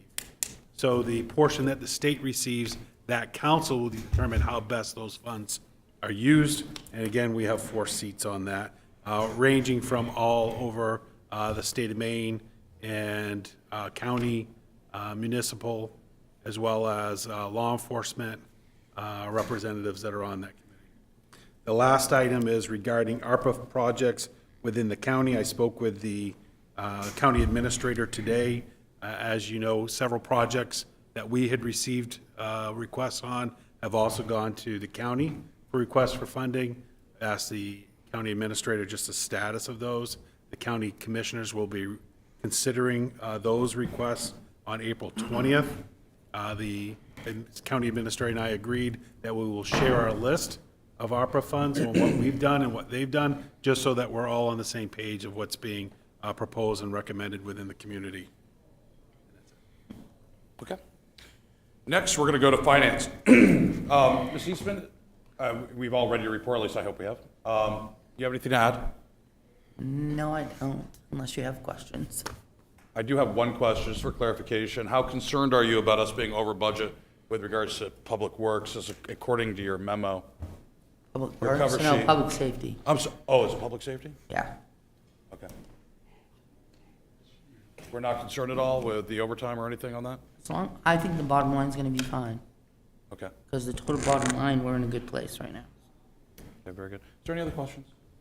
Mr. Mayor, I had one. So Ms. Eastman, on the administration expenses, I noticed that department in general was a little high on percentage of budget expended throughout February. So mayor and council specifically was 99.5%. I suspect that's because of our increased salaries this year that weren't budgeted. Yeah, that's part of it. Okay, and then city manager was at 81, communications was at 75. Are these one-time expenses that just make that look a little high, or what's going on there? I'd have to look, but I can get you that information. Thanks. I'm not exactly sure. I Could think you repeat what communications you- and technology would be, Paul Frazier retired, so he had to cash out. So he got that all up front. Part of it goes through, the fringe benefits, but part of it goes through in the salary line. So Could you just repeat what you said regarding, sorry, I had a hard time understanding. Sorry, You said yeah, so I'm on Mayor, page, council, city manager, and communications? yeah, I'm on page 299 of the tonight's agenda. So it's just, yeah, city council, city manager, and communications. They're all just a little higher than 66 or whatever, about what we were through the fiscal year. And so I was just wondering, Unless I'm looking at the wrong thing, expenditures for mayor and council currently are at 61.8% of the budget. City manager at 55. 99.51. you're looking at 2021, the two columns over to the You left. want to look Oh, at you're looking at, 22. okay, I'm sorry. I thought you were looking to the right column. All right. That's because of the raises, because they started back. On December 1, or January 1, rather. Plus the audit went up too. And we may have, just so you know, Counselor, sometimes some things are appropriated to the department, but it may be an Arpa funding that should be coded. And so we'll go through to make sure, because I know there's a salary position that's now within the city manager, and we'll just need to make sure. Jill, you might already know that, whether or not that's already being coded to Arpa or not. The transportation system analyst. It should be. We'll confirm that. Some of those Because things we will did trip set that. that up. We Because did they're set pretty, that up. they're pretty small budget items. Yeah. So that's why some of those can be skewed. Yeah, thanks. I figured I'd just check. And certainly for the council, it's gonna be that salary. And we probably already paid out a dues that comes under the mayor and council. So there are some dues amounts that are in there as well. Yeah, and I'll check them both. And I'll send out an email tomorrow. Okay, good. Any other questions? None being, I'll entertain a motion right now to accept and place on file the February 2022 finance report. So moved. Motion to accept. Second. Second for Councilor Milks. All those in favor, please raise your hand. 7-0. Now, I'm going to go back in time. We have an executive session. That's an important one. Executive session regards economic development matter pursuant to 1 MRSA Section 405. No possible action. Do I have a motion? So moved. Second. Councilor Gary, second from Councilor Moran. Now enter an executive session. There will be no action after this. We'll go straight into adjournment, so we'll cut the feed and clear the room. Thank you all very much. Was there a vote? I didn't see the vote.